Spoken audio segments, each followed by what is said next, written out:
12 miles below ch 6170. Book 2, Chapter 14, Blood to Iron. Petty bullying usually involves an extended foot tripping a casual passerby and then snickering about it. That's what people think when asked. Winterscars, on the other hand. Well, we poisoned each other instead. Was this normal? Oh, absolutely not. People would be appalled if a story of someone getting bedsick from a practical joke got out. Add in the word Winterscar and the people's reactions would shift from oh to oh. No surprise that the bastards all brought a dozen different poisons and anti-poisons on the way to the new clan home.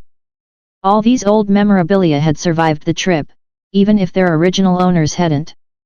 I suspect father had planned for these to be sold to keep the wheels of the estate running, in case of emergency. After all, medicine of any kind is rather valuable up here. Interesting thing about poisons is that they can often be used as a cure depending on the situation. Majority of the sabotage Winterscars did to one another involved ailments that would incapacitate the target or produce fevers and nausea. Mild things that never lasted longer than a few hours and never caused any permanent damage. Not because a lack of willpower to see the escalation on all this, oh no. Hallucinations and toxins that could permanently cripple or even kill a man were outright banned by order of Atius. And, yes, he did have to get involved according to our family histories. The original generation of Winterscars were escalating their antics quickly until the clan lord arrived at their doorsteps once he got wind of the issue. This was not seen favorably and cost the house a lot of clout. Houses were given full freedom to police themselves as per tradition, and having the clan lord show up to do the job for misbehaving troublemakers was a massive loss of face. The Winterscars got a lot more cordial about their political backstabbing and power squabbles after that. They made sure none of it ever got too out of hand such that it would affect anyone outside the house. The unspoken rules of clan culture were still firm. If it could harm the clan as a whole, it was everyone's responsibility to band together to curb the rogue elements out. So there was an upper limit to how potent these poisons were, thankfully. The branch families each had their own little signature traps, but the one I wanted the most right now was the paralytic agent my cousins were fond of using. Slipped into food, the agent would act quickly and cause lethargy, enough to force the victim into bed for a few hours. Ergo, it was an excellent ploy to use when that person had to be somewhere important and would lose face if they didn't show up. Yes, I had experience with this firsthand early on when I was still a potential threat on people's minds. At least while grandmother was still alive and training me to be her next pawn. Once she kicked the snow, I was on nobody's radar and never had to worry about poisons in my meal again. That same little toxin now lay available for my use in a small pillbox filled with the powder. Actually standing before it, remembering all the history around this little powder, made me take a step back to mentally reevaluate my actions. Journey, I said. Somehow I find myself about to ingest literal poison in order to sneak a possible shortcut to hard work. Emphasis on possible shortcut, it's not even a guaranteed thing either. Something about this picture feels off. Off? Seems all perfectly in character for you. Cathita said. I find it hilariously endearing, personally. Endearing. Sometimes, the squires I trained only learned when they got their hands burned. Each generation there'd always be at least one that took every leap they saw. Every single time. I fiddled with the poison in hand, considering exactly how much of this plan had been fueled by excitement compared to sound logic. What usually happens to those squires? You're young. If this were actually dangerous, I'd yell at you about it. Go on now, eat the poison. I pointedly noticed how Cathita hadn't actually answered my question here at all. My danger senses were now blaring white alerts. Maybe this was how she handled those squires of hers. If they didn't listen to her warnings, actively encouraging instead with a malicious smile certainly shoveled some snow in the boots. Sighing, now fully snapped out of whatever had possessed me, I put the box back on the shelf. Never thought I'd hear an armor actually asking their user to chew on poison. Oh no dear, Journey is furious about it. Or at least the armor version of furious. Cathita cackled. A shame it's not in charge. Now, go on, eat up. You didn't come all this way just to put the box back on the shelf, don't be boring. I shook my head. On second thought, maybe I am a little hasty. And come to think of it, I only have limited amounts of this. Even if it does work, it's a solution that would run dry if I abused it. Winterscars were good at brewing poison, and they were also good at hiding the ingredient lists to create their signature specials. While Father had recovered whole stashes of poison left over in the airspeeders, the Winterscars took the cooking directions to the grave with them. I build tech, I don't brew poisons. Oh, and it wouldn't have worked either.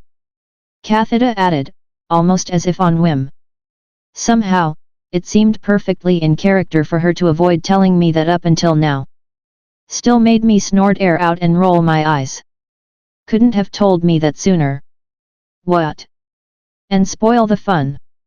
Cathita chuckled. I put the pillbox away, back into the pantry for storage. Out of curiosity, why wouldn't it have worked?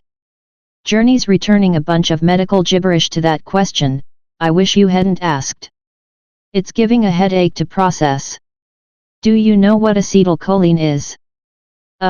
Sounds like a chemical of some kind. I answered. I think. Probably. Cathita scoffed. I could have guessed that. Shining some sun on it, Journey says this little poison of yours only blocks signals at the neuromuscular junctures. Translating to human, you're too late to trick the armor. Though you might be on the right path, only unlucky with the tools available.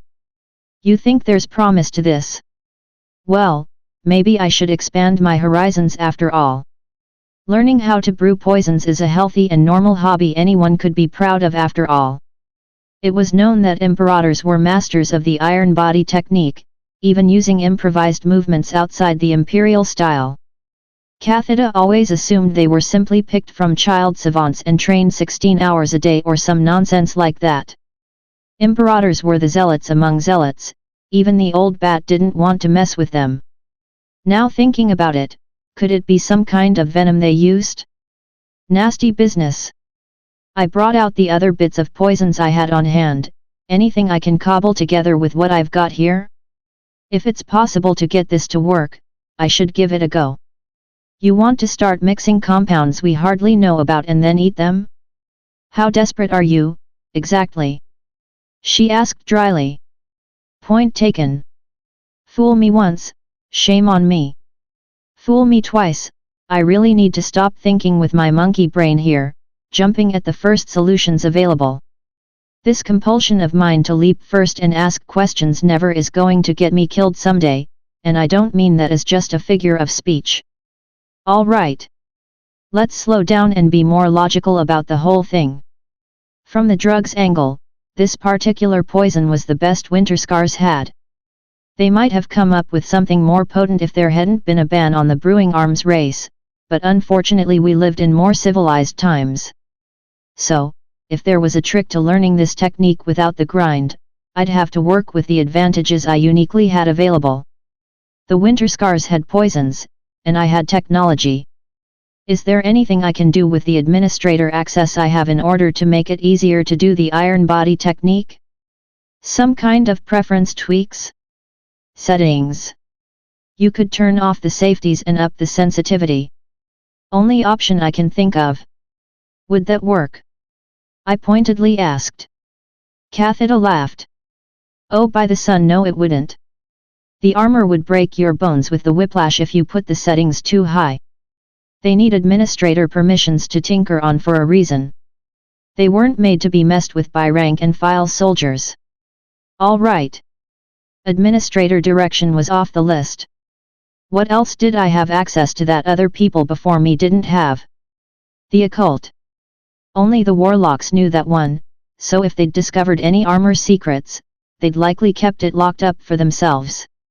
Talon's book was a compilation of general fractals, all of them basic concepts. None were for speed. However, there was one fractal that could possibly let me shortcut the iron body technique. I closed my eyes, breathed out and felt for the soul fractal I'd inscribed on the inside chest plate. I'd gotten used to having a small finger dipped into it at all times, giving me access to the soul sight. Now, I dove further into it, keeping a trailing bit of connection to my body. My sight receded. Feelings from my body dimmed until they were only a distant memory. Only concepts surrounded me and several dozen glowing fractals within Journey's armor. I could see through the soul sight as my body began to slump forward. With the last bit of connection to my body left, I commanded my hand up as fast as I could think. As I'd expected, I had slunk too deep into the soul fractal and my commands to move hadn't gone through. So I began to test how much of my essence I needed to leave in my body in order to get results. Took a bit of finagling.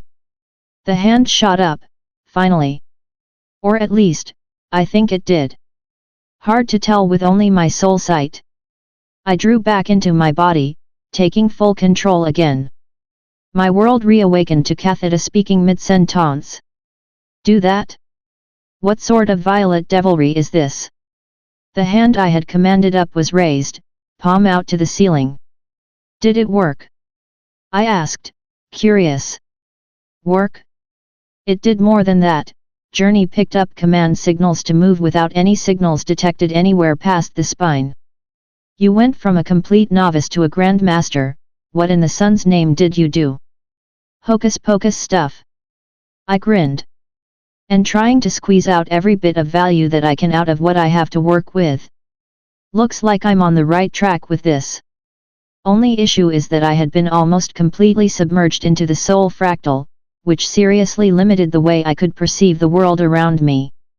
That wasn't viable in a combat situation. There's promise here, only I needed to fine-tune it.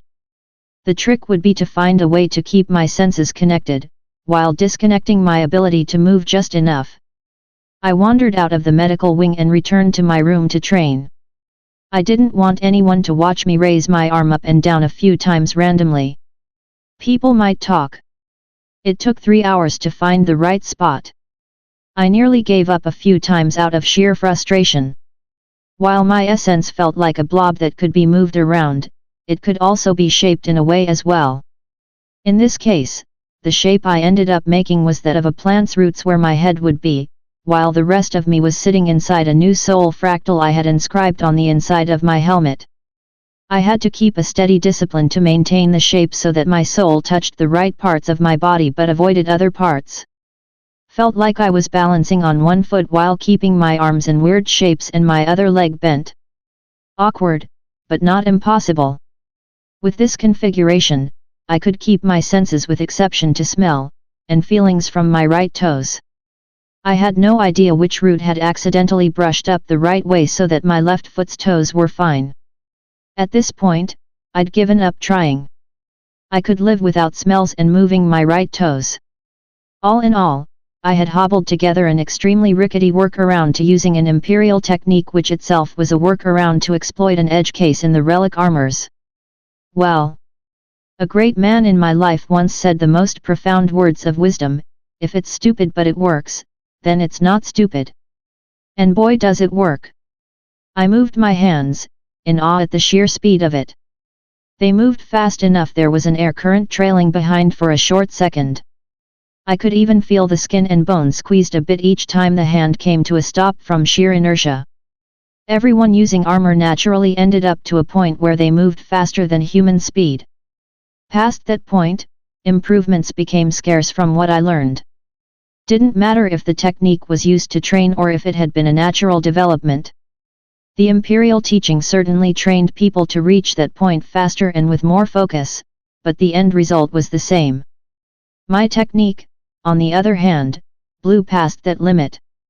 All the parts that willed my muscles to move worked.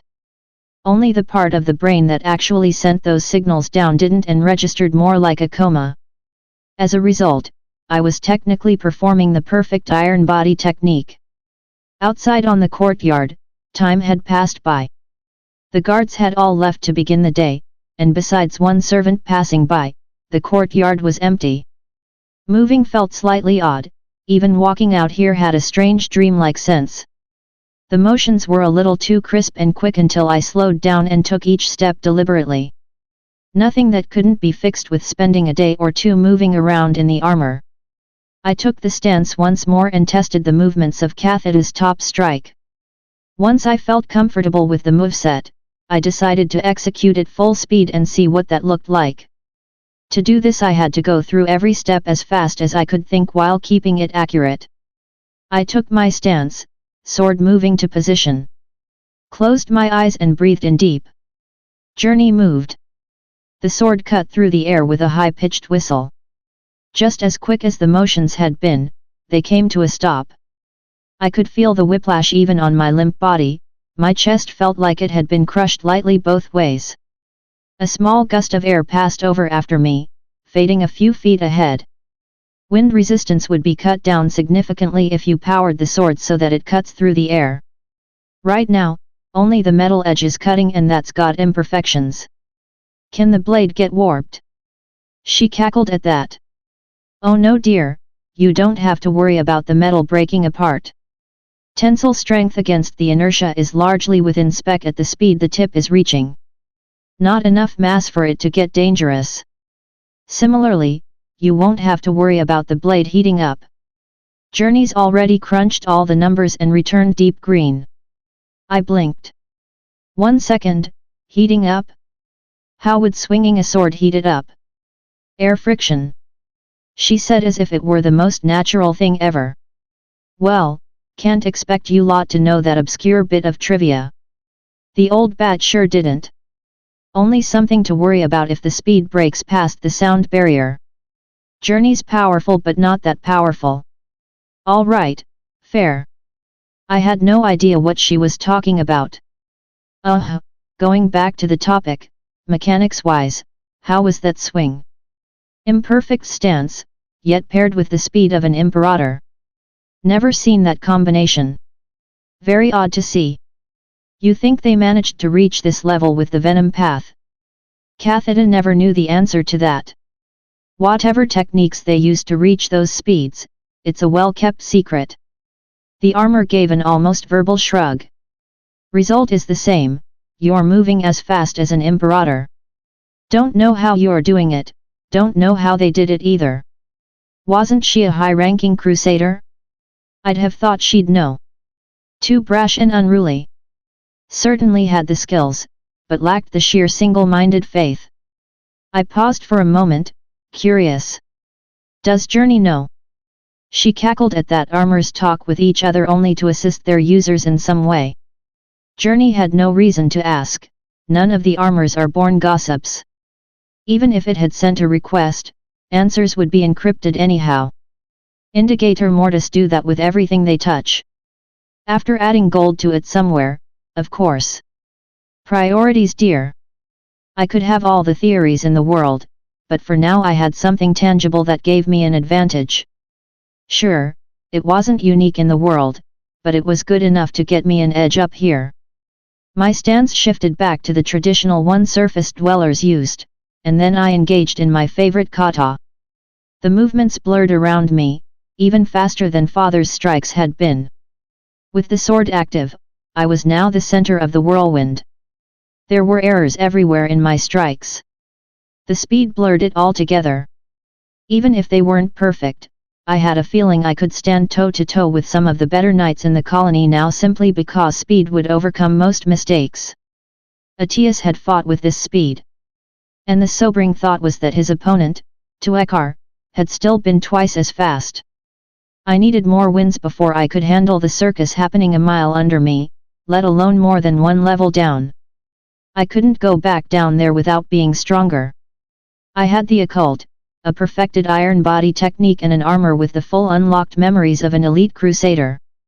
There was so much that I could accomplish with what I had, the good I could create for the clan as a whole, and the possible weapons I could forge to fight the coming tide. I needed just a little more time to refine everything into usable strategies. There was the sound of movement behind me, someone running and sliding to a stop. One of our new soldiers. I paused my movements, turning around. Panting, hair windswept backwards. He'd been sprinting to get to me. Terribly sorry to interrupt your training, Master Keith, he said, taking a quick bow while struggling to keep his breathing under control. Lady Winterscar has sent a summon for you, effective immediately. It's urgent. I nodded, turning off the weapon in hand and sheathing it. Know what it's about? He gulped, raising back up, eyes fixed past the courtyard as if seeing through the walls in the direction of the gate. Aye, sir, he said. Clan Lord Atius has arrived at our gates and is requesting an audience. Book 2, Interlude, Atius. 372 years ago. Atius watched as the rest of the airspeeders settled down near the habitat bunker. Already, he could see surface dwellers walking out from their bunker bay doors to greet the refugees like old friends, helping them unpack and move in the snow. He'd lost people in the migration up to the surface. Lost a lot. The machines had easily spotted such a large convoy attempting to escape from the underground and had swarmed them day and night. The journey had been exhausting. He'd lost night after night, unable to recover neither the bodies nor armor. Now, it was finally over. The survivors that remained were safe. The machines would not chase them up on the surface. Next to him, another man stood by, watching the happenings, a frozen wind softly brushing his blonde hair in the sunlight.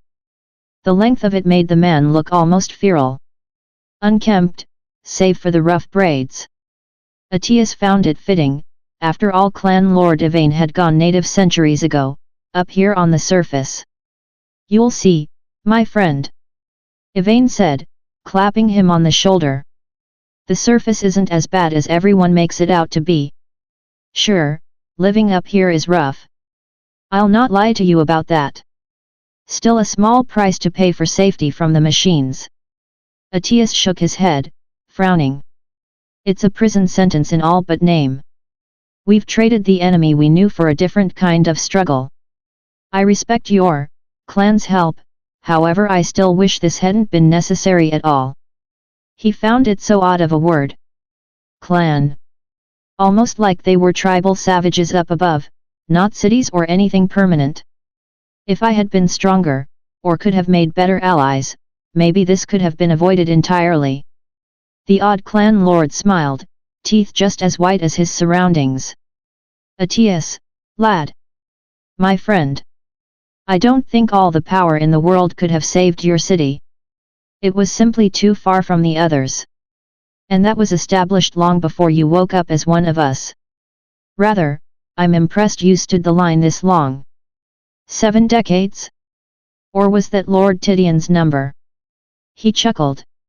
112 years. Atius said, a note of regret mixed with pride. It was easier at the start, when there weren't so many of them attacking. It was easier when Renora, their sister city, still stood firm. Instead, the people there had abandoned their city and fled to join a larger one, leaving Atius and his people too remote from any help. Geopolitics had been what had put the final nail in his coffin. The nearby cities had no room for them. It was the surface, or death. Yvain shrugged. That's the nature of the beast. The machines will slowly erode everything to dust, anything too small and too isolated from others at least. How many more years could you have survived those attacks before you only had a dozen whelps left to protect in that city of yours? You did all you could. This, he said, waving a hand at the busy unloading ahead. This was your destiny all along. Do you accept it, and become a clan lord? Those barbaric little warlords and despots leading fanatical zealots as you so loved calling us. There wasn't heat in his voice at that. Yvain seemed to find it hilarious even, almost like an inside joke. Or do you leave your people and take a place among our brothers and sisters underground, fighting the good fight, eternally? Atius watched a small huddle of figures by the airspeeders. What was left of his people? Each taking long exaggerated steps, focusing on keeping their balance with the heavy backpacks behind them. The surface dwellers on the other hand moved through the snow as if they were a part of it. His people hardly knew how to use the environmental suits. Let alone their upkeep, costs, skill set, everything. Is there even a choice in the first place? Without other surface dwellers as a guide, his people would die. Frozen to death by some broken pipe that couldn't be found, deep in the superstructure in a bunker. Or some other of the 1,000 problems the surface dwellers knew how to look out for almost by instinct. The very climate was a relentless enemy here. The little death that whispered from every corner, a white dream waiting to take everyone and everything. Breath by frozen breath. You asked for my help. This is the best I could do for you. Yvain said with a shrug. Atius understood what he'd be paying in exchange for the surface dwellers' help. A deathless as the lord of one of these clans is something the dwellers flock to be a part of. And one pirates and slavers give a weary eye about raiding, which was exactly why people came. Safety. All Yvain had to do was spread the word ahead of time to the clans with mortal clan lords. They all banded their smaller tribes together and welcomed his people with open arms, expecting him to take charge and lead them all. So long as he remained on the surface, his people would be cared for. Atius sighed, I know. And I'm grateful. That doesn't mean I can't be bitter about it in the same breath. Yvain laughed, slapping his friend on the shoulder with good cheer again. It'll be an adjustment, I'll not deny you that, lad. But you're young and you'll learn. Don't let these houses step over you, give an inch and they will take a mile. You need to be a lord, the one they look up to. Don't slack off now. Atius had heard of the surface cultures. Their strange caste system, the massive great houses of pseudo-families and the cruel difference in social rank between them. He found it all distasteful. Barbaric. Not to mention there seemed to be ceremonies and traditions for everything. He was sure if he sneezed by accident there might be a ceremony for that as well. Hundreds he would need to learn, memorize, and then direct. And hundreds more unspoken rules within the houses and culture he'd need to understand deeply before he was ready to lead anyone. There was a lot of trimming to be done. I suppose the first thing I'll do is address this societal imbalance. I don't know what possessed you surface dwellers to consider science and engineering to be lower in importance. I won't let that stand for long. Yvain turned to him, a quizzical expression. I'd recommend against that, lad. That took Atius by surprise. Yvain was like himself, striving to help and protect others. There was that kinship among all the deathless he'd met. At least, all the deathless he had met so far. This sounded out of character.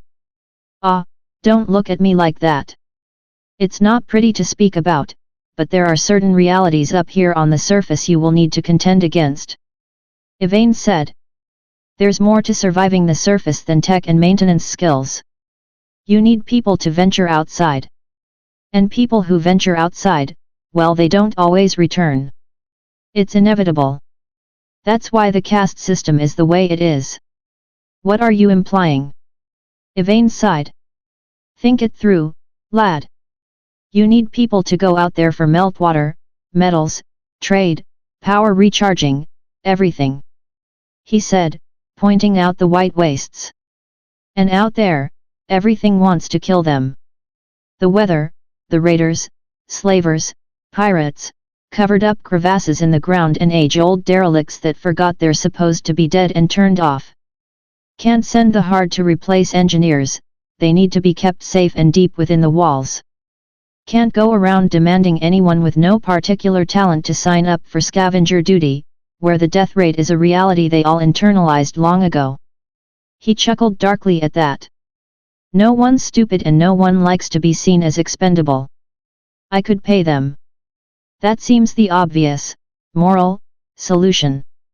Scavenging would be a job like any other, with higher risks and rewards. Right. And what of the inevitable poor, who won't have a choice at all? Go out into the cold or starve to death is a great moral choice there, lad. That's entering platitudes and relative morality.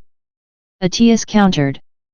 We could end up debating that topic for hours and only end in circles without any actionable items. Yvain scoffed.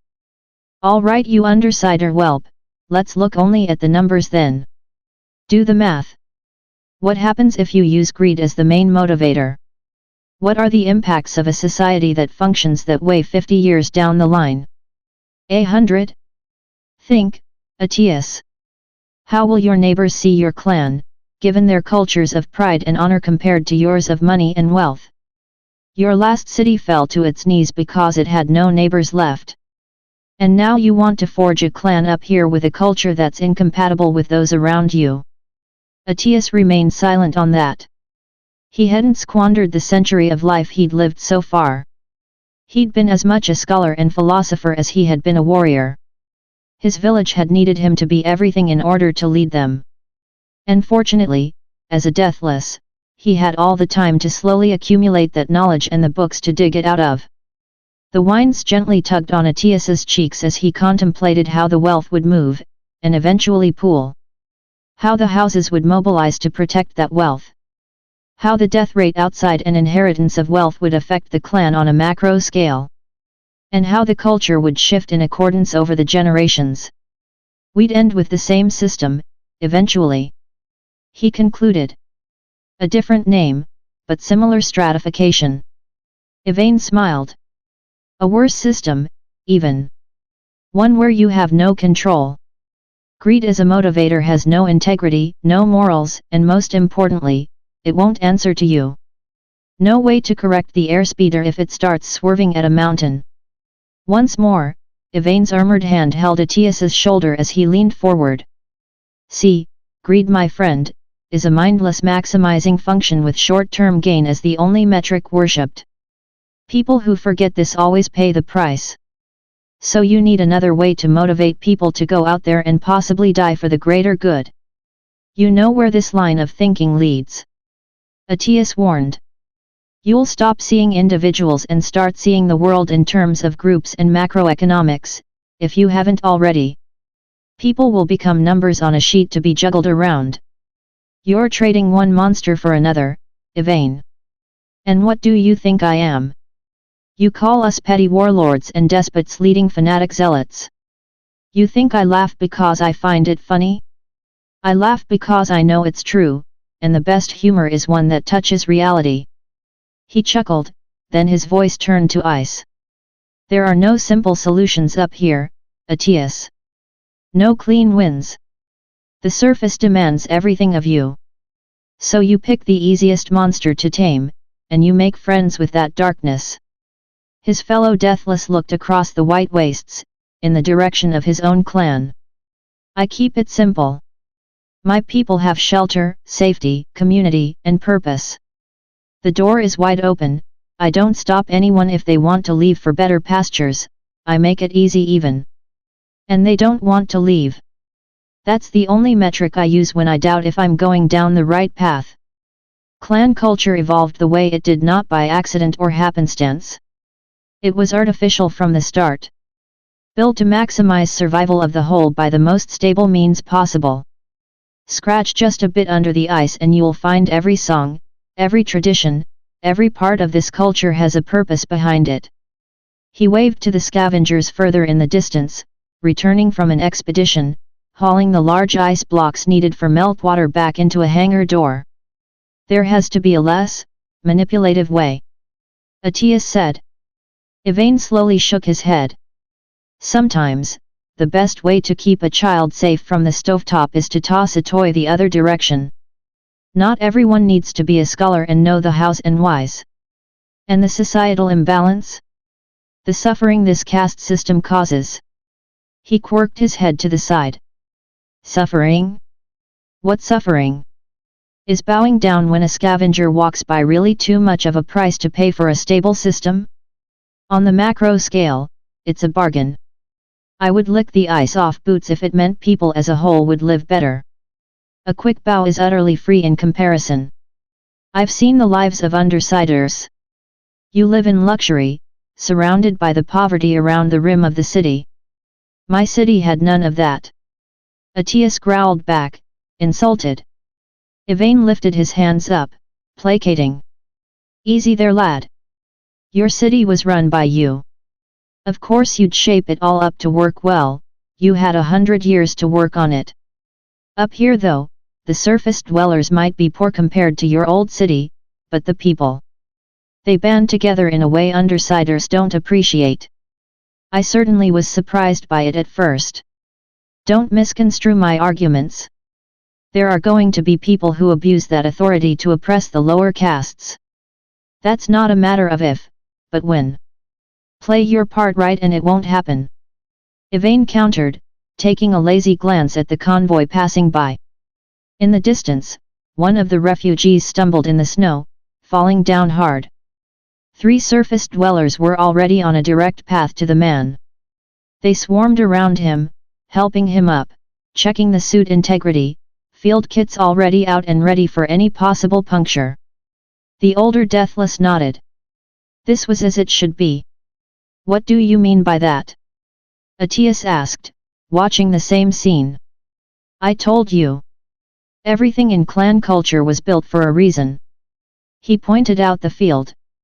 In the end, it didn't matter if the man that fell was from the lowest caste and the ones that came to help him were from the greatest of retainer houses.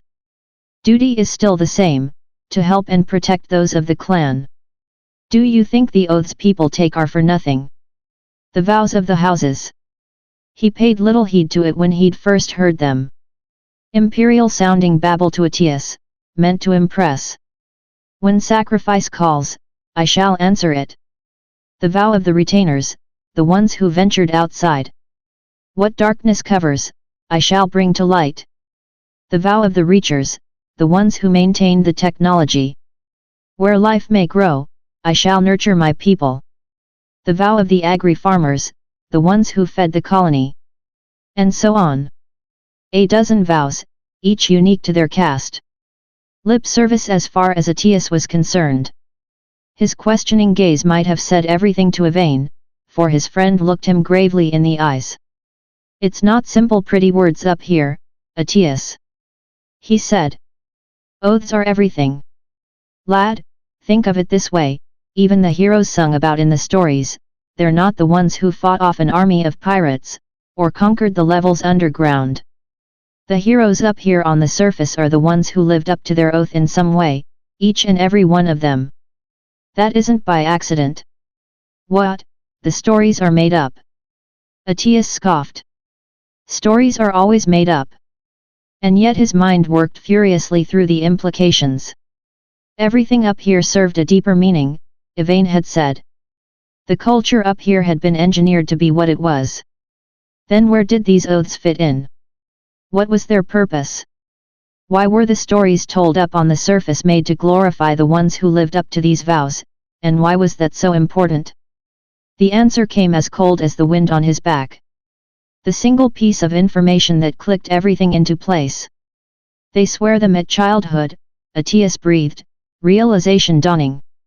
A culture that worshipped tradition and honor, being given a clear direction from birth on how to achieve that honor, and stories as a roadmap to follow. Yvain smiled. Now you see the monster we picked. Each day, each time they look at their reflection in their mirror, they're reminded of their oath. Bit by bit, those oaths become their identity as they grow up. So when you publicly acknowledge that they've done it, that you believe they've lived up to whatever vow they took, you don't just pat them on the head, lad. You validate their very existence to both themselves and to their peers. You, a source of authority, publicly acknowledge them and the work that they do. Don't think I can stress how much that changes everything. How much people long for that. He turned to stare Atius eye to eye, trying to impart the magnitude behind his words. They will do the impossible to earn your approval. They'll police their worst demons. They will rise over selfishness, greed, wrath, even hatred. It's primal. Echoed all across history, no matter the era or scale. A child seeking his parents' approval. A soldier seeking his commander's approval. An emperor seeking his god's approval. The pattern repeats fractally. Etched deep in the human soul itself. To be recognized as worthy. Book 2, Chapter 15, Stay still, stay quiet. The hot tea poured out in each of our small cups to half full.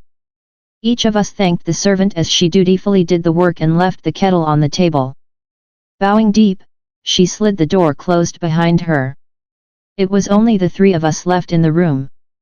Kedra and I on one side of the table, and Clan Lord Atius on the other, looming above the table even while sitting. He'd come with his 2 bodyguards in a surprise visit to discuss business, at least that was the official reason he'd told us at the gate. He took one of the small cups, swirling the tea absent-mindedly in a hand that looked all too large for the tiny thing. Quite the industry, lass. Imagine my surprise when I start hearing from everyone that Winterscar of all houses is on the rise. You must have been planning all this for some time. I recognize a well-coordinated plan when I see one. Kedra sat on the opposite side, wearing her usual kimono.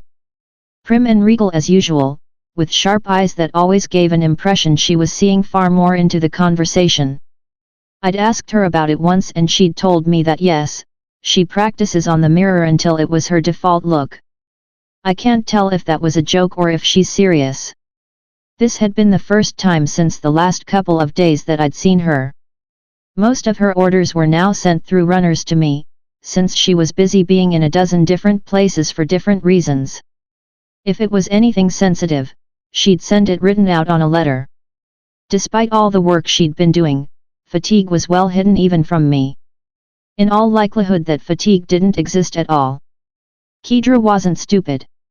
She was probably putting an effort in keeping herself well rested rather than putting that effort into acting. She never believed in short-term gain strategies, and staying awake to deal with issues would fall squarely in a short-term gain situation. A small cube of sugar was picked up in tongs and dropped it into her tea, after which she reached out again for another 2 cubes of sugar in quick succession. I have indeed, my lord. There is a plan I kept for the eventuality in which father stepped down as the head of house. Each month I made sure it was updated and ready. Atius nodded, looking pleased. Tenicent was an excellent fighter and I could trust the lad with my life. I've done so plenty of times already, in fact. Offered him a hand in managing his house multiple times in the past. I suppose he didn't want to see it restored for personal reasons. Your predecessors were a... He waved a hand around, as if trying to come up with a good word for it. A bunch of backstabbing bastards. I supplemented in from the side.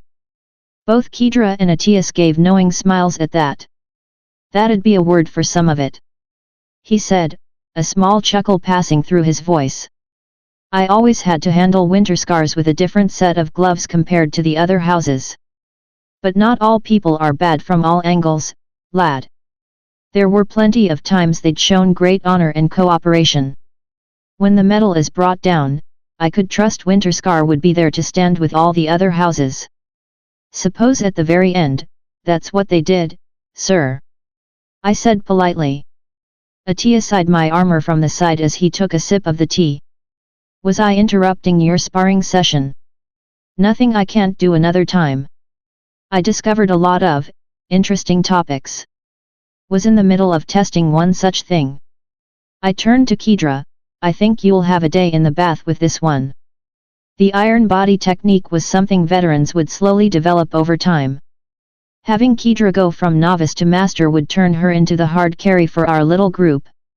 She already had the skills to tackle on the elites in the clan. If she suddenly had the speed as well, she'd be a threat to contend against. All I had to do was figure out enough tricks and feed them to her. Is this room secure? Atius asked, eyeing the surroundings. Kedra nodded. I've already assumed you wanted to speak of sensitive subjects. The servant that offered tea is a shinobi, one specialized in security. This room is isolated and has already been vetted by her. I nearly spat out my own tea. Shinobi were the specters in the night. A small caste of the most dedicated in the clan. People who would train for years in order to take a binding oath of fealty to a master and would carry that to their grave, serving for 10 years before being given the option to retire. Normally kept as bodyguards. I suppose Kedra saw a different use for them. The clan lord nodded. She's given you her vow. She has, within the second day I took command of Winterscar. Kedra took a sip of her own heavily sweetened tea. I have been planning all of this for some time after all. I had prior contacts. Excellent. The most pressing issue to discuss will be the raiders approaching, but I'll admit I'm far more curious about what your brother has been up to with Talon's book. He turned to me, eyes twinkling. He certainly looks like he's had a few breakthroughs, call it a hunch. I had two options, either I start by explaining everything from the start like a normal person, or I silently bring out my hand and light it on fire like a dramatic idiot. Of course I picked option 2. That is, quite something. Kedra said, watching the flame dance across my palm. Somehow, despite it being literal magic, she still kept a straight face as if she'd just seen someone light a candle instead. Atias, on the other hand, was peering into the flame with intensity. What fuel does it consume? He asked after a short pause. None from this world as far as I could tell. I shrugged. With my practice in the soul fractal, it was easy enough to reach a small soul route to the fractal of heat. It began to wiggle around, circling around like a dragon floating across. It's taking energy from somewhere, just nowhere I can understand. Like it's being sucked out from between the cracks of the world. Otherwise I have an electric current flowing in between the inscribed fractal here. That's basically the whole secret to the occult. The right fractals are inscribed in metal with voltage going through. They'd better be impressed with the circling dragon technique. The concept of a moving source of heat was not something easy to keep in mind.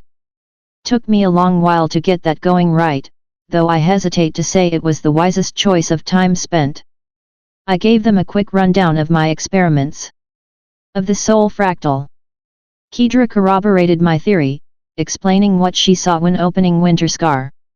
I took off my helmet and showed the small glowing soul fractal inside. Kedra initially couldn't feel any pull until she touched the fractal itself. Atias and I both could once it was close enough to our skin, likely because we'd been exposed to the soul pulse previously. Him from his fight with Tuekar, and me, well, old history I don't want to think on. We didn't continue with any experiments until Kedra was caught up with us. It didn't take long, since attunement turned out to be as simple as touching the fractal directly. That was most peculiar. I hadn't felt that at all from Winterscar. Kedra said, pulling her hand back from the glowing rune. You also didn't touch Winterscar's soul fractal when we were dismantling it. I noted. She nodded, moving her hand close again to the soul fractal in the helmet. I feel it now when I bring my hand close. Interesting. Does this sense fade away after some time? Can't tell for sure.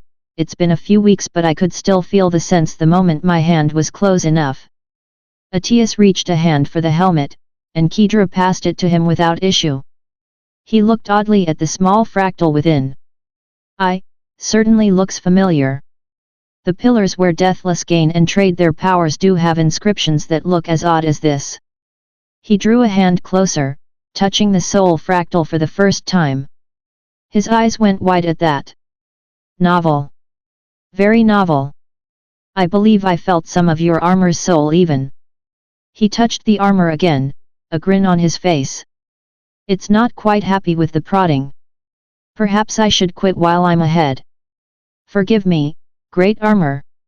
He chuckled, passing the helmet back to me. You say you enter a trance of sorts once you dive into this fractal. Nodding, I slipped the helmet back on. It was hard to describe the soul sight I had. I could see concepts, but it was hazy and blurry in a way. I had to be paying attention in order to start seeing details. Though I could pay attention in ways my eyes wouldn't have been able to focus on, say into the room across or the items behind my back. Oddly enough, Kathita hadn't said a word yet. In fact, HUD readings had basically stopped completely, only performing the minimum. Either absolutely nothing was going on anywhere, or Journey was barely paying attention to the happenings. That was strange. How strong is the current to activate the fire?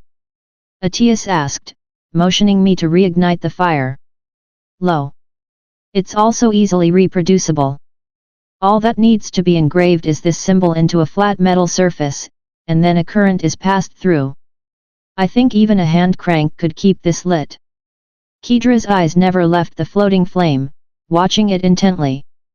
Atius leaned back in his chair, scratching his beard in deep thought. A hand crank, and yet you generate that much heat? He asked, a sense of calculation deeper in the tone. That's the start of a perpetual energy machine. Something must be off. He'd read my mind on that one. I'd been thinking a rudimentary steam machine of some kind could easily self-supply itself and generate unlimited heating. I'd already had the rough designs in my head. What's off is the law of conservation of energy, I said. Have you heard of it? Yes, I have heard of it. He waved away the concern. I've only dabbled in engineering over my years, enough to know a screwdriver from a welding torch at least, lad. I'll admit it's been years since I last sat down and studied the mathematics of physics so I could use a brush up, the base concepts stay in my mind. That law roughly states that energy cannot be generated from thin air in a closed system. He pointed at the fire in my hand. I'd stopped having it dance because keeping focus on the concepts was getting difficult and fogging up my mind. That, he said, can be abused. Exactly. It's God's damned amazing is what it is. Free energy, well, not perfectly free. I can feel the energy coming from somewhere, so the system isn't completely closed.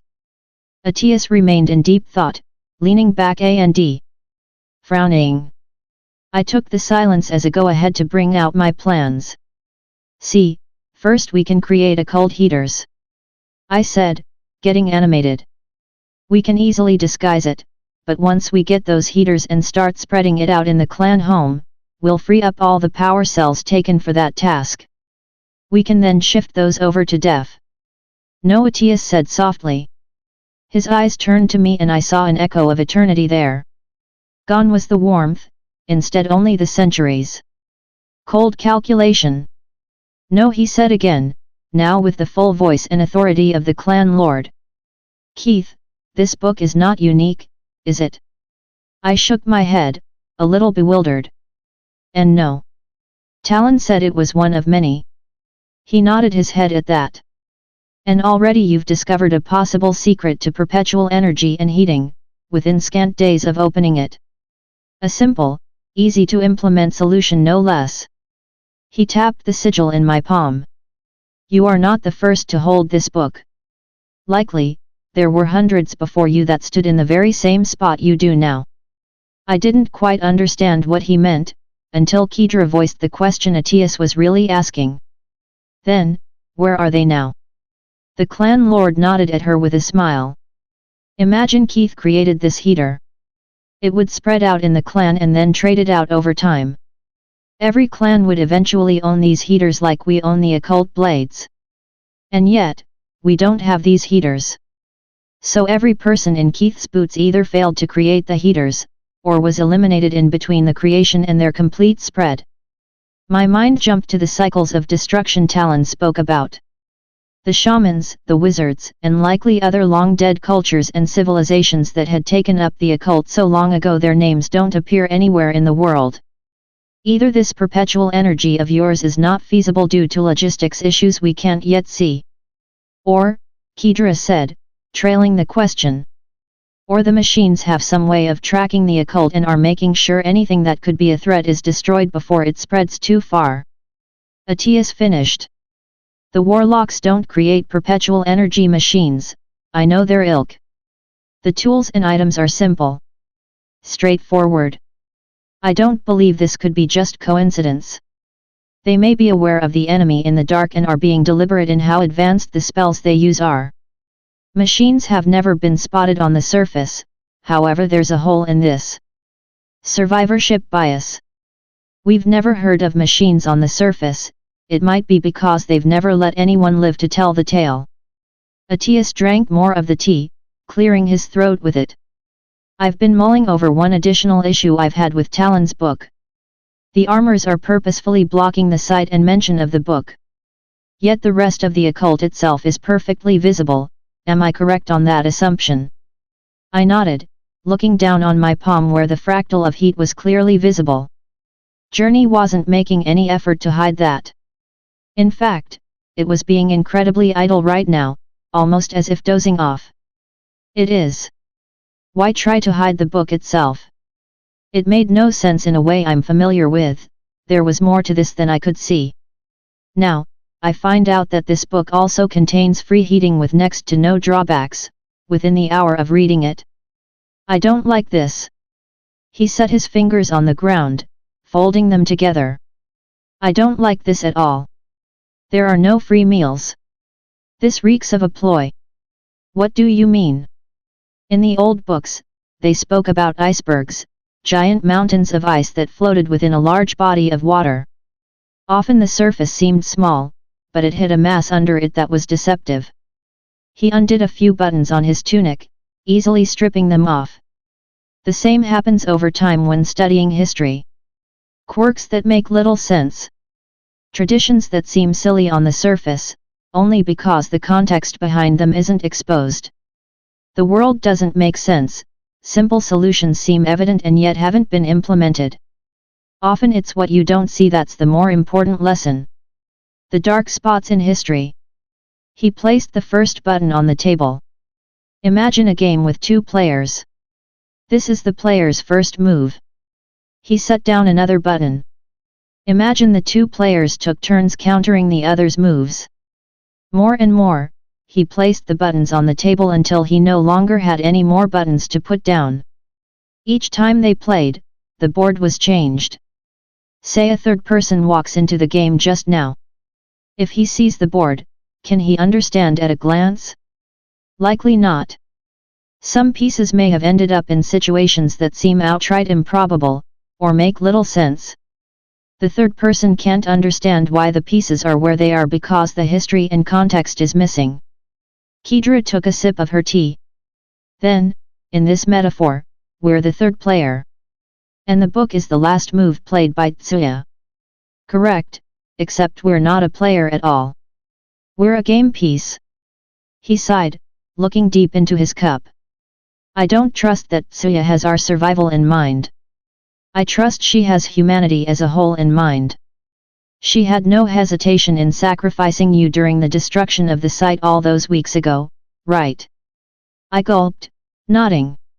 In hindsight, the goddess had indeed left me to die once with only 3 short farewell messages. Kedra, on the other hand, being more religious, was having a hard time swallowing this. Her eyebrows were knitted in focus, a slight frown breaking through the ice. Often in games, you send the pawns to test the line of defense expecting they will die in exchange for information on how the enemy reacts. Atias continued. What I fear is that we're not the finishing move, Keith. We could be the pawns sent to die in exchange for that information. If it's important enough, it's possible the whole clan can be seen as expendable. What about the Seeker? Kedra said to the side. If Tsuya is betraying us, why did she grant a second artifact? And the sphere? This doesn't make sense. That's exactly the point, lass. It doesn't make sense because we don't have the full picture. We're missing pieces. She could be playing multiple plays all at the same time. Playing the odds, maybe. Or she's placed these as red herrings, either for us to doubt our own guesses or set up for her enemy to find. The problem is that we don't know her plans, we don't know what tools she gave us that are truly for us. We don't know if this Seeker is a decoy or the true item. We don't know Relinquished or how she fights Tsuya. What I suspect that this book is meant as a trap for Relinquished. So, we're the bait. I concluded. Tiny footnotes.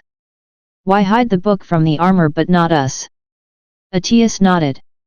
If I'm right, it's likely to give the book itself a better chance of surviving past our deaths. Reuse possibly? A weak version even, something that'll work only once every 10 tries, though that's better odds than none. If she's playing at the scale I think she might be. There was a heavy weight in the air, the thought that I was being betrayed by the goddess. That she'd have the armors hard-coded to scrub all mention of the book so that if the enemy stepped on our dead bodies, they'd have a slightly harder time finding out where we got the ideas from. This is all just hypothetical, we could be jumping to the wrong conclusions. Kedra said. Tsuya is a goddess guiding humanity for centuries. The thought that she'd view us as expendable soldiers in her grand war rankles me. Lass, it's because she's spent centuries that I worry the most. Time strips away humanity, if one isn't careful to keep hold of it. Atias said, almost with an edge of pity to it. It only costs us a pound of snow to assume the book is a trap and act accordingly from that angle. At that price, I'd be a fool to pass on it. There is no possible reasoning not to proceed with extreme caution. Are we too late though? I mean, I did open it up and start experimenting. Atias shook his head. I think we've caught this early enough. We haven't tripped past the point of no return or triggered whatever method the machines use to track down and wipe out occult wielders. He downed the last of the tea in his cup, before refilling it from the hot kettle. For now, halt all occult-related activity. We can't trust any of the fractals in Talon's book are safe to use. I don't want you to be using the occult in any manner until we're sure. Instead, I want you to create an untested occult heater, a simple one, and have it sent directly to me. I'll have it carried off somewhere far where I'll turn it on and leave it for a few months as bait. If there are no signs of anything sniffing the heater out, then we can start small tasks.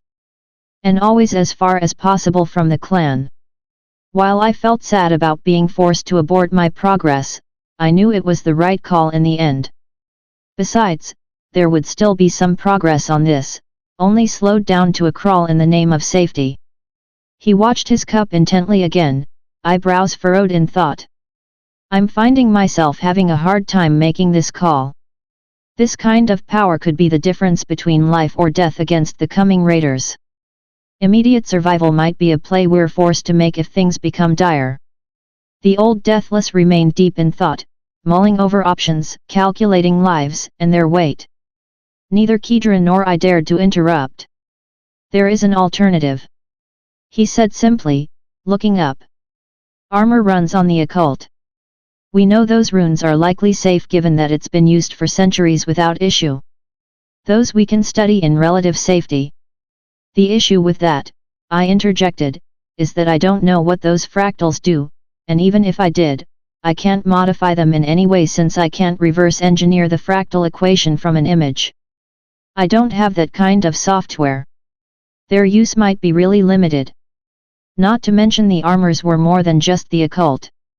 They were paired with software and a soul fractal of its own.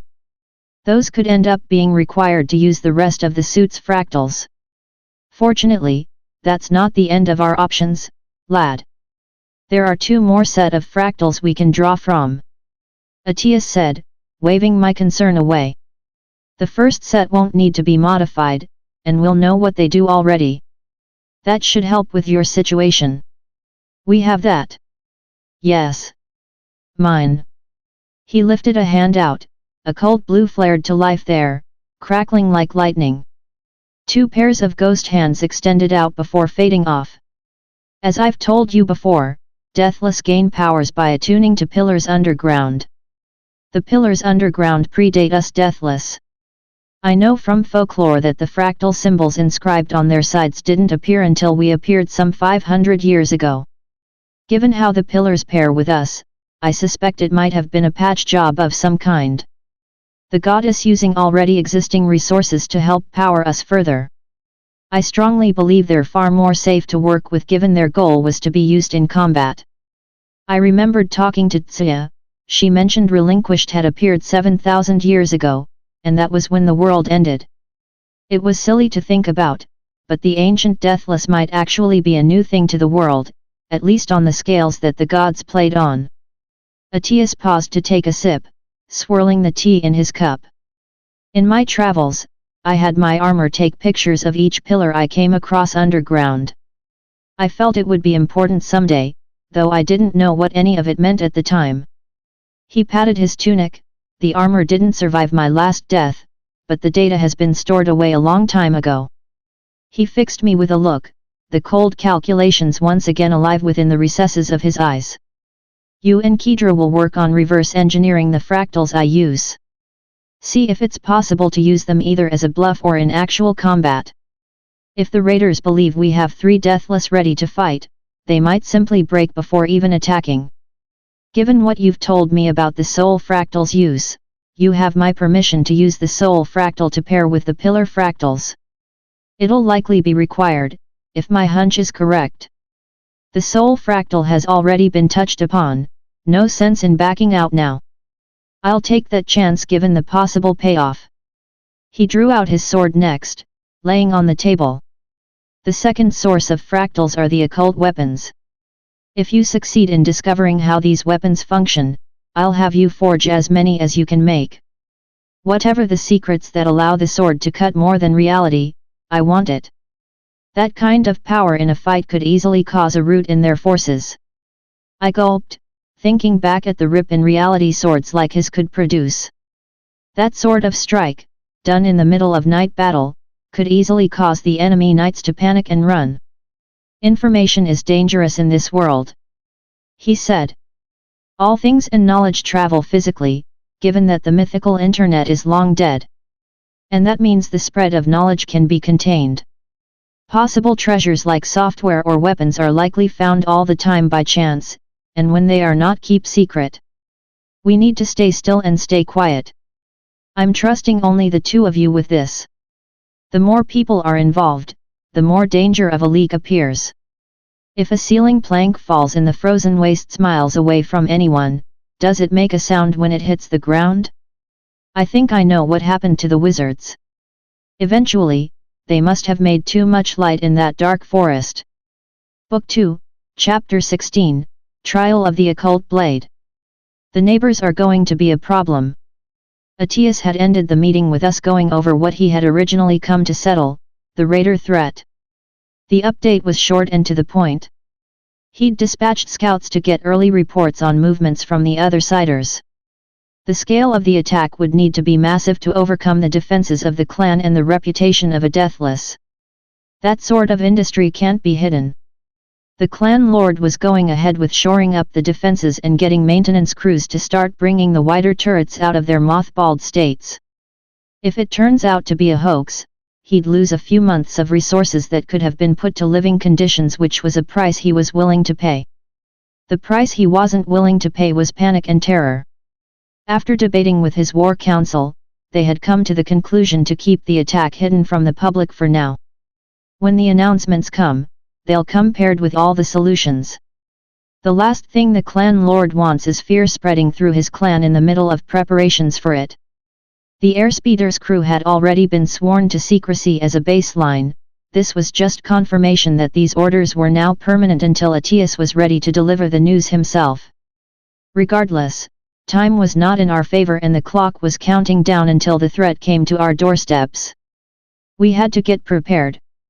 Got a moment to talk?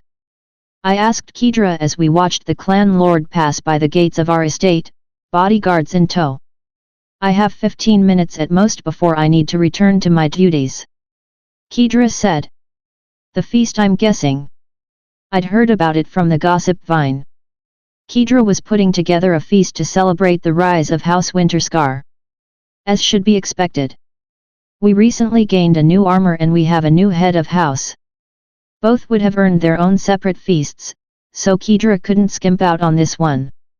Winterscar was rising as a brand new house in all but name, a whole new culture would emerge from the new members working together.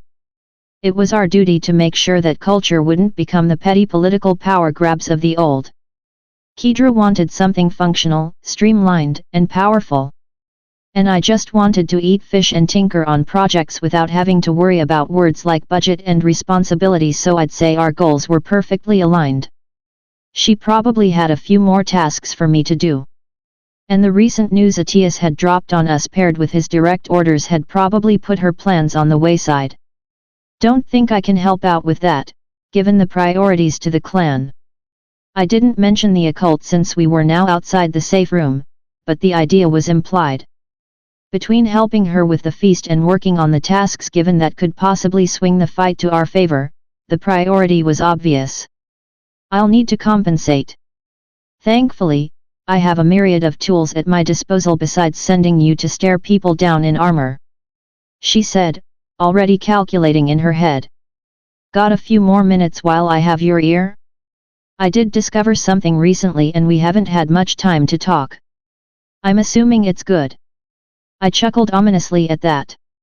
Catheta certainly fit a lot of adjectives. I wanted to introduce someone I met.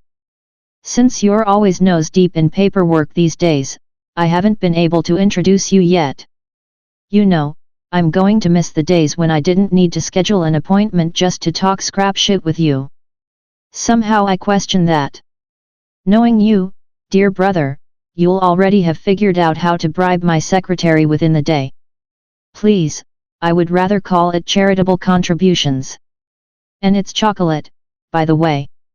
Just for your information. Admittedly, this was just food court gossip about Kedra's new Logie accountant keeping a small reserve of personal funds specifically for chocolate. I can't vouch for the accuracy. Well, have you already sent for this person? In a manner of speaking. I tapped the side of my helmet a few times. Nothing came out. Kedra glanced around the emptying gate yard. I'm waiting for this bit of yours, she said dryly. I coughed, knocking my head again. Catheta, that was your cue. What? You stopped talking about boring things now? Finally, should have told me earlier. All this tea drinking and talking about raiders, you couldn't have brought out anything more fun to talk about. Kedra's eyebrows shot up, boring a hole into me. What? She said delicately, did you do to your armor? I had Journey override its language to mimic the previous owner of this armor. It was an old crusader named Catheta, who died in her twilight years doing one last mission. Somehow, I'm not surprised you managed to make an armor, of all things, go mad. Catheta cackled in. The only thing I'm mad about is that your little brother here doesn't know the proper ways to fight. Back in my day, no squire I train would ever be this held back. Too much back-talking. I have to beat it out of the little git somehow. Kedra nodded slowly, then turned and walked to a bench, sitting down as if nothing was wrong. She tapped the side of her ear, activating the comms chip. Edgar. I'll be held up for another half hour. Please move my schedule accordingly. She turned back to me, a wide smile. Now, you're going to sit down and tell me every little detail about what you've been doing with that armor while I haven't been looking. So long as it wasn't sensitive information, of course. That went unsaid. I made my way over and sat down by the bench. Remember last time when we were opening up Winterscar? I remember you panicked and ran. I decided to let you take the time you needed. I nodded at that, leaning back on the bench. People were passing by, handling errands and items. Pointedly, they didn't stop to gawk or stare, keeping their heads focused on the tasks at hand. That was the right call. I needed some time to think or just do anything else to keep my mind busy while I calmed down. Journey had video logs of Catheta. Ah. So you started viewing the memories left behind? How long did you spend? Catheta chimed in on that. The little voyeur spent about 3 hours in total watching random videos suggested by Journey. Not that I mind, all those videos showed me in a great light and I have an ego to maintain. Kedra fumbled slightly. It's odd to hear an armor speak like this. What, timid all of a sudden just from little old me? Ha! Even dead my presence is still keeping people on their toes. The old grandmother said, the harsh tone at an odd conflict with the wispy breath that colored the edges of her voice. If it makes you feel any better, dearie, I'm not truly Catheta, only an echo of the old bat. Keith here described it as being a figment of Journey's imagination. Accurate enough, I suppose. How do I even refer to you? As the armor, or the woman? Kedra asked, curious at the engram. Catheta works fine, though Journey is more technically correct. Like I told the brat here, I don't care myself. What do you care about, exactly? I don't often get the privilege of speaking to armor like this, I admit it's piqued my curiosity. Kedra said. Kathida cackled like a witch. Oh, the only thing Journey here cares about is keeping little Keith safe. Me on the other hand, I want to whip him into shape, and then beat him a few more times for good measure. Also feed him more. Have you seen how skinny he is? Poor dear would keel over if a strong wind blew the wrong way. Kedra smiled at that, stopping my interjection. He does, doesn't he? I've never been able to get him to eat all his vegetables when he was a child, a habit that followed somewhat to this day. I'm glad there's someone else who's interested in his general well-being, that puts me more at ease. Hey! Kathida scoffed. Anyone who's going to inherit my legacy had better be just as good as I was. And that's what I intend to do, even if I need to drag the little monster kicking and screaming every morning to the training yards. Kedra nodded quickly at that.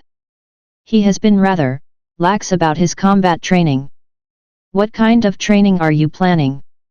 Do you need any additional resources? I would be more than happy to assist. You know, I'm right here and listening in. I said dryly. I'd appreciate having a say in all this. Quiet brat, the adults are speaking. Kathida cut in. Keith, you need to listen to your elders. Kedra added, with a slight grin that betrayed she was having fun with all this. Great. Now my armor was teaming up with my sister within the first few minutes of meeting up. I regret this already. And while my sister might be only entertaining the armor's requests, Kathida was dead serious about dragging me each morning for training. That, I knew implicitly. Things only got weirder once the iron body technique started to be discussed between the two.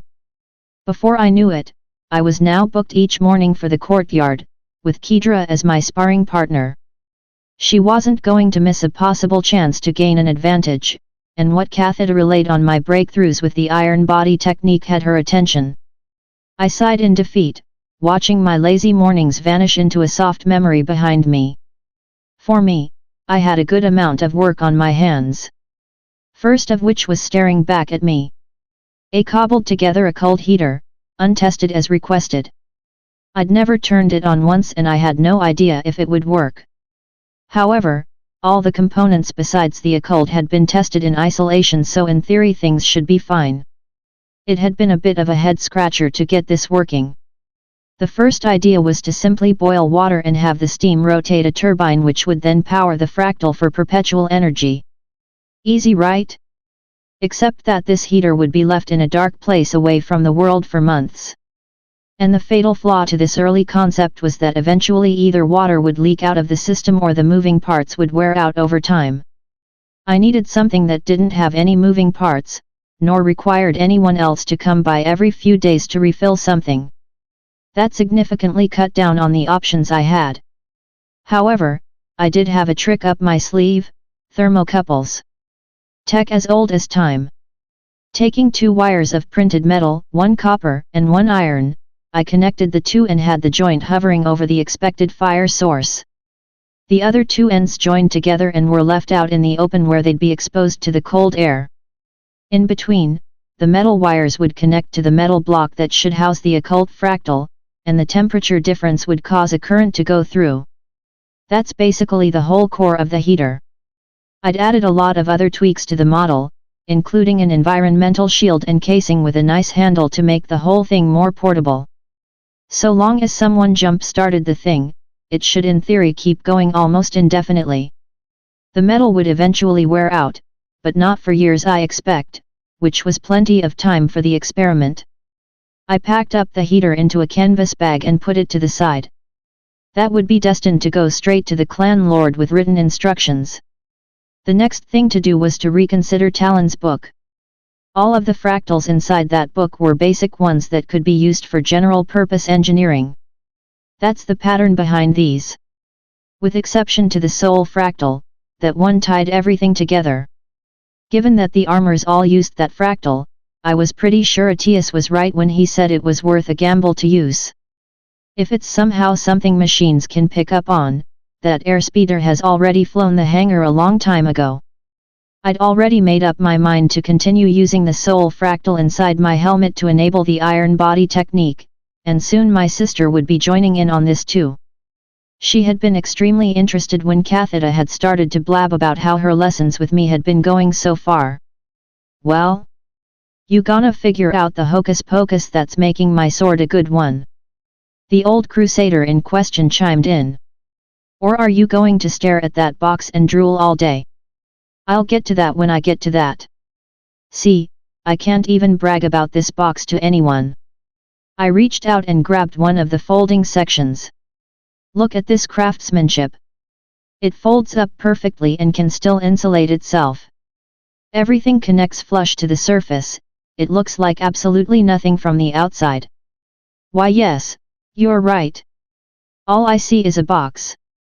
She said, deadpan. And I'm not going to read through Journey's scans. Don't bore me to death, young man, I've already done that once. All right, fine. I'm done. I said, tightening the ropes to seal the bag shut. See? Not going to spend more time looking at it. Even if it is a masterpiece of this era. Complying with her request, I brought out the sheathed longsword. It really puts some snow into my boots here, considering how beautiful the sword was. My little box had welding scars all over the edges, and while everything was mechanically sound, I hadn't put a lot of flair to making it pretty. I'll say it's for practicality reasons and not mention my complete lack of artistic skills. This heater is supposed to remain nondescript in a dark, gloomy, trap-filled place for months, if not years. Kathita's sword, on the other hand, was a work of actual art. Like most imperial items, it was all about the presentation, and the gold. Can't ever forget the gold. It had been recently polished up by the servants, so compared to the otherwise drab dust-filled appearance it held when I first untombed it, now it looked every bit the part. Of course, I had no idea how it worked. That ends today. The mystery of these chunks of metal were going to be revealed. I brought out my toolkit and set it down next to my knife, putting the occult longsword away to the side. There was no way I was going to take apart such an intricate weapon. The knife was a lot more simple and a lot less valuable. That one I could mess up without feeling too bad over it. Of course, even the knife ended up being another small work of art. The things I do for science. I went slowly.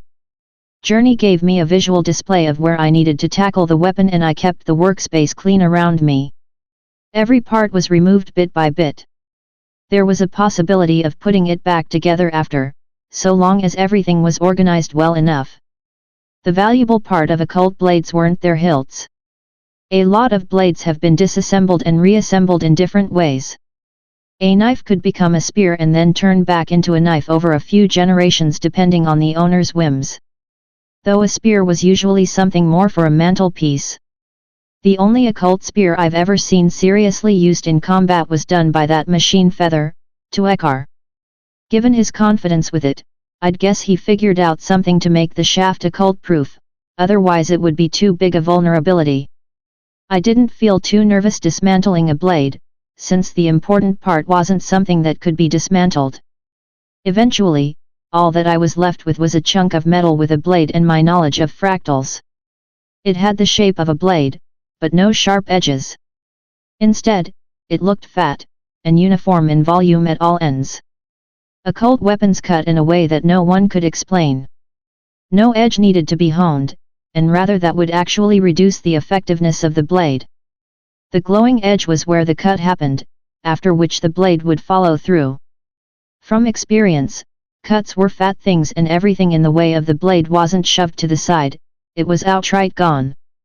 That meant there wasn't a huge amount of forces that would push back against the blade when they cut. Thus, the hilts of these blades weren't extremely solid. This was something the blades took advantage of. I took a vise and suspended the blade there, using the flat planes as the anchor points and leaving the edges out in the open. With the preparations done, I brought out the voltmeter. Previously, it wasn't understood how these things worked. I put the two sides of the voltmeter right by where the vice grip held and powered it on. The blade remained cold and lifeless as expected. We knew very little about the blades, but some deductions had previously been done. The first was that voltage had to be applied where the hilt connected to the blade. I brought the 2 prongs down to the small section where the hilt would have connected. On turning that on, the entire edge of the blade lit up occult blue. Again, as expected. The edge ran all around the blade, including the section by the hilt. This was where the lack of resistance during swings was an advantage. Every occult weapon was held firm on the grip the same way that the vice clamps held the flat planes. It was screwed in, with a small gap where the hilt blade edge could do its thing without breaking the hilt. As far as the clans went, that was where the end of our budding occult research had ended. There was a rumor one clan had cut into the occult blade's hilt but found nothing other than the same metal, and the weapon had stopped working as a result. Scans of it showed the same as well. It was a hunk of metal through and through. Such rumors made most people leery of losing an occult blade. These were expensive after all. My studies with the occult made the mystery behind these blades obvious in hindsight.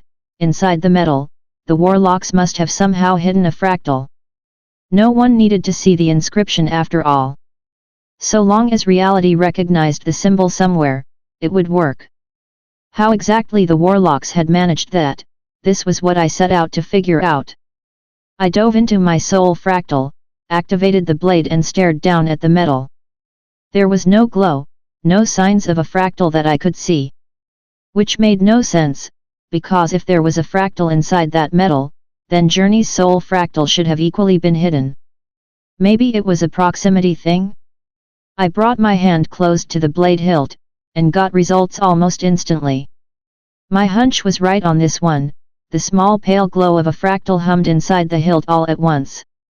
I couldn't tell what shape it was, only that the concept of a fractal was somehow buried inside the metal. Withdrawing from the soul side, I pondered the issue. Say, Cathida. If you were a warlock and needed to sneak a fractal inside metal, how would you do it? Pay someone to do it for me. She answered back without hesitation. That's what money's for, young man, you spend it. I've got things to do, places to be. Well, I had things to do. I groaned. I need serious suggestions. Best way I can think of is to inscribe the fractal on a plate, and then weld another plate on top. But there'd be signs of some kind left over on the edge. The edge looked pristine at least. Turning the knife over in my hand showed no signs of anything odd. The timer on the side of my hut showed only a half-hour left before I was due back home. The chances that I'd figure out exactly how they'd hidden their fractal today was slim. However, they weren't going to keep that secret from me for long. I knew where to look, and I was already hot on their heels. Cracking my knuckles, I opened up my full bag of tools and got to work. By the 3 gods in heaven, I was going to be forging occult weapons soon enough, and no amount of clever hiding would stop me for long. And I certainly would not find myself regret saying that, no sir. Book 2, Interlude, Kedra, Part 1. My opponent angled his weapon, taking a defensive stance from the Tetsu school of combat.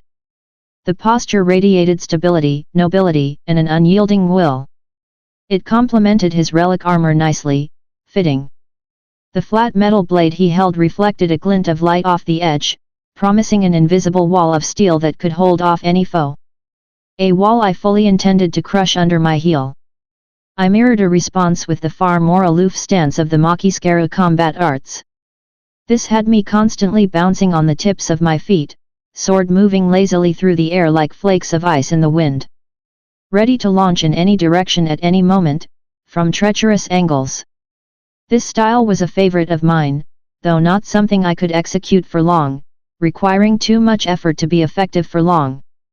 An exhausting style that had been developed specifically for knights with pure unpredictable aggression as the core theme.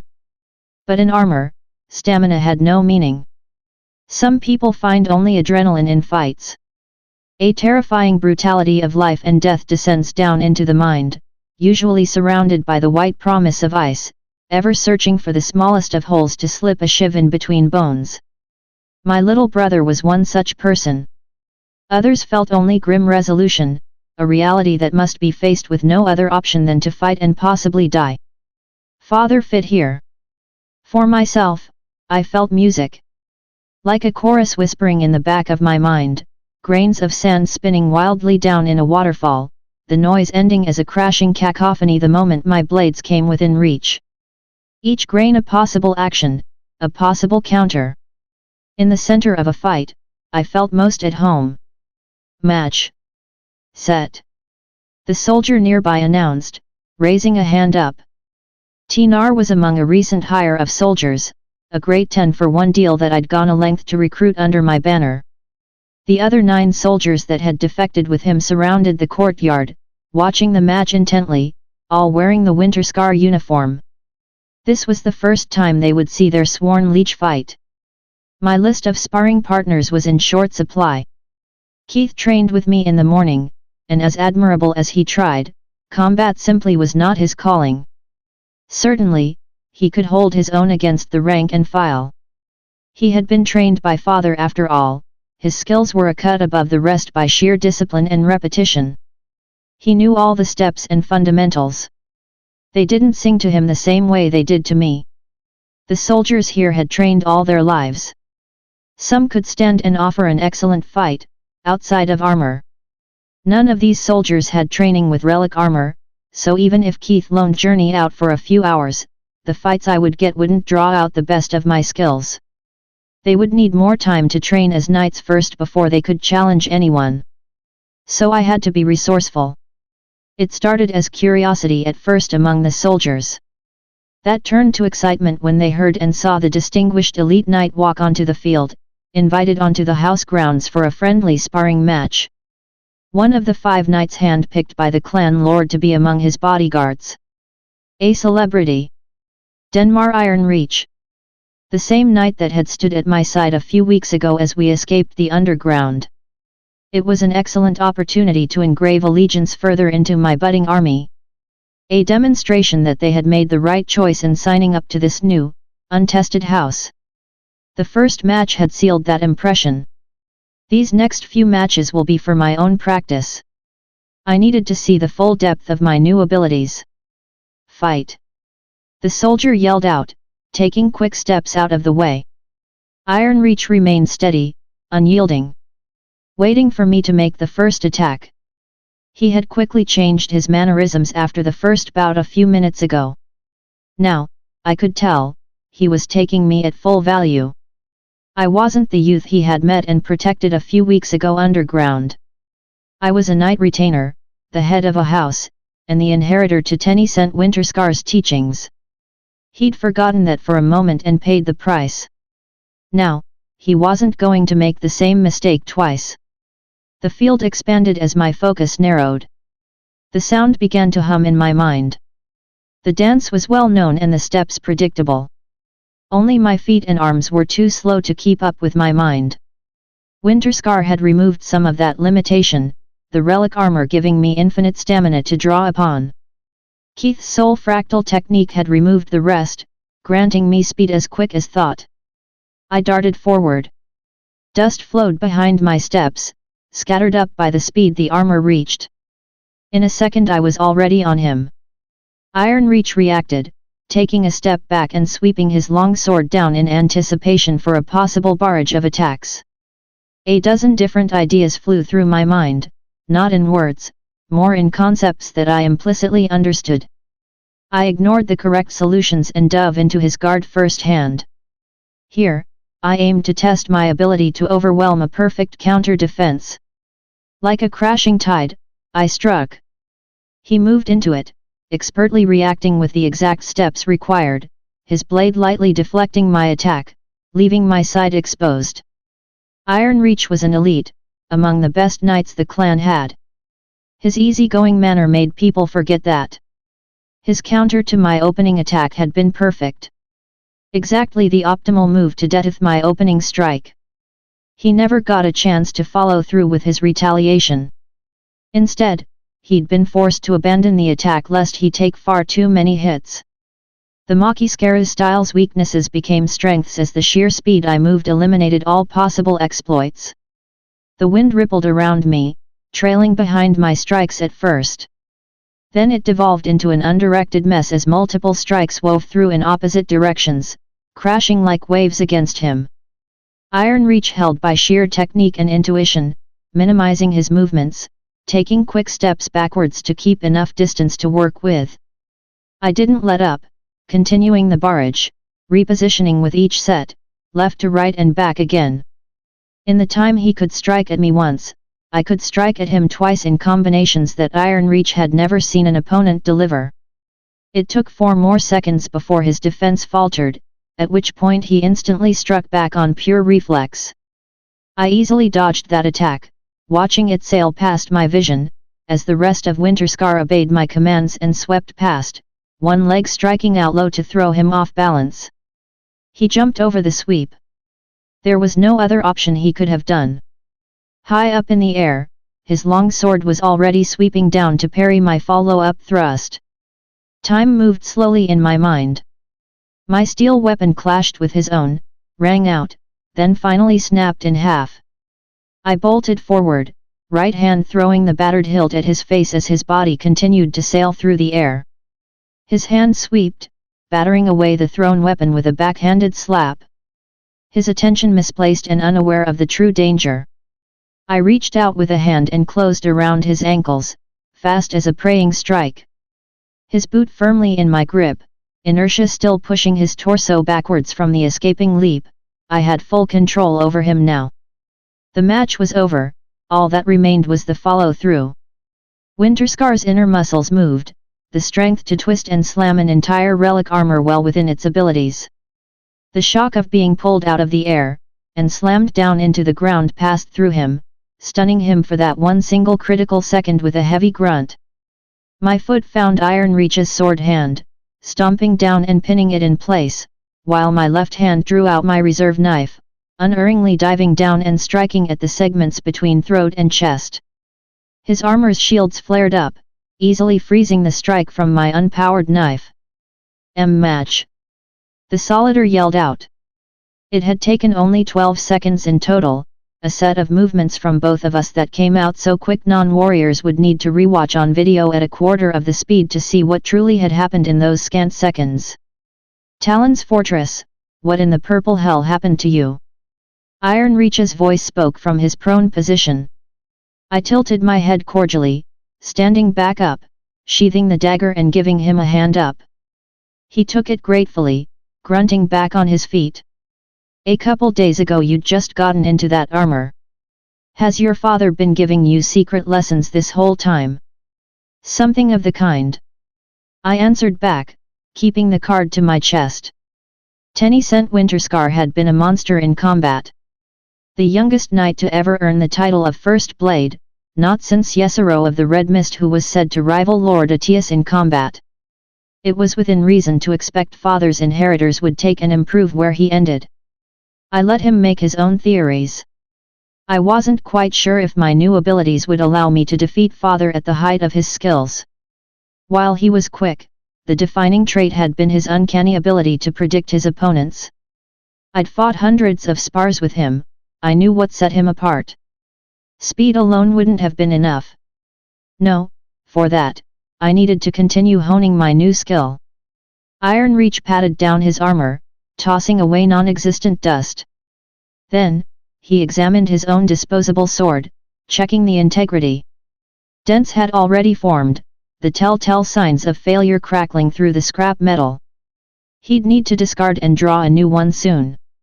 The next bout would certainly see it snapped in half at the wrong moments. Never seen anyone outright grab an ankle in midair like that. Tsuya, save me, where did you get that idea? Who even thinks they have enough time to snatch someone from midair like that? Seriously, I can't wrap my head around it. It was a test to the limits of my speed. My mind has always been faster than my body. I can see what I need to do, and yet my body doesn't react as quickly as I wished it could. It has always been my bottleneck. With Winterscar equipped, I believe I've found a method of bridging that gap. He nodded at that. Heard about the older knights moving faster and faster the longer they connect with their armor. Never paid it much attention myself, supposed to be something that takes years to master. So how in the purple hell did you figure out a way to speed that up? Pun intended, of course. Unless the clan lord orders me to reveal the technique, House Winterscar will hold onto it. Thank you. Ironreach laughed, patting my shoulder. Spoken like the head of a house. You're picking it all up way too fast. If I were the Ironreach magnate, I'd be worried all right. Probably keep this between you and me though, little lady. Word gets out they'll think you're using me as practice for a gamble at the first blade. Which, I'm starting to think you might well be doing.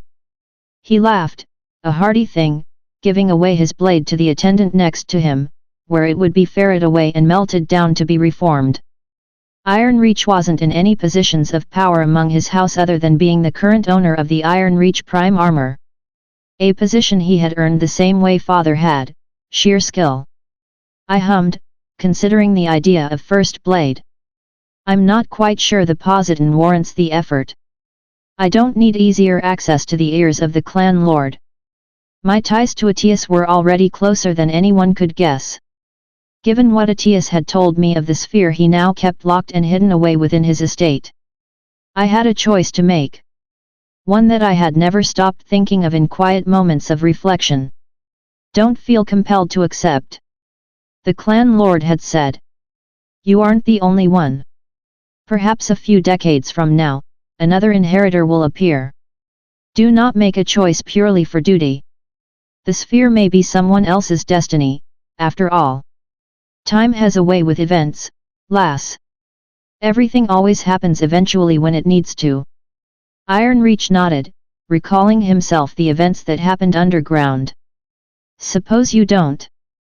So, just training for training's sake then. Preparing for the future. I said. Hard times are always coming.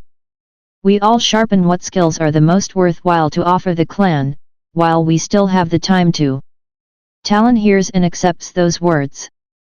Ironreach said solemnly, understanding exactly what I was alluding to. For the clan. For the clan. I responded. My elusive brother had also been working deep in the hidden corners of the estate, doing his part in his own way. Likely sulking in his sanctum even now, as he hadn't been sighted all day. Last time it was safe to ask questions on his project, Keith had told me he was trying to uncover the secrets of the occult weapons. Secrets that were not made to be uncovered with any ease. He hadn't seemed very happy or excited, so it was a fair guess that the project was taking time. Or he was brooding about the order to halt all research into the occult. Atius's own fractal pictures had yet to be delivered, likely due to the level of secrecy required. That left Keith with only the occult blade to continue work on. Ready for another match then? Feels fresh to fight you, good training against a feather. Right, spooked me seeing how fast they moved. Ironreach grabbed 2 fresh blades from an approaching soldier, passing one to me as the soldier bowed and took distance away. I took the dull flat blade, giving it a whirl and listening to the sound it made. Unsharpened metal, shaped like a sword, no hilt besides the naked steel. Crucible swords they were called. Made to be disposable training weapons for knights. The relic armor gauntlets didn't need an intricate or comfortable hilt after all. To clash blades with the speed and strength of relic armor would break down unpowered occult weapons. Those were too valuable to use in training. And turning them on for a fight could be dangerous if the armors failed to shield against a hit for any reason. Such an error could cost a knight his arm, ending his career. Thus, crucible swords became part of the culture, and woven into the duels. I don't believe my speed is at the same level as the feather we encountered. Not yet. Ironreach shrugged at that, taking a few steps back and taking a defensive stance once more. Maybe. Until then, you're all I have that I can train against. My ego's a small price to pay in exchange for being able to survive against one of those things. Let's go, little lady. The new blade remained silent in my hands once the movements had stopped, but even in that silence I could hear the faint echoes of the music starting once more. As you wish. I said, feet taking position. I would be pleased to continue honing my skills. What I was honing wasn't my connection to my armor. The technique for speed was only the surface advantage the soul fractal offered. My little brother was a genius. His crafty little mind could crack into puzzles and enigmas that hundreds of people before him failed at. There was no doubt in my mind the occult blade secrets would soon be teased out one way or another. If there was anyone up for the task, it would be him. When he gained the soul sight, he used the skill like a scholar would, an additional tool to be used. Weighing and calculating at all times. Studying the objects and items around him. He didn't realize the true potential of just what he had discovered. The soul sight itself would become the greatest weapon the world has ever seen. Book 2, Interlude, Kedra, Part 2. Magnificent dueling, my lady. The Logi accountant said, bowing low and offering a towel. I thanked him, taking the towel and wiping off the grime. Winterscar's helmet remained at my side, hooked onto my belt. What brings you here, Edgar? I asked. Are there more logistics to cover since this morning? It's a good break from my duties. And I wanted to see for myself the rumors of your speed were true. I've heard the stories, confirmation was the natural follow-through. He said, following to my right as I headed for my next appointment.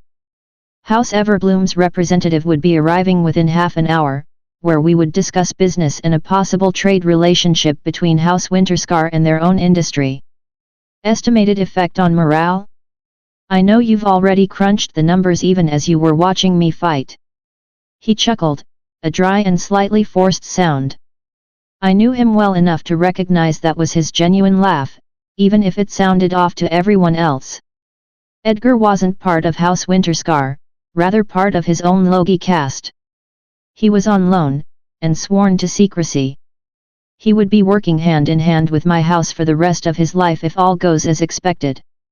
Every house needed the Logi caste to assist in functions after all. There were 12 soldiers in attendance, and 7 servants. 3 of which were recording the match. I suspect it will circulate through the house within the day. I hadn't expected you would defeat Ironreach himself, let alone never lose a single bout. Risk of the information spreading? None. I've already informed the witnesses this isn't something to spread outside the house estates. It'll surely spread through the members of course, but certainly none would dare share such a thing with anyone outside the house. On topic, does this new speed have something to do with the clan lord arriving a few days ago? You noticed, have you? I am a man of numbers, my lady. It didn't escape my notice that the first mention of a knight moving at that speed happened only after Atius arrived to meet both you and your brother in private. Forgive me for leaping to conclusions. I don't buy the cover story of this being a newly crafted technique handed down from Tencent. We stepped into my personal room where an attendant and her apprentice were waiting. In the past I would meticulously spend time perfecting my makeup. Before Winterscar, that had been my armor. Now, the task had been delegated to people who'd spent their lives mastering that art and enjoyed it.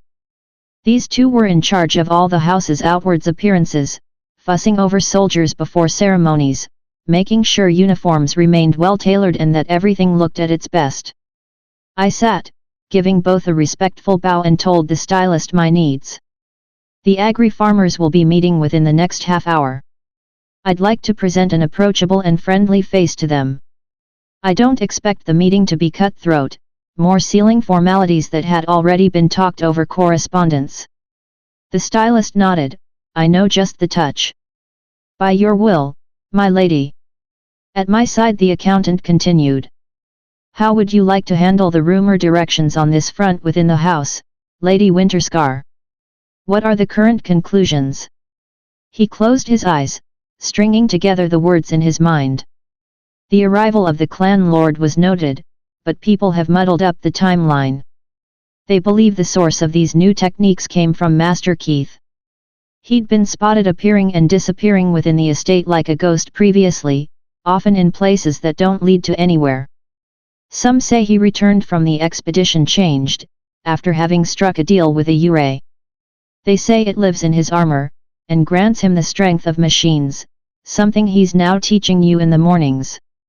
And of course, being the one who knows how to fight, you've taken these teachings and perfected them. I kept my smile controlled at that, as the stylist fussed over my left cheek, adding the right amount of blush. They think my little brother's brought back a ghost that's granting him the powers to go through walls. The stylist slapped a hand on my shoulder, fussing. She was fine with me listening to the accountant speak, but drew the line at letting me talk while she was in the middle of work. Edgar chuckled. Only the ones who enjoy superstition and gossip, my lady. So. Mostly.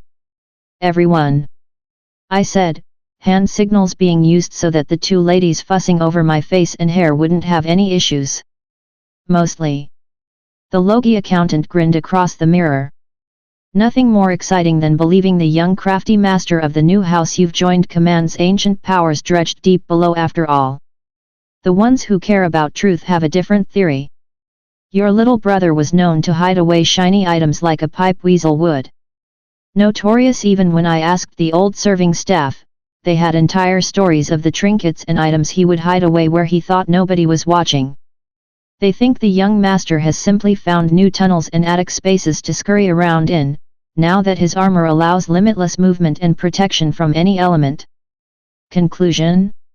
Edgar nodded, pushing his glasses back in position. The current theory is that he's found writings from the previous clan, hidden away deep in the substructure. It's been reported that he's visited the clan archives multiple times, so they suspect he's merged some of the clan's combat techniques along with whatever teachings found inside the basement, ceilings, and walls. And you? I signaled, quirking an eyebrow. The stylist gave me a pointed look, wordlessly going back a moment after as I relaxed my face.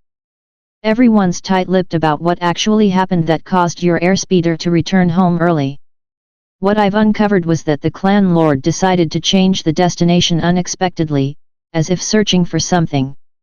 I believe he found whatever he was looking for. And he's having you and Keith test it before introducing the rest of the clan with the discovery. I tapped my hand, signaling to the stylist I wanted to answer. She nodded, and moved to fuss over my hair, both herself and her assistant taking to the task with practiced hands. Mostly correct. I said, now free to speak. The technique requires modifications to the armor itself, and those are more personalized night by night. Modifications that only the House Winterscar armors are able to take due to events that happened underground, when Keith and my father were alone. More discussion will be done with Atius, where he'll ultimately judge how best to use the knowledge. It's very much in flux. There were certainly upsides to spreading the knowledge of soul fractals to the elite knights among the clan. And significant downsides to operational security. Atius saw through history, specifically the holes in history where cities should have been. He had great interest in navigating those holes carefully, lest his clan become another missing data point. He was going about this carefully, testing out small bits. While we were all mostly sure the soul fractals themselves wouldn't draw attention, a whole clan filled with knights capable of moving beyond what their ranks should earn would ripple outward. I don't know what the future held, but I suspected with the incoming raiders, Atius would be forced to incorporate the soul fractal techniques into our doctrines. Would my little brother be revealed publicly as a warlock? Or would Atius cloak the whole thing, ordering all knights to use this technique only in the most desperate of times as a hidden trump card? The stylist completed her work, patting my shoulders. All done, Lady Winterscar. Please do take care not to wipe your hands over my work. Don't put on that helmet again for a while at least. Or else I'll be quite cross with you. I nodded and returned her smile. I'll see to it. Thank you as always, I appreciate the effort you put in. The stylist scoffed. What kind of stylist would I be if I didn't take pride in my work? You have your duties to the clan, and I have mine. Now go out there and wrap up the business, young lady. Standing, I gave another bow before heading back out, this time in the direction of the audience hall. Was there another pressing item to discuss? Of course there would be. The Prime of House Insight wishes to invite you to their prayer ceremony as a witness and guard while they're outside to offer respect. Yours will be within viewing distance 3 weeks from now. Is there room on the schedule? If they'll have me, I would enjoy joining them and seeing how they choose to honor yours. I reached the audience chamber, sliding the door open and walking inside. The dim lights gave the room a warmth, while the raised table gave me a slight height over those that would come. I sat down on my feet, hands folded together on my knees in a comfortable position.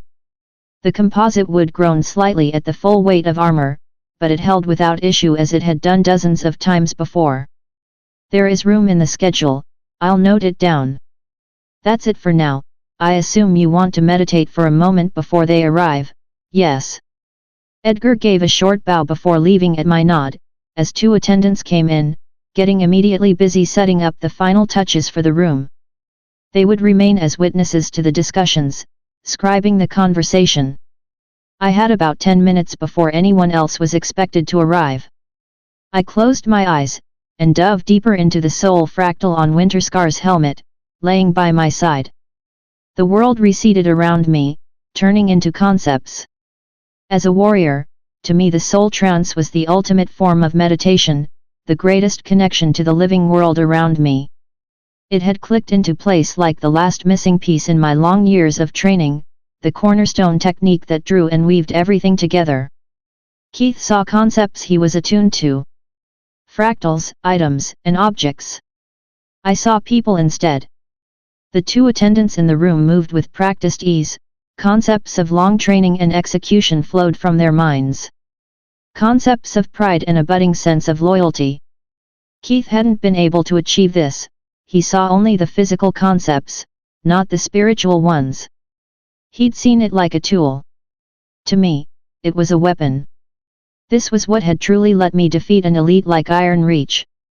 In the soul trance, I saw concepts of combat. Concepts of movement and training floating through his thoughts, becoming manifest in reality. And I could see it bloom to life in his mind a moment before he executed each movement. Every move of every school of combat was meticulously categorized and named. Trained and repeated hundreds of times. And so each movement was a concept in itself. The moment a spark of an idea surfaced in the mind of my enemy, a half-second before they committed to it, I would see it. Father had fought like this, only using pure intuition to predict the enemy. And while I hadn't inherited all of his skills and gifts, the soul sight granted me my own form of precognition. Another presence came into the room unexpectedly. Concepts of duty, speed, and order flowed through that mind. A messenger. I opened an eye and watched as the Winterscar soldier approached. He took a deep bow before me, my Lady Winterscar. Master Keith sends a message for your eyes only. A small parchment was withdrawn from his tunic, and he offered it to me. The wax seal remained bright and untouched on the envelope, signifying no one had yet read the words within. On his other hand, he offered a candle. My hands reached out, snapping the seal and unfurling the parchment. Reading the words, I carefully kept my smile in control. There hadn't been any doubts in my mind in the first place. This was the inevitable conclusion when anything that looked like a puzzle ran aground against Keith. The last discovery he'd made had given me the tools to change warfare forever. I was curious to see what new era his next discovery would lead to. The soldier lit the candle he held, offering it to me with head bowed. In my armored hand, the flame remained bright and orange, waiting. The paper message was offered, and the flames eagerly devoured it, dissolving the 3 words he'd written into ash. I've found it. Book 2, Chapter 17, Sneaky Bastards. Did you call for assistance? An older lady asked, walking up to greet me. I turned, giving a respectful bow back to the librarian. Yes I did. I'm looking for access to the software database. Last time I only had partial access to the common items. Today, I had walked into that library with my armor. Which meant I was implicitly allowed far more lenience. The clan library wasn't very large, a few dozen shelves all lined up carrying older books. I'd spent a good portion of my youth loitering around here. Further out in the next room were a mix of tables and seats in an oddly spacious room compared to the rest of the smaller, more compact architecture. There, scavengers of all castes came together to study for different tests or challenges in their respective fields. It was a cozy place, not quite as opulent as the bath, but still wide and large in its own way. The real size of the library lay hidden inside the terminals, however. Inside those, there would be treasures collected over time. The most prized were 3D printing files of various kinds, which were highly controlled. The more exotic files required a librarian to carry the data and supervise the construction. They took their work seriously. "Master Knight, what kind of data are you searching for?" the old librarian asked, clearly used to dealing with knight retainers given the calm in her voice. There was a glint in her eye, almost as if challenging me. "No free meals here, my status was not going to make anything easier. I'm looking for history on experiments done to examine the occult weapons," I said. That caught her by surprise. Not every day a knight asks for Reacher scrap shit. She recovered quickly, furrowing her brows in thought. Not many answers for that, Master Knight. Those aren't studied every day, you know. I shrugged at that. The clan's old. Surely a few people have tried their hands at figuring out what makes these knives tick. She gave a wan smile, the kind given to children. I'm sure the archives will have a log or two.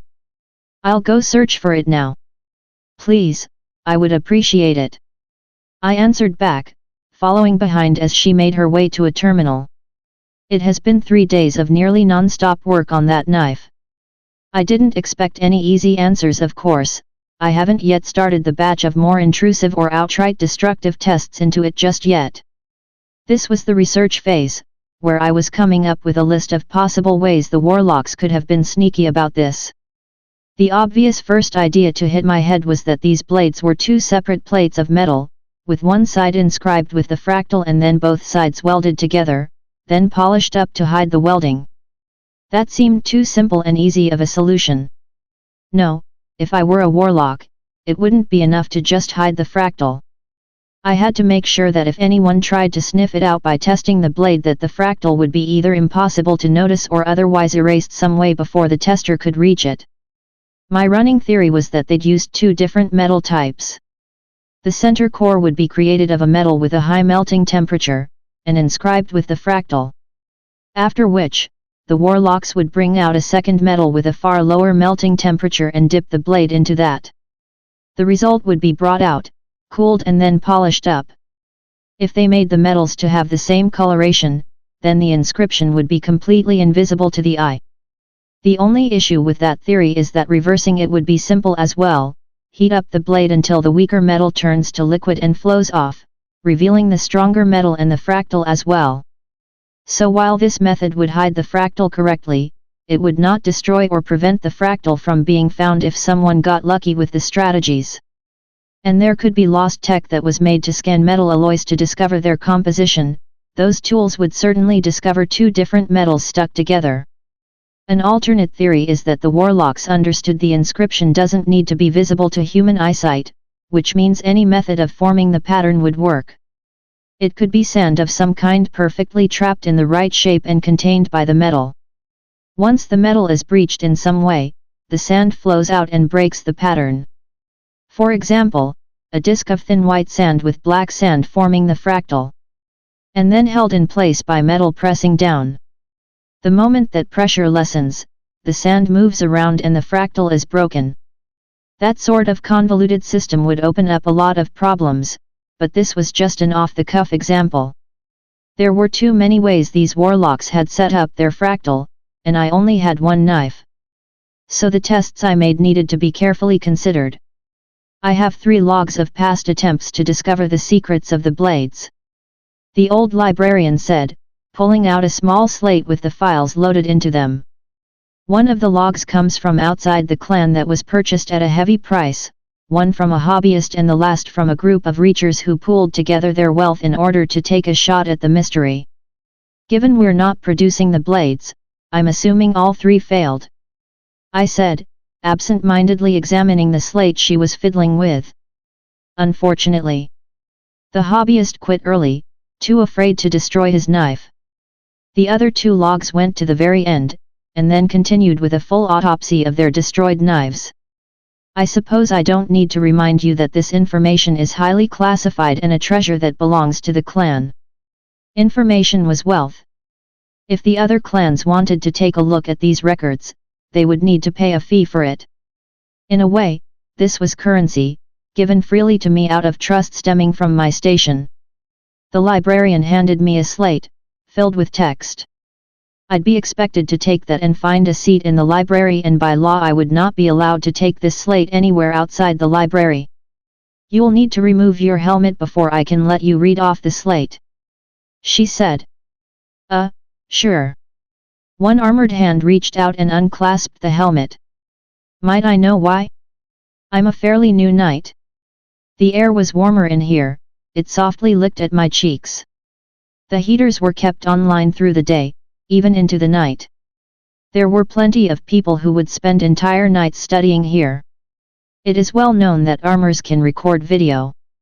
Would defeat the point of security if you could simply take photos of the slate's contents. She chuckled. Do not take it as a personal slight, Master Knight. Such is the way things are. I gave the old lady a nod, bowing a respectable length. You have my word, these logs will only be read by me. I don't mean to have been discourteous, only temporarily ignorant. Such a respectable young knight, the librarian mused, patting the side of my shoulder fondly. Speaking of that, please let the other knight of your house know we look forward to his next visit and miss him. Other knight? I asked, confused. She pointed at the red sigil on my armor. That mark there, that's your house's insignia, is it not? There was only one other knight that had such a sigil and was a regular here. Not many knights visit the library, so the staff know well the ones that do come. Father. Yes, do you know what he looked for? I asked out of sheer morbid curiosity. I hadn't pictured him to be much of a reader. I remember when I was younger, he'd come in looking for combat manuals and other techniques past warriors wrote out.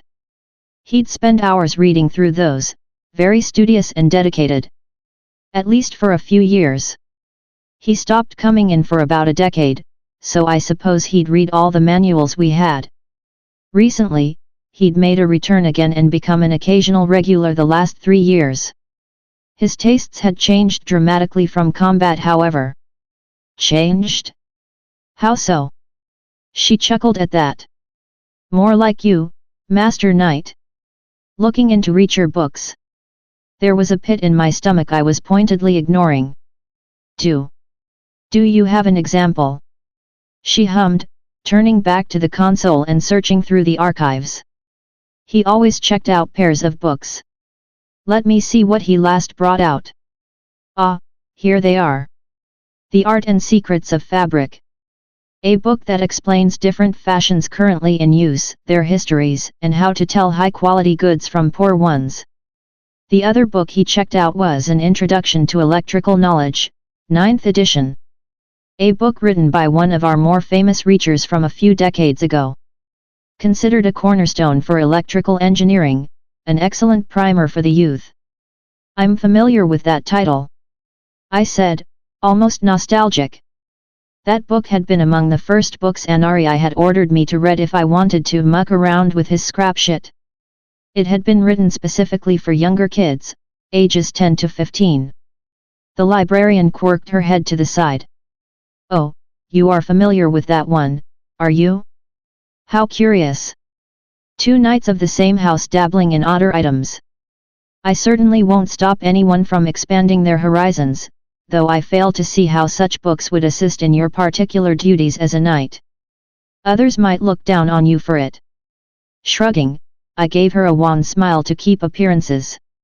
I guess people from my house have strange hobbies. Thank you for your help. I managed to say, my voice almost cracking for a moment before I got control again. I might return here for more information later. I'll pass on your words to him when I see him. She nodded at that, oblivious. May the winds be kind to you both, Master Knight. I bowed politely and made my way out of the library, into one of the study coves, walking past the tables and studying clan members, ignoring all the glances being sent my way. The quiet atmosphere, calm and gentle here.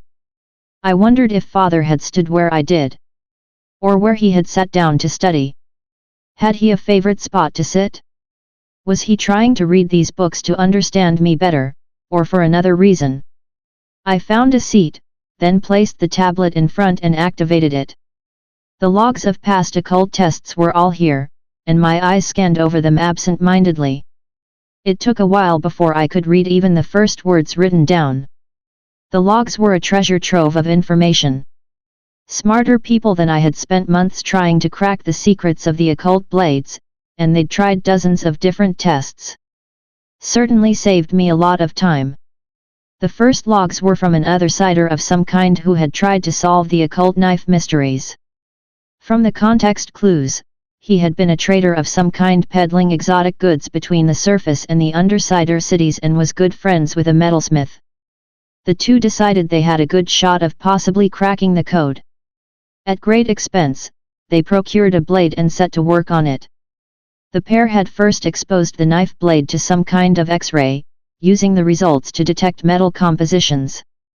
With the trader's connections, they'd been able to dig out a machine specifically made for spectrogrammy of metals. The result had been somewhat conclusive. The majority of the blade was forged of a mix of metals which the metalsmith had concluded were mostly tin, some copper, and trace amounts of antimony. The uniformity in the metal's composition suggested the metal had been directly printed as is, rather than separately produced and mixed at a later date. He called the composition pewter. A metal that had a low melting temperature and was far softer compared to other metals like steel. This made it ideal for crafting jewelry, though certainly not a good pick for a knife. The metal had low durability and could be bent easily if hit hard enough. There was a thin plating of nickel, which the metalsmith determined was likely done for cosmetic reasons using electroplating techniques. The metalsmith had done more tests on the blade, finding out that the voltage needed to pass through the tang of the metal specifically relatively quickly into the experiments. The pair had been detailed enough to document the limit point where electrical currents became too weak to trigger the blade. Low, but not to an insane degree either. About 14 millivolts as they discovered. Talon hadn't even mentioned something like that. The blade could be cut into smaller pieces, and the new edges would still light up and cut correctly, so long as they were connected to the hilt piece. That part, the logs cited an older experiment run by a different clan, one I had no access to. They kept coming back to the tang being the linchpin that held everything together. And they were onto something, since I knew already whatever fractal powered these weapons, it was housed inside the hilt's center. The duo continued, welding new metal pieces to the blade and testing the effects.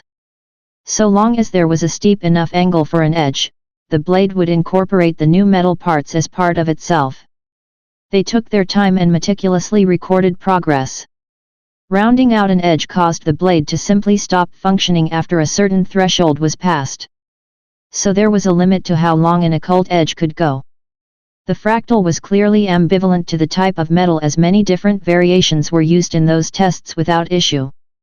The metalsmith concluded the material of the blade likely didn't have anything to do with the function and was most probably the warlocks being more economical and using an easy-to-work with metal. After all, the blade cuts through anything without resistance when powered on. It didn't need to be greatly durable. The length of the blue occult edge could only be extended a certain amount, after which the blade would refuse to function until it had been reduced in length. Width of the occult weapon counted, so the pair had concluded there was only a certain amount of surface area that the weapon could cut. Increasing the voltage and current sent through did not have any effects on this limitation. However, they theorized that making the blade more thin and making the tang more thin as well would give more surface area to work with.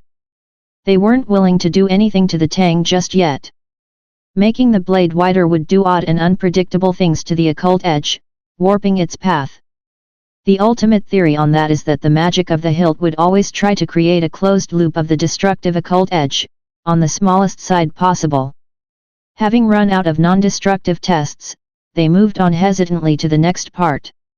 They began to grind down the hilt, centimeter by centimeter, first peeling off the nickel plating and then slowly stripping away pewter. Keeping the blade lit up the whole while and hoping they'd notice something inside or at least have video footage of where the point of no return was. They'd removed only a few centimeters of metal before the whole blade instantly died off. After which the pair had tried to figure out what caused the issue, trying all kinds of odd tests and examinations to no avail. The fractal pattern had been broken by their grinding somehow, and they hadn't been aware of that. When I'd frozen the prior images, the cross-section looked clean with small coloration changes sprinkled a little all over the metal with no rhyme or reason that I could tell. The poor duo had absolutely no chance to figure it out from there on. The second contender that tried to unravel the occult blades had been a knight himself, from House Ironreach, though his bones were long ago buried by now. He had set out with the goal not to discover the secrets of the occult, but instead to shift his knife into a longsword. On that part, he'd been lucky. His logs included the same findings as the pair before him, discovering that the actual blade could be worked on without issue. He'd added additional metal, made the blade edge more thin, and the project was a success. Whistly picking to run with his winnings, he didn't mess around with the weapon further, leaving it working. An additional note had been added at a later time, that the blade had snapped during a mission where it took a blow on the flat of the blade. The tip was ripped off and stopped working, but the hilt and remaining broken blade simply continued to function with the occult edge lining the broken parts instead. He also noted that the blade still worked while bent, before it had been snapped. The last group had been the most scientifically accurate group, a full team of reachers who had been subsidized by the clan lord about 110 years ago. They'd quickly discovered the same as the past logs had, and then continued to do experiments. They'd gone further than the first pair, finding that the tang showed signs of heat deformities after they'd tested thermal imaging while running electrical currents through the metal. They speculated that the pewter hadn't been created wholesale, but piece by piece, giving the pewter hilt plenty of time to cool off in between each application. They'd subjected the tang to dozens of more tests, anywhere from acid baths to spectrogram. Unfortunately, their sword stopped working during a harsher heat treatment, when they were experimenting on getting information from compression.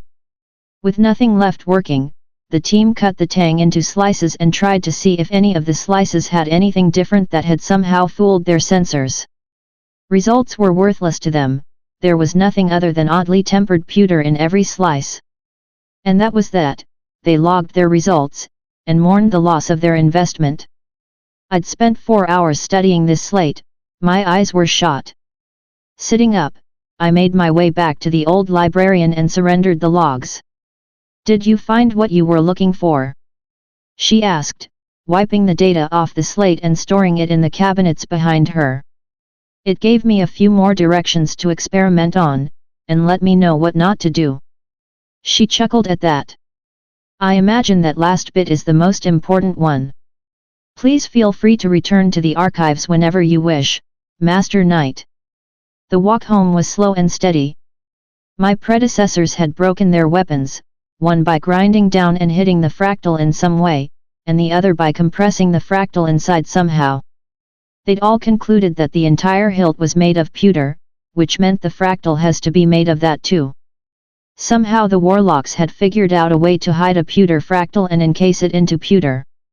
The only hint was that the metal showed signs of temperature deformities, that it hadn't been done all at once. My thought was that they'd engraved the fractal on a pewter plate, then filled the grooves with more pewter, slowly covering the rest of the engraving. Reality didn't care if a human would think that's illegal, it would see a disturbance in the pewter in the shape of the fractal and that would be that. After covering the inscriptions, they would continue to melt pewter in covering up the hole, likely deforming the surface layer of the fractal as a cost but leaving the deeper furrows untouched and working.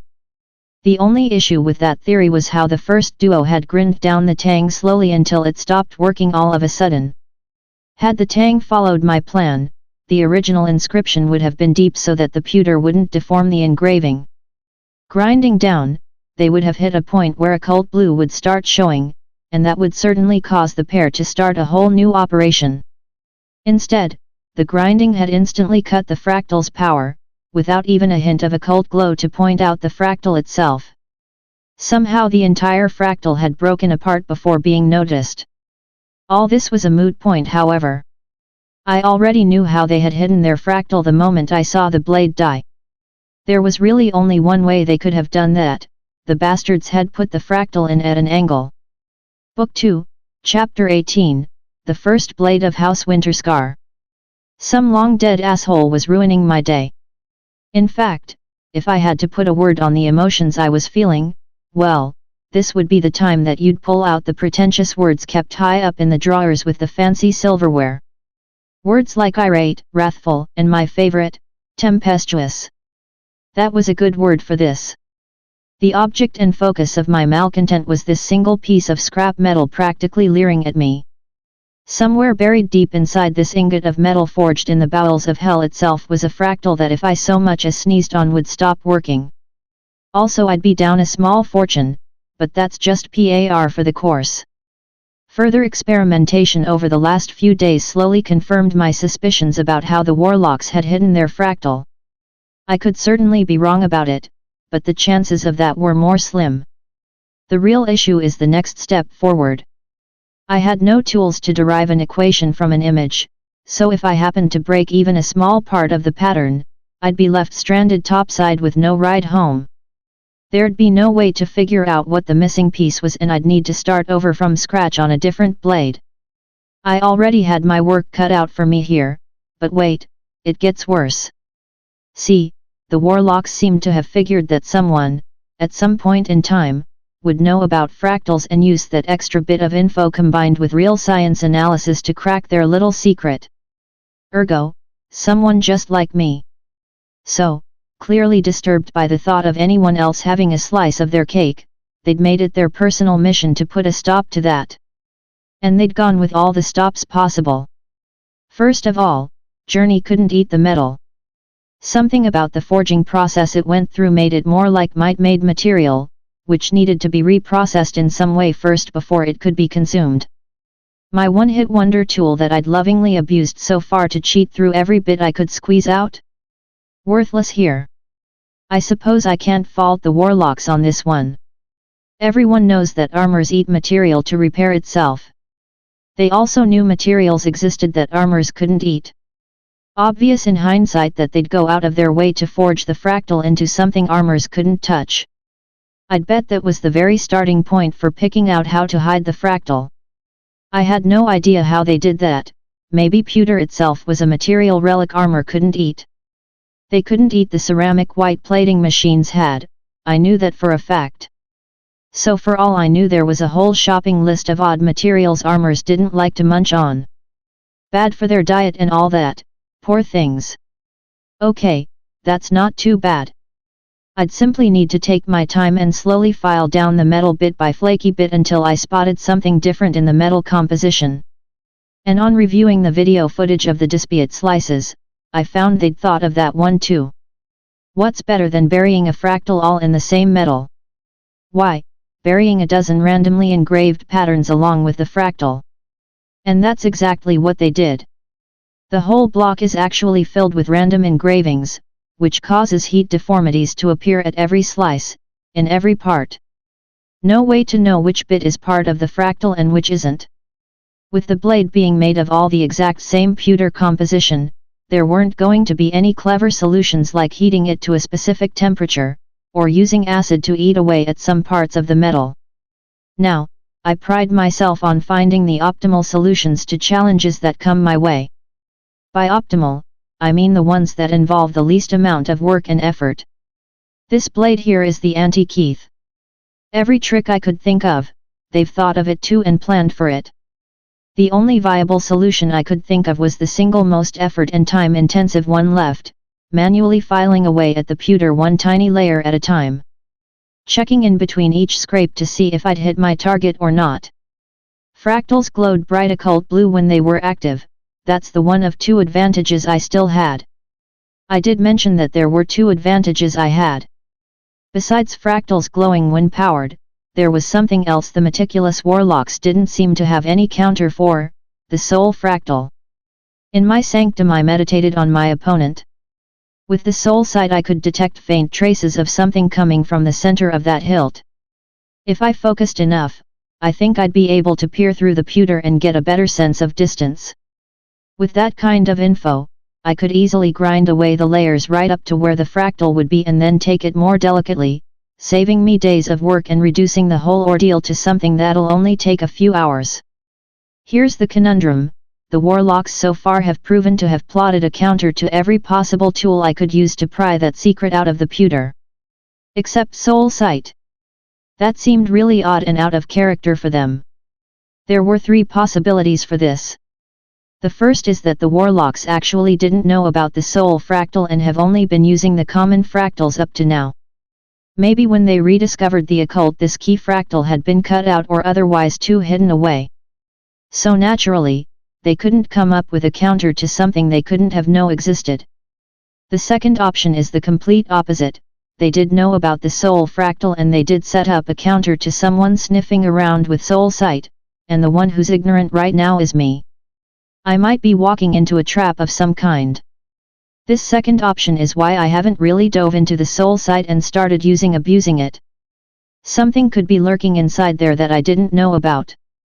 The third option is that they knew about the soul sight and decided it wasn't worth the effort to protect against. As in, if someone had all the tools to both discover their fractal and also the soul sight to excavate it out, there wasn't an option to stop that wouldn't weaken the other methods. Rather, they could be using this to recruit new members into their guild. Test by trial of some kind. And to be fair, whoever discovered their secret wasn't likely to go around telling others what could potentially be a quick and easy path to a luxurious retirement. Why make more competition? Option 1 and Option 3 meant I would live if I used soul sight to pinpoint where the fractal was inside. Option 2 meant that I could outright die to something I had no idea was there. 1 in 3 chances of something going terribly wrong. Well, there was a fourth option: I give up trying to get this done fast. Instead I very slowly grind away the pewter one scratch at a time right from the start, turn the blade on and off after each scratch, and keep going until I uncovered something. It really burned me on the inside, but ultimately I had to pick option number 4. 1 in 3 chances to possibly die was not odds I wanted to gamble on. As for why I'm talking today of all days, that's because I already had picked option 4, almost an entire week ago. Since then, my life has been steady and uneventful. Early mornings with Kathita and Kedra. Once I'd shown my sister the basics of the technique I'd come up with, and had Winterscar inscribe the soul fractal on the inside of her helmet, Kedra had been good to go. A few hours of practice and getting the new movement down, and she was now a menace to all the houses with dreams of competing for the position of first blade. I didn't know if she was actually going for the position. Atias hadn't yet announced he was looking for a replacement. Coincidentally, since she was the undisputed master of it, she's the one that came up with a fitting name first. Behold, the Winter Blossom Technique. Kedra made a pretty good case for the name. The majority of our soul remained inside the soul fractal that had been etched inside the helmet, forming the blossom, while small bits of the soul would be woven back inside the body at just the right spots, forming a root-like shape. Hence why Kedra suggested that as the word for it. It by no means had anything to do with her fondness for flowers or anything. The winter part should be evident. What good is a secret technique if we weren't going to stamp our name on it? That's just not done. It kind of stuck and was better than what I had been thinking of naming it, if I'm honest, though the words will never leave my lips. After morning training, I'd usually have a few hours of doing minor chores for House Winterscar. Once my responsibilities were done, I'd officially be off duty and allowed to do anything I wanted. Unofficially, what I really did was slink back into my sanctum and continue to grind away at the small pebble of metal from hell that was left. The part that cost me the most time was dealing with their angle shenanigans. The fractal could have had sharp points, lines almost. One of those lines had been set up to purposefully point straight up where the most obvious point of grinding would come from. The result is that the moment someone ground at the line, a small section of it would be cut, which meant the line was no longer at the exact length to fit the pattern, and so the whole thing would lose cohesion before even the grinding tool was lifted off. So, I'd been grinding away at an angle instead of straight down, the choice of which drastically increased my difficulty. It was impossible to grind sideways on a lit blade, the occult edge would outgrind the grinder. I had to keep turning the thing on and off and checking my work each time to see if there was any glowing signs from the pewter. A few days ago, I'd grind away through the hilt until I hit the first bits of occult light and my hunch turned out right. The big thing that I was holding my breath on was if I'd picked the right angle to come at it from. There was a case where I'd be grinding in the single worst possible direction. For that, I only had hunches and guesswork to rely on. A lot of if I were a slimy warlock, where would I angle the fractal to maximize suffering while minimizing my own? Turns out, I'd been right. I wasn't sure if I should feel proud that I could put myself in shoes of these sneaky bastards, but if I got a working blade out of it, I wasn't going to complain too much. Since I'd come from a good enough angle, I hadn't grinned out any of the X or Y axis, only a tiny bit of the Z axis, which isn't critical in a two-dimensional rune. That had been a really happy day for me, as it let me reorient the grinder to be exactly even with the direction of the pattern and made it easy to grind away the remaining chunk until I got close to the excavation. From here it had been back to meticulous grinding. Bit by bit, the fractal became exposed as I delicately removed the excess pewter. The closer I got to success, the slower I became, being far more cautious. I could have reached the end of this days ago, instead I'd taken the safe route at all possible times. See, if the fractal winks out of life before I had fully uncovered it, there was absolutely no way to tell what parts of the pewter were the remainder of that fractal and what parts were the false trails left over. So all my work would get instantly iced, and I'd probably rip a lot of expensive things in blind fury. Today I was filing away the last glowing trail of a line that still showed signs of being hidden away. I'd grown to loathe the color blue, especially the way it glowed. Complete eyesore. Blinds a bit too, so when I looked away, there'd be a dim yellow haze for a moment as my eyes adjusted. And I'd been staring at that for hours now, on and off and on and off again. Scrap by scrape, it was taking hours just to remove what would be a small cloud of dust, taking pictures in between each, just on the case everything shut down on me anyhow. Eventually, I unscrewed the ingot from its mooring one more time, lifted it up and examined it as I had again and again, searching through the pattern for any missing trace while it was turned on. The blade on the hilt had become a thin warped thing, shrinking down with each layer I scrubbed away. And to my great surprise, there wasn't any part of the fractal that seemed covered up by pewter.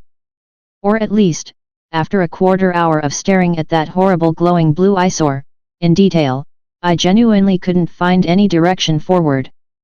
I think I'm done. I breathed out, to nobody. This moment should have been my crowning moment of glory, and all I wanted to do was verify that it worked and then go to sleep. Honestly, I was so out of it after hours on hours of tedious grinding. Only took you forever. Having a hard time sitting up yet? Bones aching? That's the first thing to go. Next you'll sprout a cane and then a need to yell at people. Trust me, I know all about it. Cathita grumbled out. She had liked the process as much as I had, by which I mean we both hadn't at all. It was utter suffering that the warlocks had pulled me through, but in the end I was the one holding their precious little fractal, all revealed and excavated. I didn't even have the heart in me to quip back, instead going all business. Journey, take a snapshot of this image and let's give it a whirl. There was a tiny metal rectangle I'd already set up at my side, ready for this moment. Reaching down, I brought that up and Journey's spirit floated by, swirling around the surface before retreating. I brought the metal piece up, to the light. If this doesn't work, well, if it didn't work, I'd just dip my head back and try to figure out what else was missing. Possible that there was a second fractal that needed to be dug up. Or worse, what if there were three? And the third one was sandwiched between the two? Maybe that's why the warlocks hadn't bothered protecting against a soul-side solution, knowing it would be practically impossible to excavate three different fractals inside.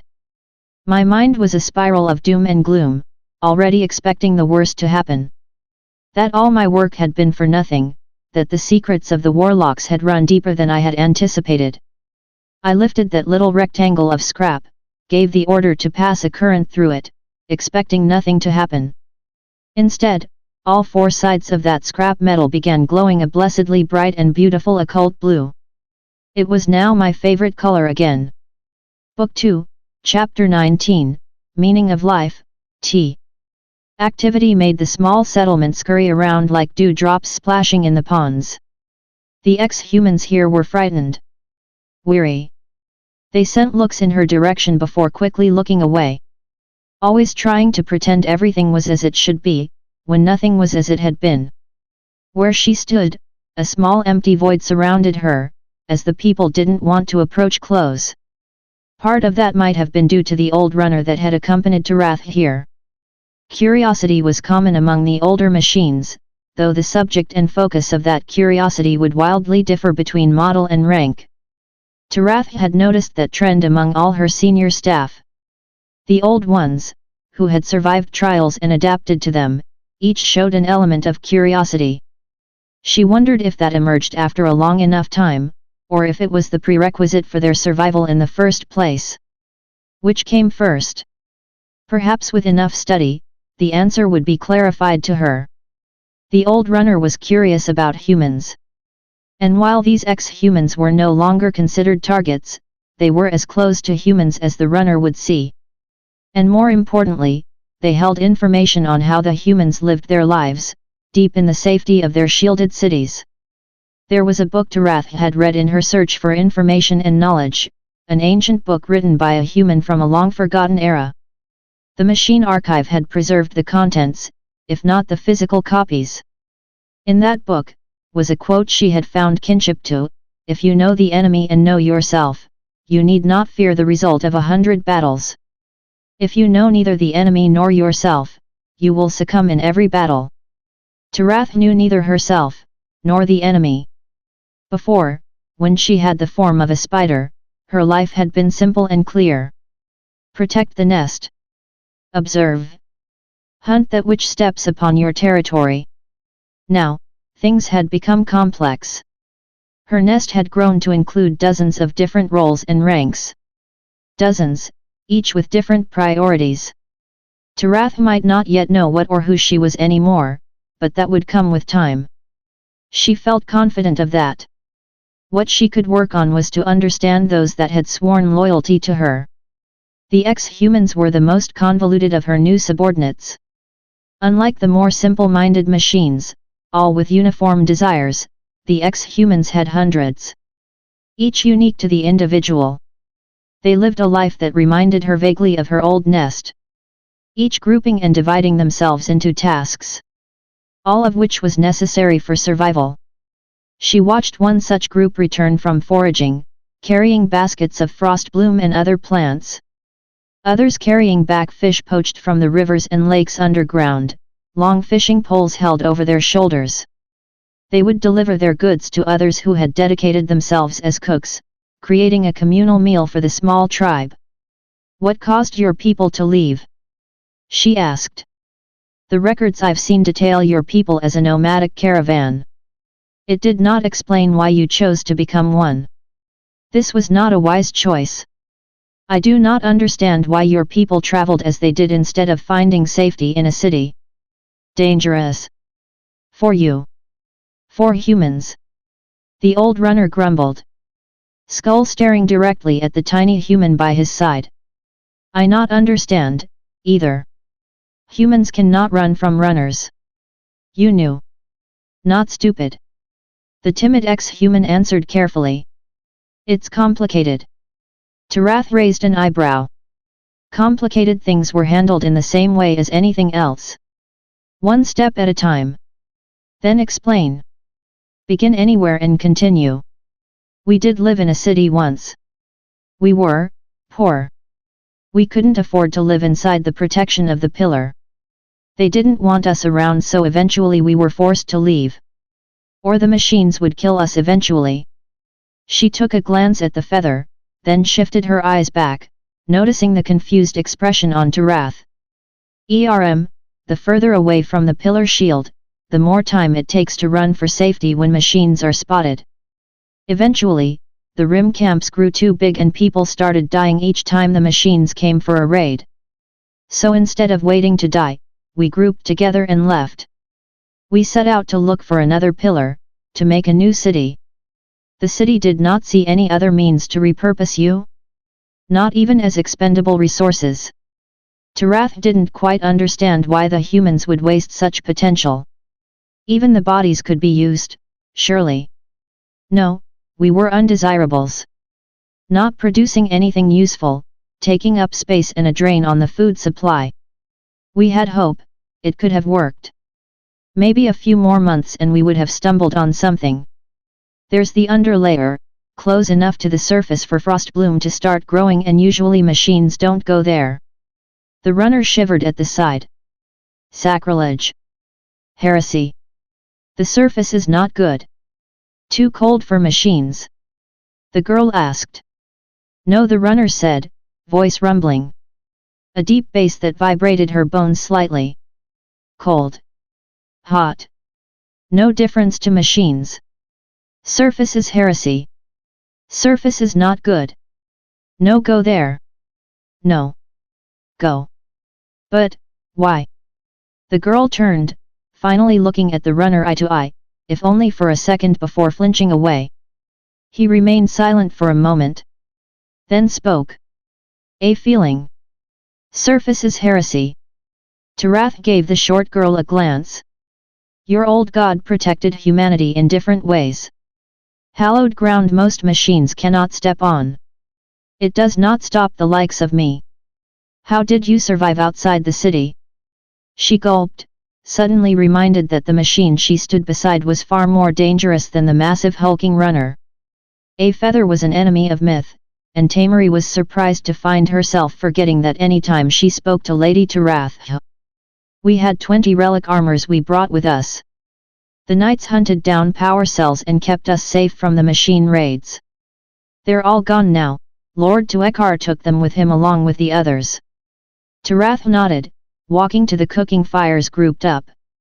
The old women there watched the old runner with weary eyes, and none of them seemed to notice the feather. The feather in question observed the large pot of soup at the center, where one of the oldest of the women seemed to realize the food was still cooking and would still continue to cook regardless if a giant machine stood at the side or not. That one reached a shriveled old hand and stirred the pot, adding more spices and tasting it again, muttering all the while. The rest of the women didn't have that same courage, each slowly edging away before leaving their duties behind to not so sneakily run.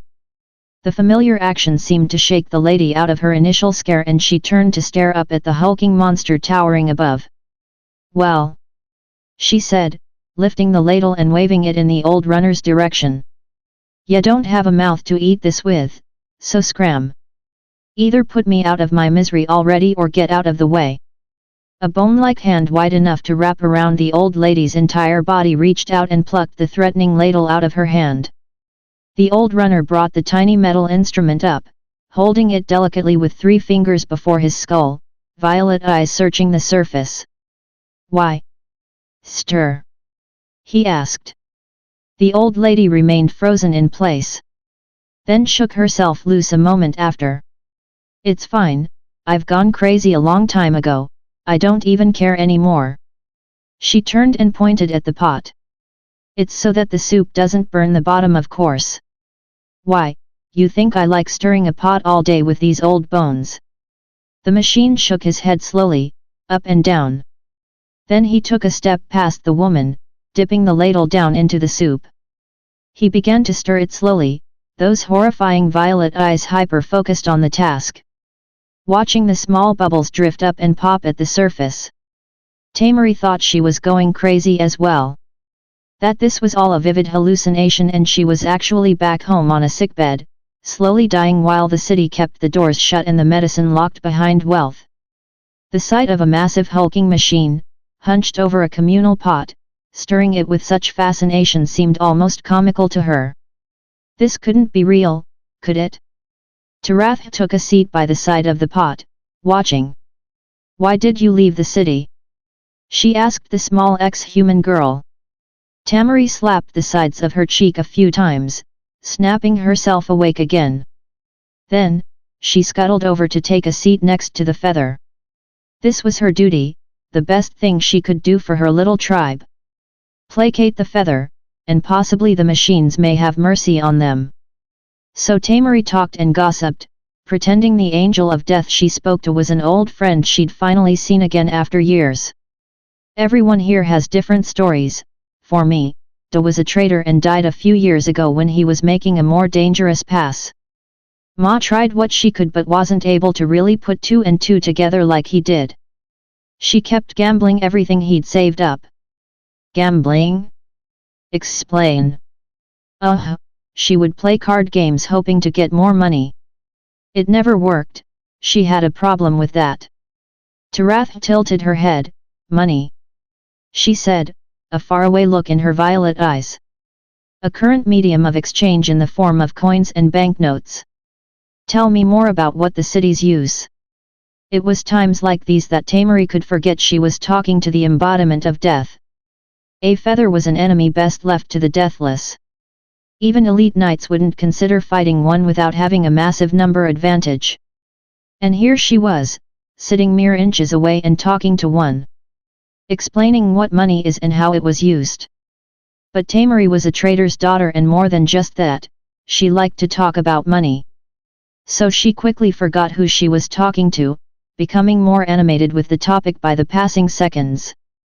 Before she knew it, the girl was talking about systematic monetary systems, trading voids and political collisions among the trading guilds. Every city has its own bank, see? That's how they dealt with the issue of coins.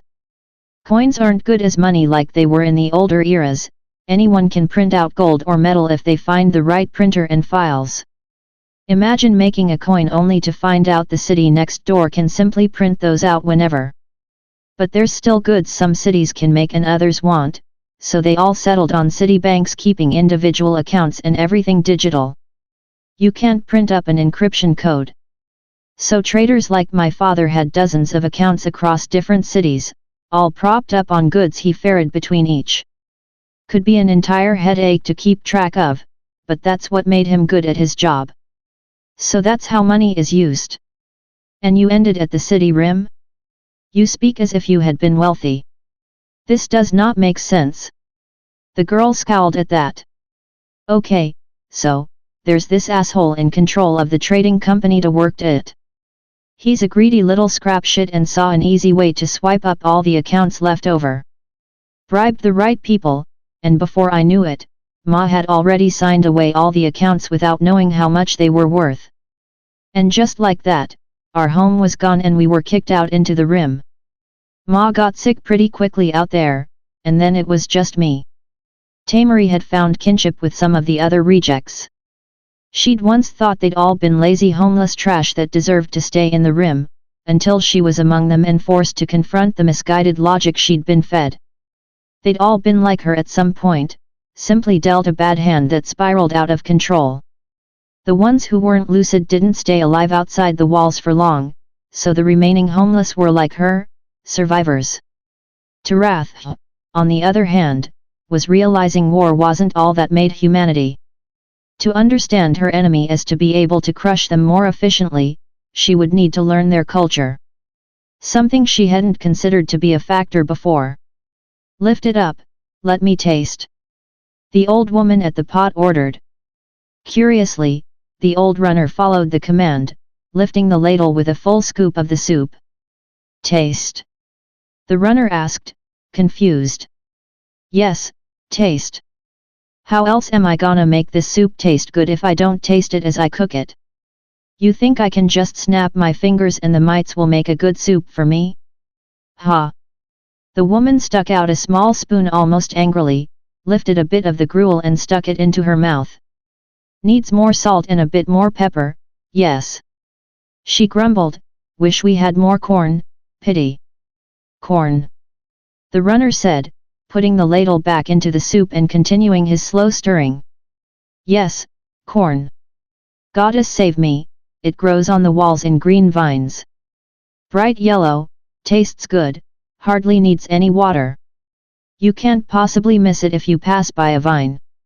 Steam it, boil it, grill it, everyone can eat corn and everything's better with corn. The old woman ranted as she grabbed ingredients from the discarded workstation her fellow cooks had deserted.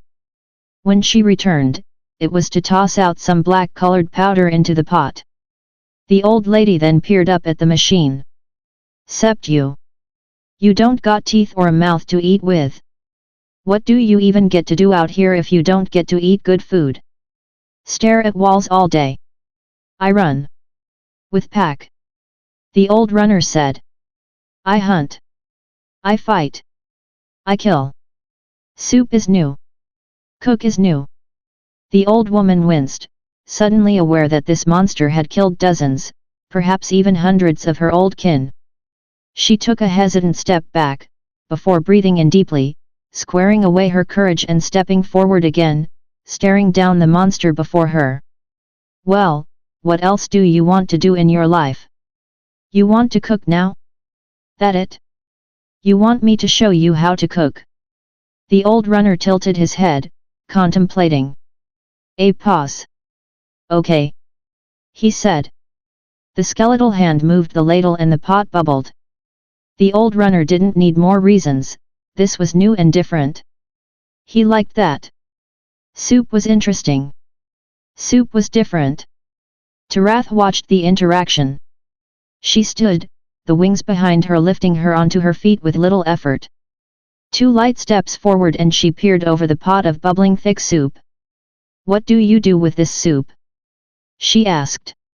The old lady looked back with disbelief. "It's food. What did you want to know about it?" Tarath realized she hadn't looked into how humans used food. It was a hole in her knowledge. "What do you do with food? What do you do with food?" The old lady repeated, dumbfounded. "Well, for starters, you eat it. That's what you do with food. You machines keep asking the weirdest questions." She'd read the books they had on war, it had mentioned logistics and supply lines. Food had appeared hundreds of times as a necessary ration. She knew humans ate the food. Soldiers eat. The books didn't say how soldiers eat. She could have searched for that question in the archives and found an answer. However, she was beginning to believe the books and archives machines kept didn't describe the enemy as they were today. It was all outdated. Too removed from the source of information. Tarath wanted to understand her enemy, she needed to learn from them directly. To craft her own memories rather than borrowing from someone else's. "How do you eat soup?" Tarath asked. The old lady didn't seem to quite understand the question. She grabbed her spoon, dipped it in the soup, staring at Tarath the whole time. As if it were evident, waving dramatically to the spoon filled with soup. Then, she brought it back up and then chomped it down noisily. "Like this, see? You take a spoon, chew it up and swallow. You got a mouth, right? What you think it was made for?" Speaking. That was all she'd used her mouth for. Was there other functions for the human mouth besides language? In hindsight, Tarath realized she hadn't the faintest idea of human biology. How had she not thought about their biology? The old woman had tasted the soup previously, and Tarath hadn't even noticed the strange action. She ran a quick mental check through her functions, looking for abnormalities or lowered thought processes. Nothing. The truth was simple. Tarath had simply not thought of human biology in any other way besides the methods of disabling it. She knew the heart was important. She knew blood was as well. The average amount of blood required for a human to remain conscious was a number she was familiar with. And it was dawning on her that this single number explained nothing else. The feather set to rectify that, downloading from the archive the full set of human biology. In this, she made another discovery, that her form was not identical. Instead, massive swaths of functionality was missing, as if the base template for a feather had simply been a copy taken from still images and video footage. Hundreds of details were lacking. Details that could not have been guessed at by simple observation. She had no stomach. No taste buds. No lungs. No vocal cords. Her throat led to a dead end. Relinquished had designed this form. And clearly, the pale lady had made only a pale imitation without true thought or care. Something was wrong. How had her mother ignored such details? And for so many years after the initial template? How had Tarath herself remained so ignorant until it had been made obvious to her? A blind spot? Or was this information something her mother had deemed non-essential? Surely, Relinquished could not have simply forgotten this part, like Tarath had. Relinquished was ancient, wise, and powerful beyond measure. She'd taken over the world after all. The feather didn't know why her body lacked all of these functions. But she would rectify that problem now. She signaled her nanoswarm within to build the correct structures. Power bled from her form as the swarms within her went to work. First, she gave herself lungs and more artificial muscle to move them. Then, she crafted vocal cords that replaced her speakers. The designs were found deep in the archives, made by humans experimenting with such android technologies. Primitive, but all she had to work with. Artificial taste buds and a true throat that led into an empty stomach were made next. The ability to smell. She went down the list, one item at a time, repairing her form. Some things she couldn't mimic. Others she came up with more creative workarounds. Tarath continued the work quietly as the camp moved around her. Tamari remained at her side, not quite sure what was going on, but seeing signs of black smoke moving around the feather. When Tarath returned, she had completed all possible modifications within her ability. She cleared her throat, now understanding why such an action was necessary. Programs had been copied and powered on that should have made the transition between a speaker and her new voice cord a seamless transition. Still, when she spoke, the voice was dry and hoarse. The feather coughed again. "Lady Tarath, are you all right?" Tamari asked. She wasn't quite sure what was going on, but nobody in the camp was paying attention to the feather. All eyes were on the old lady and the runners she was now ordering around to fetch her items and cut fish up. They had been at it for a while now, the soup had taken on a far more thick consistency. The smell of fish and herbs had begun to waft out in the air. For the first time in her life, Tarath smelled the food. The onslaught of new information struck her like a sledgehammer, filled with nuances. "I am fine," she said, her new voice similar to the previous synthetic version. And yet subtly different, no one consonant said at exactly the same pitch. "I have made some modifications to my form." "Modifications? Why?" Tamari asked, now curious. "I wish to eat the soup," Tarath said, taking a spare spoon and dipping the end inside. Scooping out a spoonful as the old lady had done before. She brought it to her mouth, and crunched down, biting the spoon in half.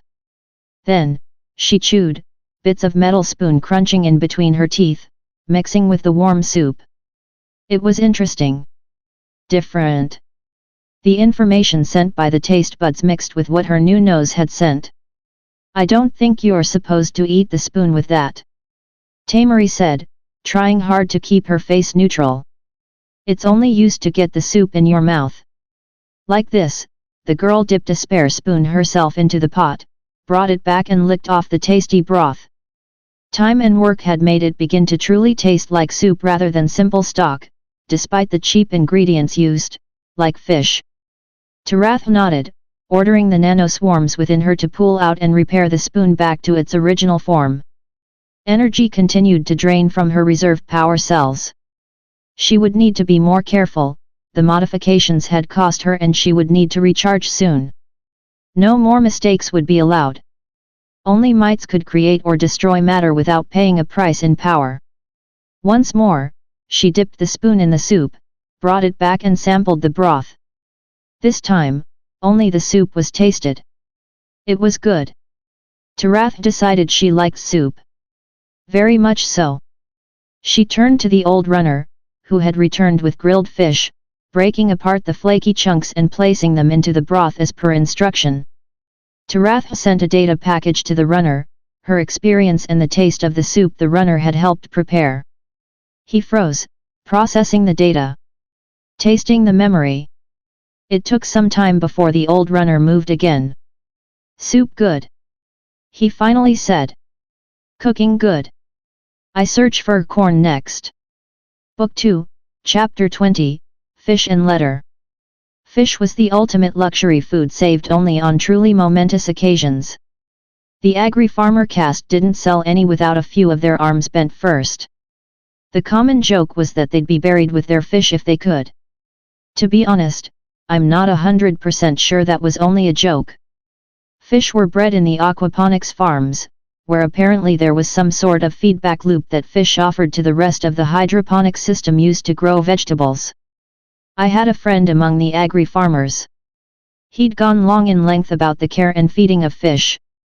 Rants about pH values, temperatures, substrates, species, bacteria, and oddly enough, plumbing.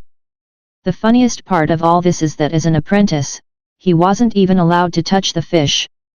Only the highest ranks among the agri-farmers were allowed to tend to the fish directly, given their incredibly specific requirements. But all things grow old and a dead fish floating in the system would quickly contaminate the delicate balancing act, so the farmers would routinely prune and trim out the fish if they spotted any signs of issues. And there lies the first chance of obtaining fish out of 3 possible manners. The second potential method of getting fish was finding it in the lakes and rivers underground. That came with its own set of costs. For one, only knights were permitted to travel underground, so that narrowed down the pool of possible workers. For two, if they did travel underground, it wasn't for tourism or leisure. Generally, there's been a few returns where knights happened to camp by sources of fish, but besides those exceptions, knights generally didn't come back up to the surface with fish in hand. The third method was to trade with the undersiders. When the pilgrims would make their way to the surface, a whole host of carry-ons would come with them, including traders down on their luck. We didn't have many goods that undersiders wanted. On the other hand, what goods they brought up tended to be sorely needed, even if they weren't fetching a good price down under. The pilgrims would carry fish and other staples of their diet with them, though not in huge quantities. The last pilgrims to arrive and harbor at our clan was 5 years ago.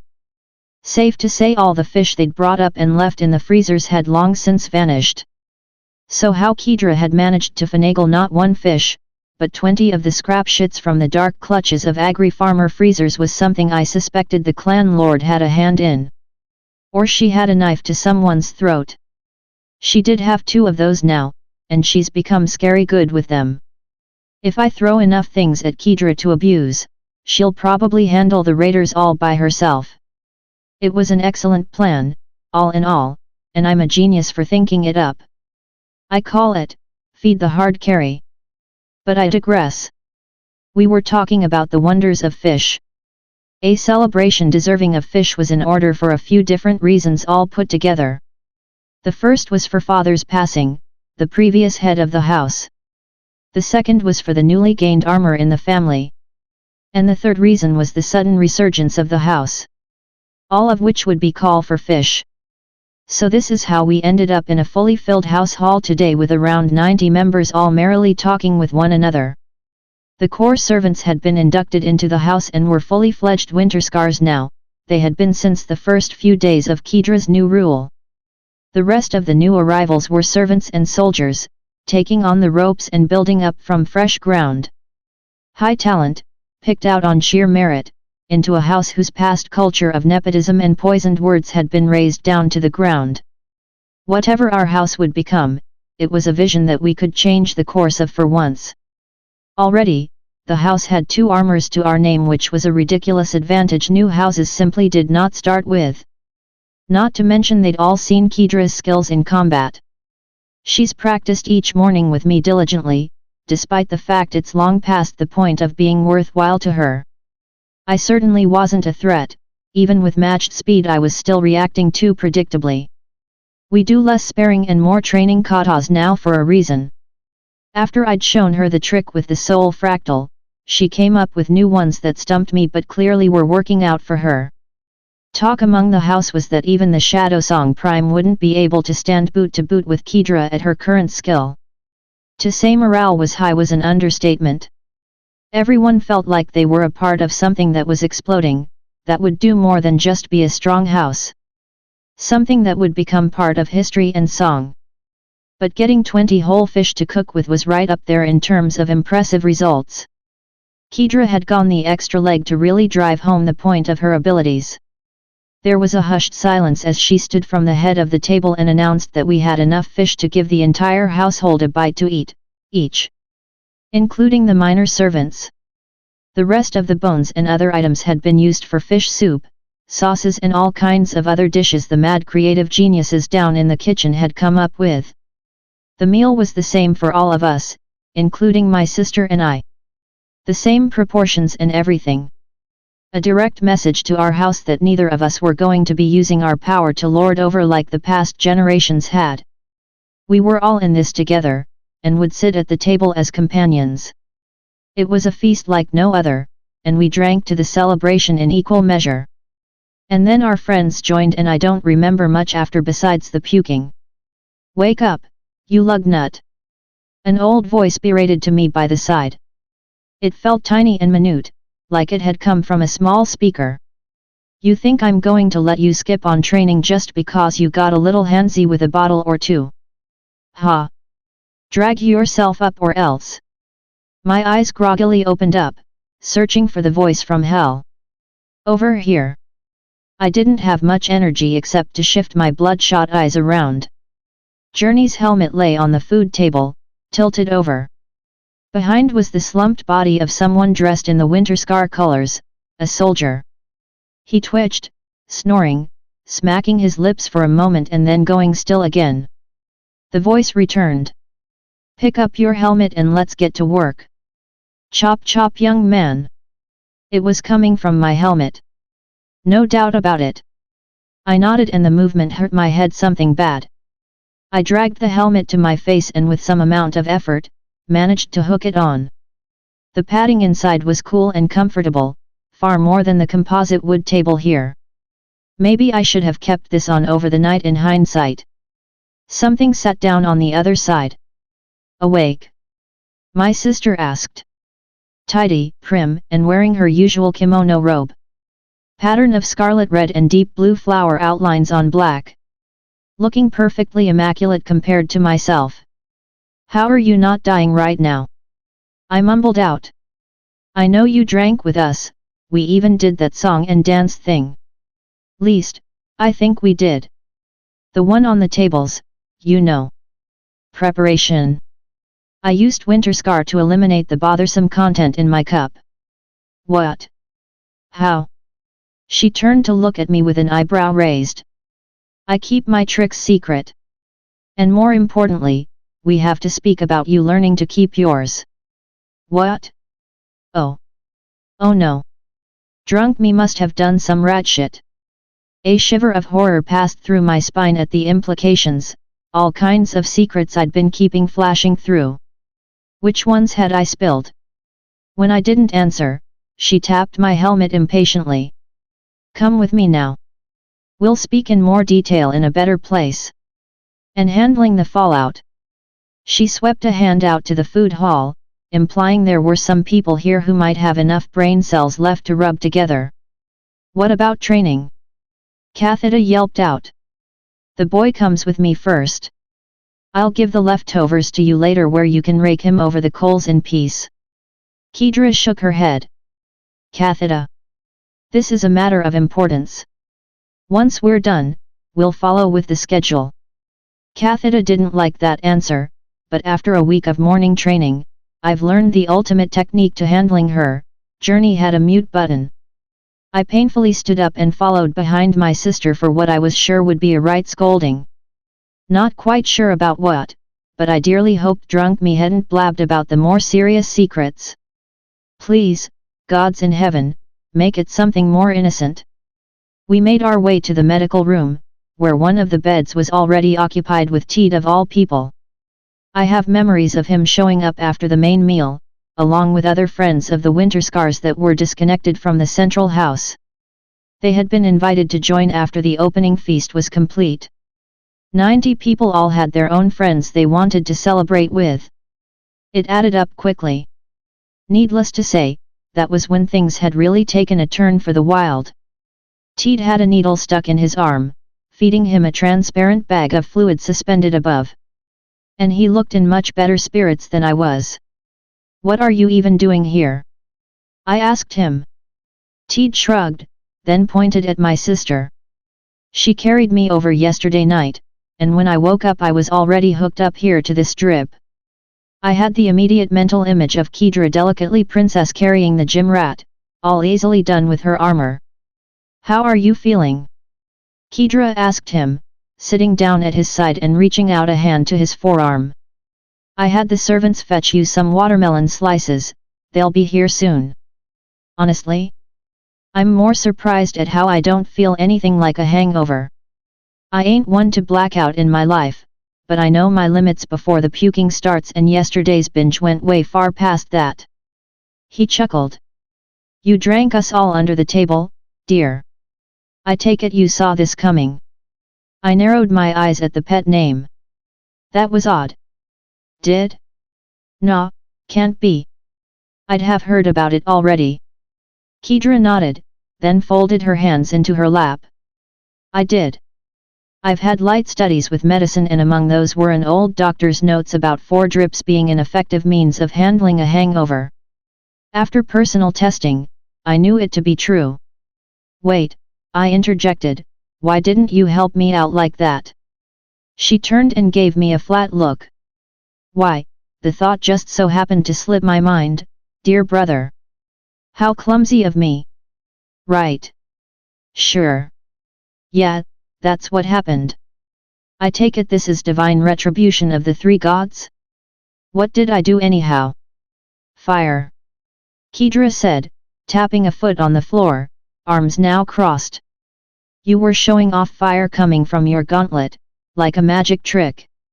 "Well, that was not good," I mentally berated myself.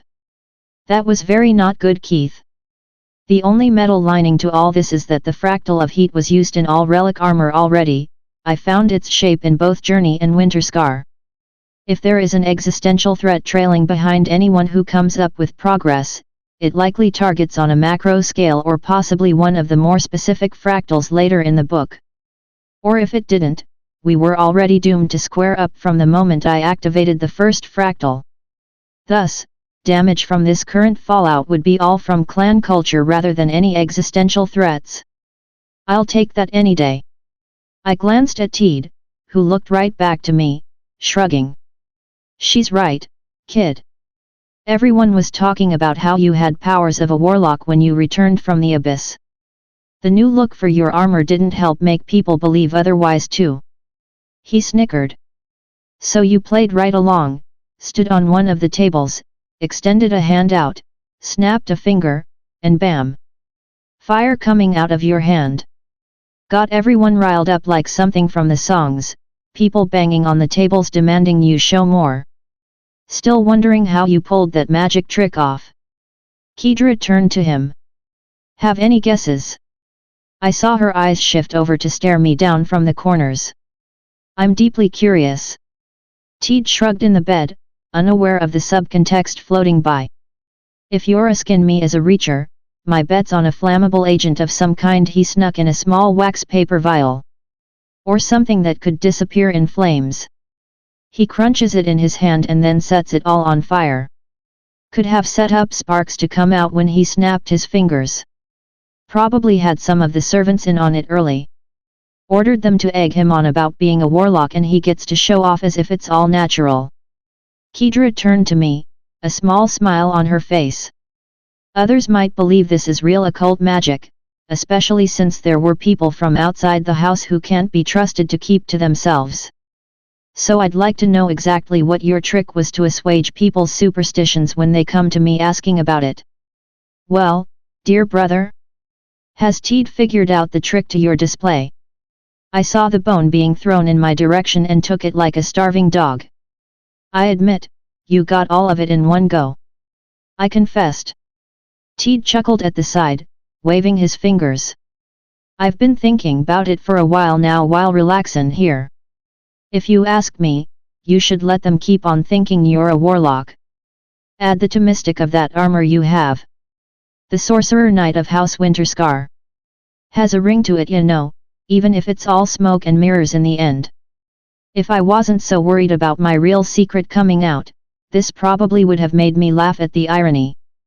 True to Kedra's word, a servant did enter the room carrying a tray of slices.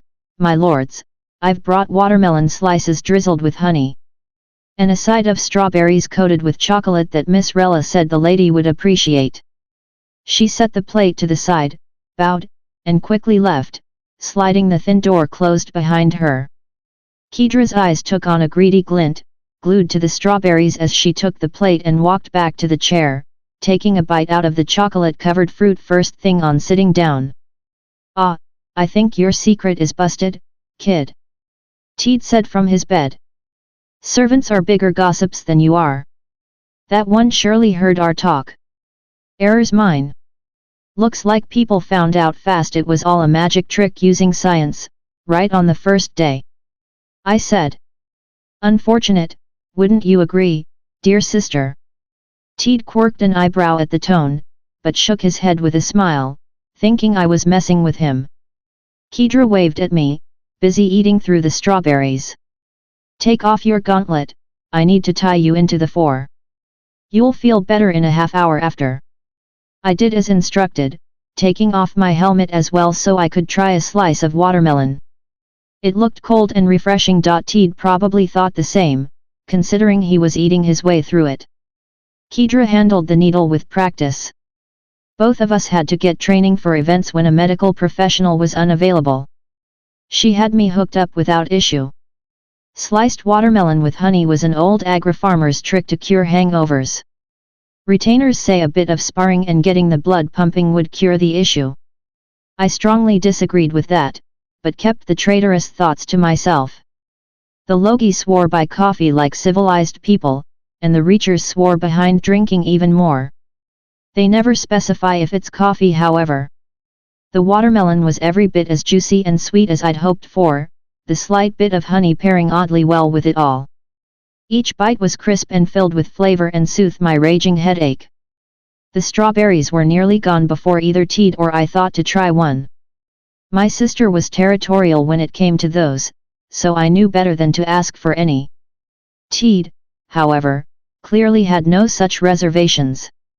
Those look good, mind sparing one for little ol' me? No, she said with all the conviction of fact, taking the last one and plopping it into her mouth. Confectionaries and strawberries are where I drew my line when it comes to sharing. This is the hill I am prepared to freeze on. Not even for me. Perhaps someday. Kedra answered noncommittally, humming slightly while tapping the skewer. I narrowed my eyes further, spitting out watermelon seeds on the plate. Had my scheming already paid off? Had Teed been picking up the rest himself behind the scenes? Without me knowing this sort of gold-tier gossip? Unlikely. And if actually done, unacceptable. An old wheezing voice came out of my helmet and interrupted my thoughts. You done now with the oh-so-important meeting? Teed froze, while Kedra just sighed, turning slowly to look at the helmet. What? Never heard armor talk before. The old woman wheezed out from the helmet. Don't keep your mouth hanging, a rat might jump in. Teed stumbled out an apology, talking about how he'd always heard armors weren't chatty. This was the first armor he'd heard. And unfortunately, he was getting a completely different picture of what armor actually sounded like. How exactly did you get an armor to talk like this? Teed asked, bewildered. It's a long story, I said. You better make it a fun story, Kathida interjected. Long stories put me to sleep. You literally can't sleep, I hissed back. Don't turn this into a pissing match with me, young man.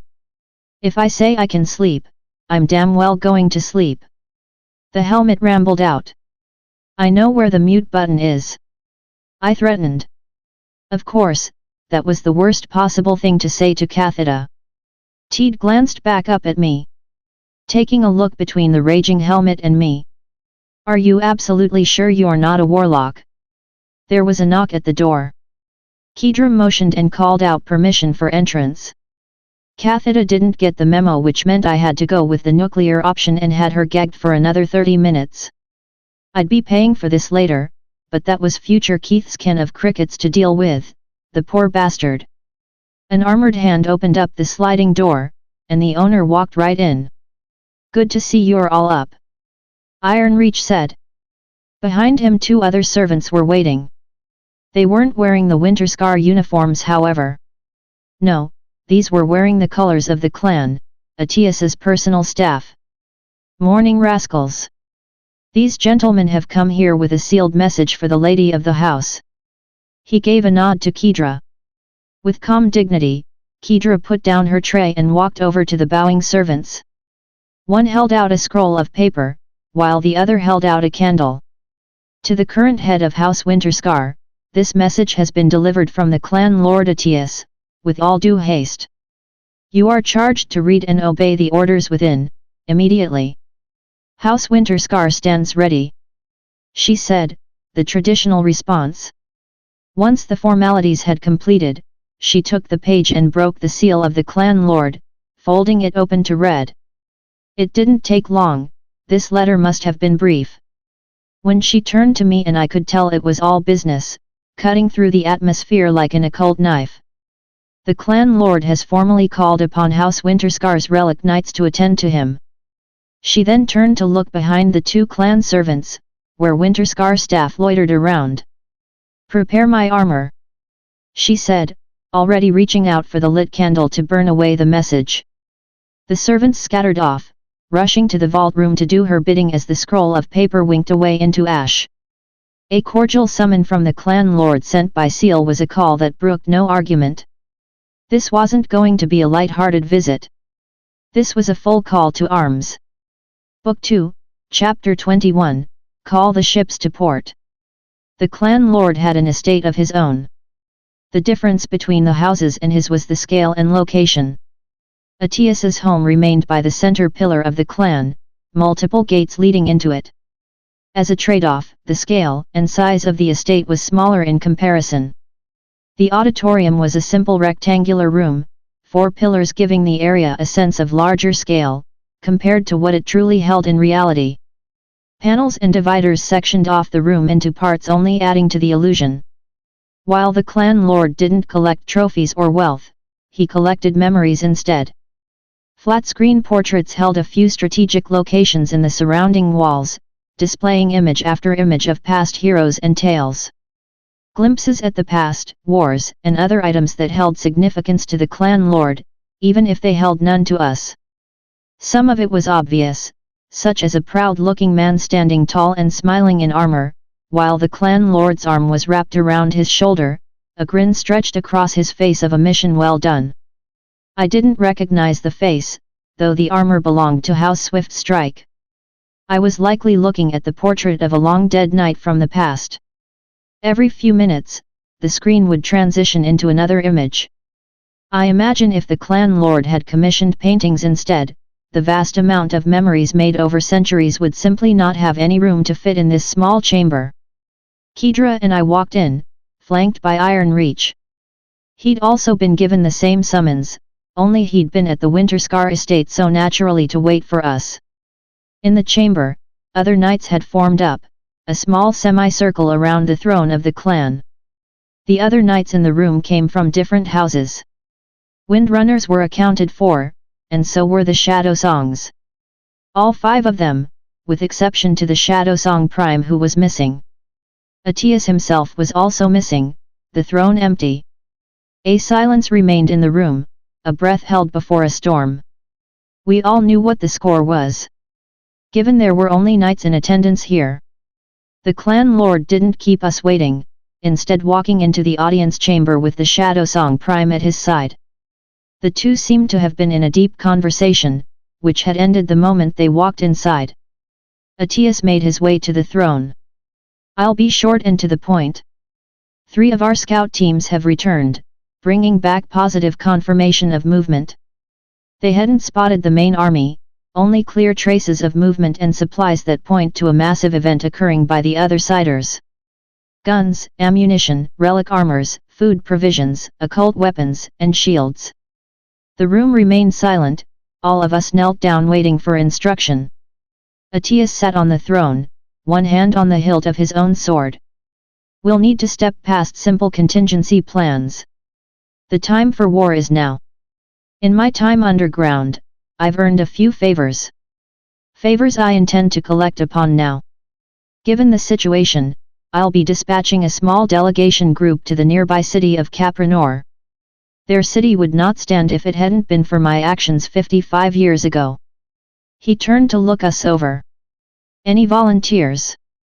All hands rose, including mine. He chuckled. And here I see the fruits of the seeds planted. I'll remind you all, if the raiders have any senses or strategy, they'll know we can and will ask for assistance from nearby undersiders. They will likely have relic knights of their own stationed around the cities looking for such a delegation. The tone was clear. This mission would likely see a high risk of death. Still, none of our hands dropped down. This was our calling after all. He motioned to Shadowsong at his side, who stepped forward and spoke. Traditionally, diplomacy requests between the surface clans and the undersiders have to be done with more than just a delegate. A head of a house will be needed to descend down and discuss the terms with the city. Only such an authority would be recognized with the importance required. The issue is that the majority of our knights are currently tied up in the major expedition and are not scheduled for a return within next week. Time that cannot be wasted. Atius stepped up, adding his voice again. Given we expect there to be resistance, we can't send a non-knighted diplomat. It will need to be a head of house with knight training, of which there are only 2 currently in the clan while the expedition is away. My mind instantly hit the 2 possible candidates. Kedra and Accusory Shadowsong, Anka's father. A pit formed in my stomach as a hunch already whispered which would be picked. Given Shadowsong's skills, I need him at my side to assist in preparing the clan. The duty thus falls to Kedra. Atius said, looking directly at my sister. She simply nodded. Ready. Atius cleared his throat. I charge Kedra of House Winterscar, to journey down to the undersider city of Capranor. You are to call upon debts owed to the clan, and return with assistance from that city. You will be escorted by 4 knights. Shadowsong spoke at the clan lord's side. After much debate, we have come to the conclusion that Kedra will be accompanied by my own daughter and 2 others under my banner. This will fill out numbers. Experience and skill will be brought into the team by the inclusion of Windrunner. Ivarm Windrunner, affectionately named Rum by Ironreach when they weren't on the clock, was one of Atius's bodyguards. It was pretty clear to me what was going on here. The clan lord certainly already knew about Kedra's recent explosion in speed and was counting on that. Add Windrunner into the mix, and the pair would likely be plenty strong enough to survive any ordeal underground. The other Shadowsong lackeys being sent down were likely to pad the numbers up without heavily reducing the number of skilled knights the clan currently had on hand. After all, Anka and her 2 minions had only recently taken their armors, so their skill set was likely basic but not basic enough to slow down Kedra or Windrunner. Kedra being an excellent diplomat in her own right was likely sugar in the tea as far as the mission required. Capranor is only a day's worth of travel to the south of the clan home. The descent downwards is expected to take 3 days. Convincing the undersiders might take a few days or more, depending on how stubborn they behave. So conservatively, I'm expecting this away team to return to the clan no later than a month from now. We predict the raiders are 2 months away from launching their first wave.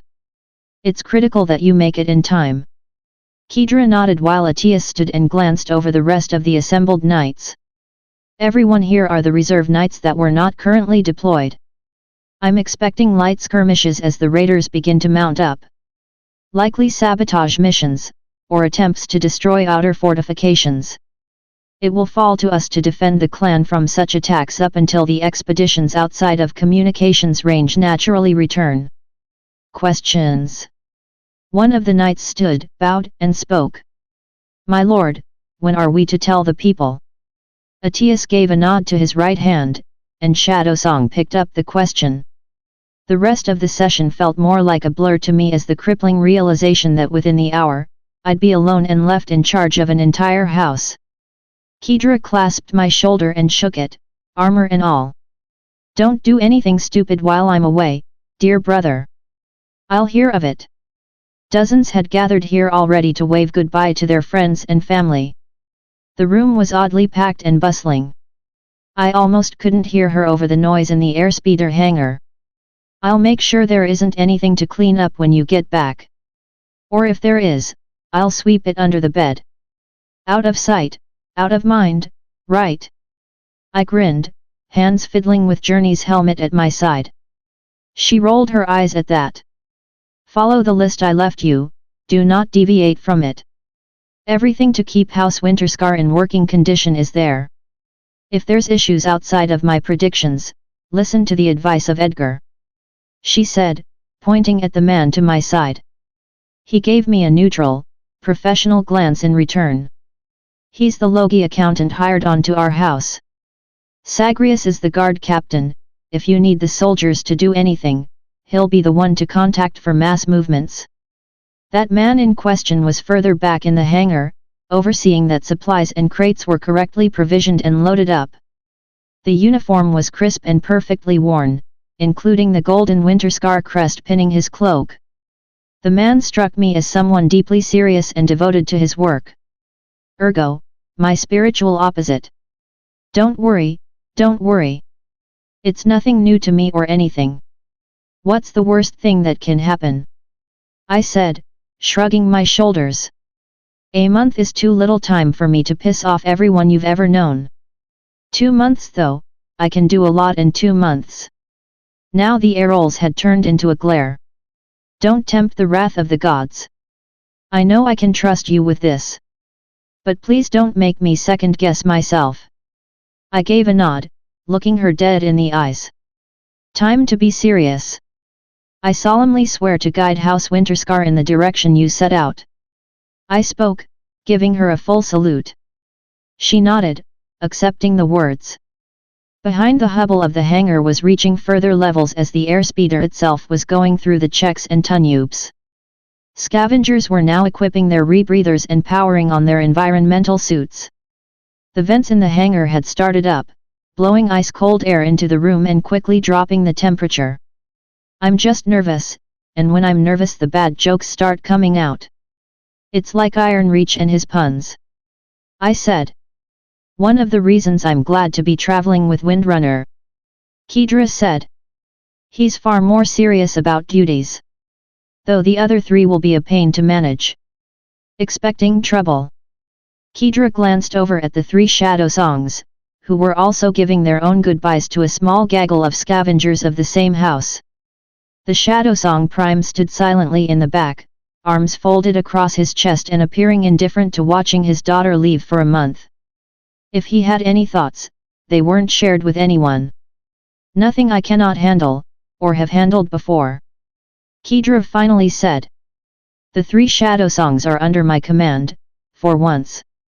Anka may be a royal pain in my back, but she will follow my orders and she understands the mission hinges on delivering Atias's will to these undersiders. Behind me, 2 soldiers from my house walked into the hangar, carrying with them sealed boxes of supplies to be loaded up on the airspeeder. They'd be accompanying my sister out into the White Wastes as a bodyguard detail up until it was time for her to cross over underground. At that junction, it would be only the relic knights. The house soldiers would be returning home, hopefully with good news. Teed was here as well, though he wasn't the pilot for this ride. He'd had private words with Kedra earlier, and was quietly waiting at the side for me to wrap up. Kedra, on her part, simply equipped her helmet, sealed it, then turned and walked up the airspeeder ramp. Like an unspoken agreement, the rest of the knights and crew filed behind her, boarding the airspeeder. A divide spread between the crew that would be going on the trip, and the hangar staff that would be left behind. Teed passed through the airlock, taking one last look at the massive speeder. The pilot aboard gave him a quick salute through the windows, which he mirrored back before finally going through the portal. On my part, I equipped my helmet and sealed it shut from the environment, walking and taking a spot next to the Shadowsong Prime. In moments, we were the only ones left in the hangar. Water condensation on the ground was already quickly turning to ice as the vents now began to expel the freezing wind directly. It was important to do this in a controlled manner, lest a vacuum happen the moment the heavy hangar doors open. And you, little Winterscar, what are your thoughts on all this? Shadowsong asked to my side, arms still folded up. Do you believe your elder sister should have been sent instead of a proven knight? Well, that seemed like a whole bottle of drama I certainly had no leg in, given the tone he spoke in. Kedra's far more skilled than people guess. She'll do just fine for the mission. I trust the clan lord's intuition on this matter. I answered diplomatically. The Prime nodded. I suppose I have no other choice than to do the same and hope this isn't some ill-thought-of plot from your house. I shrugged my shoulders. We're all on the same side in the end, right? Are we? He said softly, a tone in his voice that I couldn't quite pick it. Maybe I can cut right to the heart of this little squabble. Is this more about you being worried for your daughter, or upset the clan lord picked a Winterscar over you? Accusatory turned his gaze slowly in my direction. I couldn't tell what face he was making under that helmet, only that it likely wasn't a friendly one. I do not allow my personal feelings to cloud judgment. Your sister is untested and only a novice knight. He pointed one gauntlet hand to the speeder. The only knight of experience I would trust aboard that ship is Windrunner. One single knight on a mission of this importance. That is what I do not agree with. Ironreach's vouch for your sister's skills in combat is suspicious to me. No one simply masters relic armor like this. How Atius did not see through that ploy is something I have yet to understand. If you think it's not true, or some kind of political play for power, I can tell you right now, it's not. She really is as good as they say. The airspeeder ahead began to power on the main engines, cycling through each to verify integrity. It was absurdly noisy in the hangar, except both the Prime and I had helmets that easily cut through such noise. Usually, the side walls of the speeder were left open to allow quick deployment. This time around, the speeder was sealed shut due to the weather report. They didn't want loose snow to flow into the speeder given the approaching storm. How? Shadowsong simply said after the deep pause between us. You have had these armors for a scant few weeks. And Ironreach claims you and your sister already move faster than he does? If this is not some political scheming, it would be preposterous. I would believe it from 10 cent, but you are not him. Not even a pale imitation of the man. I felt anger bubbling up inside me, but self-control was never really something I excelled at. Father was a legend, there's no way anyone can compete against that. I tried hard to keep my mouth shut, and yet the teeth still came out. You would know all about trying to measure up against him. Here's everything that's wrong with this picture. For one, this was the Shadowsong Prime I was smack-talking. For two, I was smack-talking right to his face, which usually isn't the greatest of ideas. It's never ended well for me any time in my past, and I honestly have no idea how I still haven't learned the lesson after having my face punched in, the first time. Let alone the second, third, and fourth time. And yet here I was, pissing people off like usual. I tried to cool off and disarm the topic. It was pretty clear to me Atius had so far kept the Winter Blossom technique secret as he decided just how to integrate it into the clan. Likely he was mulling over his options before he committed to any path, if I had to guess.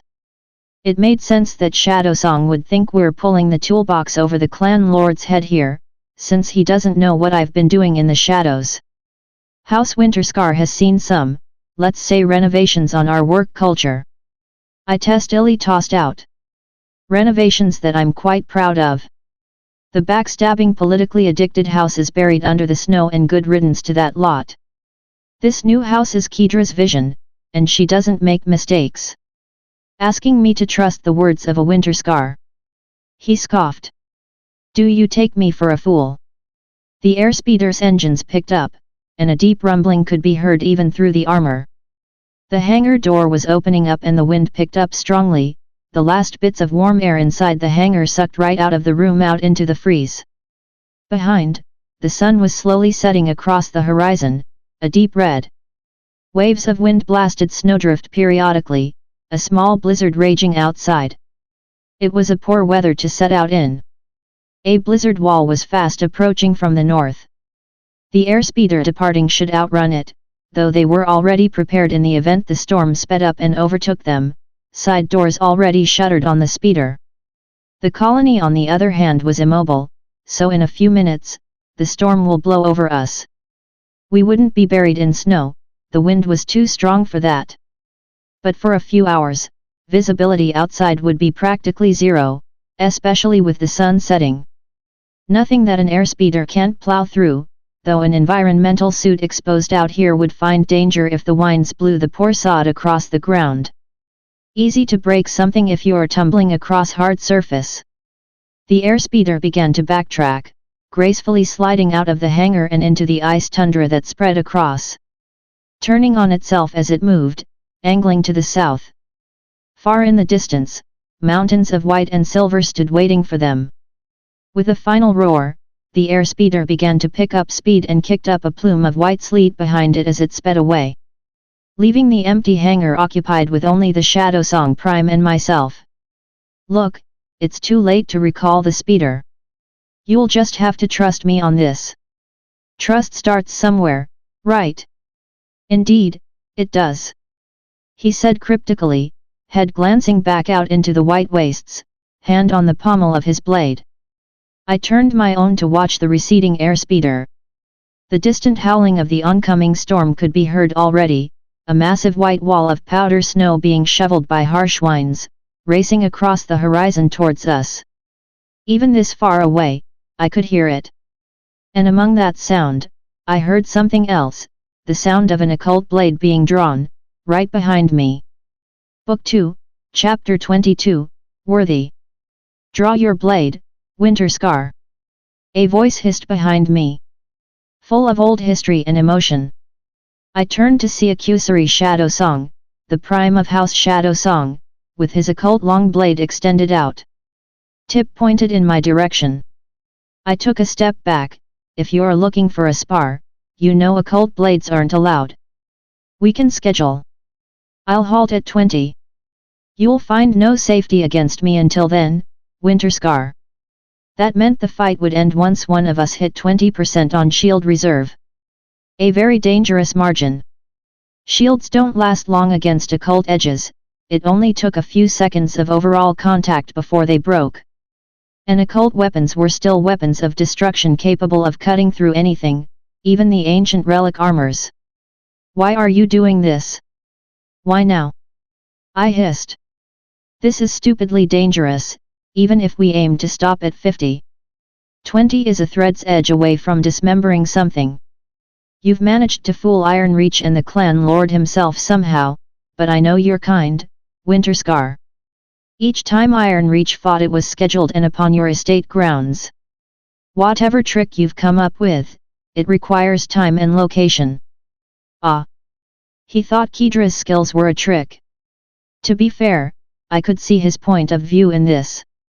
This would be exactly the sort of ploy some of the old household members would pull off for clout. Fooling the clan lord was not something easily done given that his eyes and ears were all over the clan. Shadowsong imagined whatever we'd pulled off, it would have to be some delicate contraption of a plan that required everything to be set up just right to work. A surprise duel could easily throw a wrench into such a plan like that. Look, I get where you're coming from, but trust me when I say, Kedra's on the same level as Ironra. Only fools trust your kind. The Prime waved around himself. There is no one here to save you. No tricks you can prepare. There is only yourself and whatever worth your metal is. Draw your blade. Can you stop being insane for a moment? I'm nowhere near my sister's level, it takes me time to. Draw your blade, Winterscar. I'll not ask again. His voice was ice with an undercurrent of rage. Duels using real occult weapons were far different compared to regular crucible swords. Those were weapons meant to kill with. Up here, true combat between knights is split into two main phases. Wearing down the shields and then going for the ending blow. So of course, both have completely different styles of combat. Against the shields of a relic armor, location didn't matter, and neither did speed of the attack. The only rule that mattered was the amount of overall time the destructive edge of an occult blade could be held against the shield. Once the shields were no longer a factor, the fight would radically change back into a style everyone was more used to. Targets were the hands, legs, head and throat. Fights were brutal and over in seconds at that point. No one else had shields, so this was the tried and true. This style was one I wouldn't be seeing today, not if the fight ended at 20% shields. Hopefully. There wasn't any more time to negotiate with Shadow Song. Before I could figure out what else to say, he lunged forward. Tip extended out. Reflex took hold of my movements, forcing me to draw my blade and parry the strike. My movements were slow, the soul fractal not active. I'd trained with it, but never in any situation like this. I didn't exactly expect a fight here. Kedra practically walked everywhere while within the soul trance, maybe even took her naps with it on. I didn't have that kind of discipline in me, though if I made it out in one piece after this event that might change. Sinking into that trance was a lot like putting on the Under Armour leggings. It was never done all in one go, I always had to take my time to wiggle in the right way, use my hands to clump up section after section and roll it into position. Time I wasn't going to get against him. Stand and fight, coward. The Prime spat. Show me this technique of yours, if it exists. It's going to take me some time to set up, it's not that simp. I hardly even had time to say a word out, before he was attacking again. This time in a three-pronged blow of strikes I belatedly recognized came from the Makiskara style. Not being fast enough to batter away all three of those, I wisely took several steps back with each strike, rapidly running out of room in exchange. There are no techniques that need time to set up. He all but spat out. That you have to set anything up only proves you have nothing but tricks and deception. What do you want? What I want is to confirm my only daughter wasn't sent out to die like a dog, all for some convoluted Winterscar plot to curry favor with the clan lord. This time it was an impressively quick uppercut, followed by a swift double slash. Tetsu form, ashen across. I continued backtracking, relying heavily on the spacing to keep me out of danger, searching the hangar for anything I could use. His attacks hadn't been made to truly strike at me, rather force me away. I told you already, you god's damned git, it takes me time. My sister can just swing out of nowhere, I can't. Accussory stopped, helmet glaring down at me. There is no technique. You have nothing.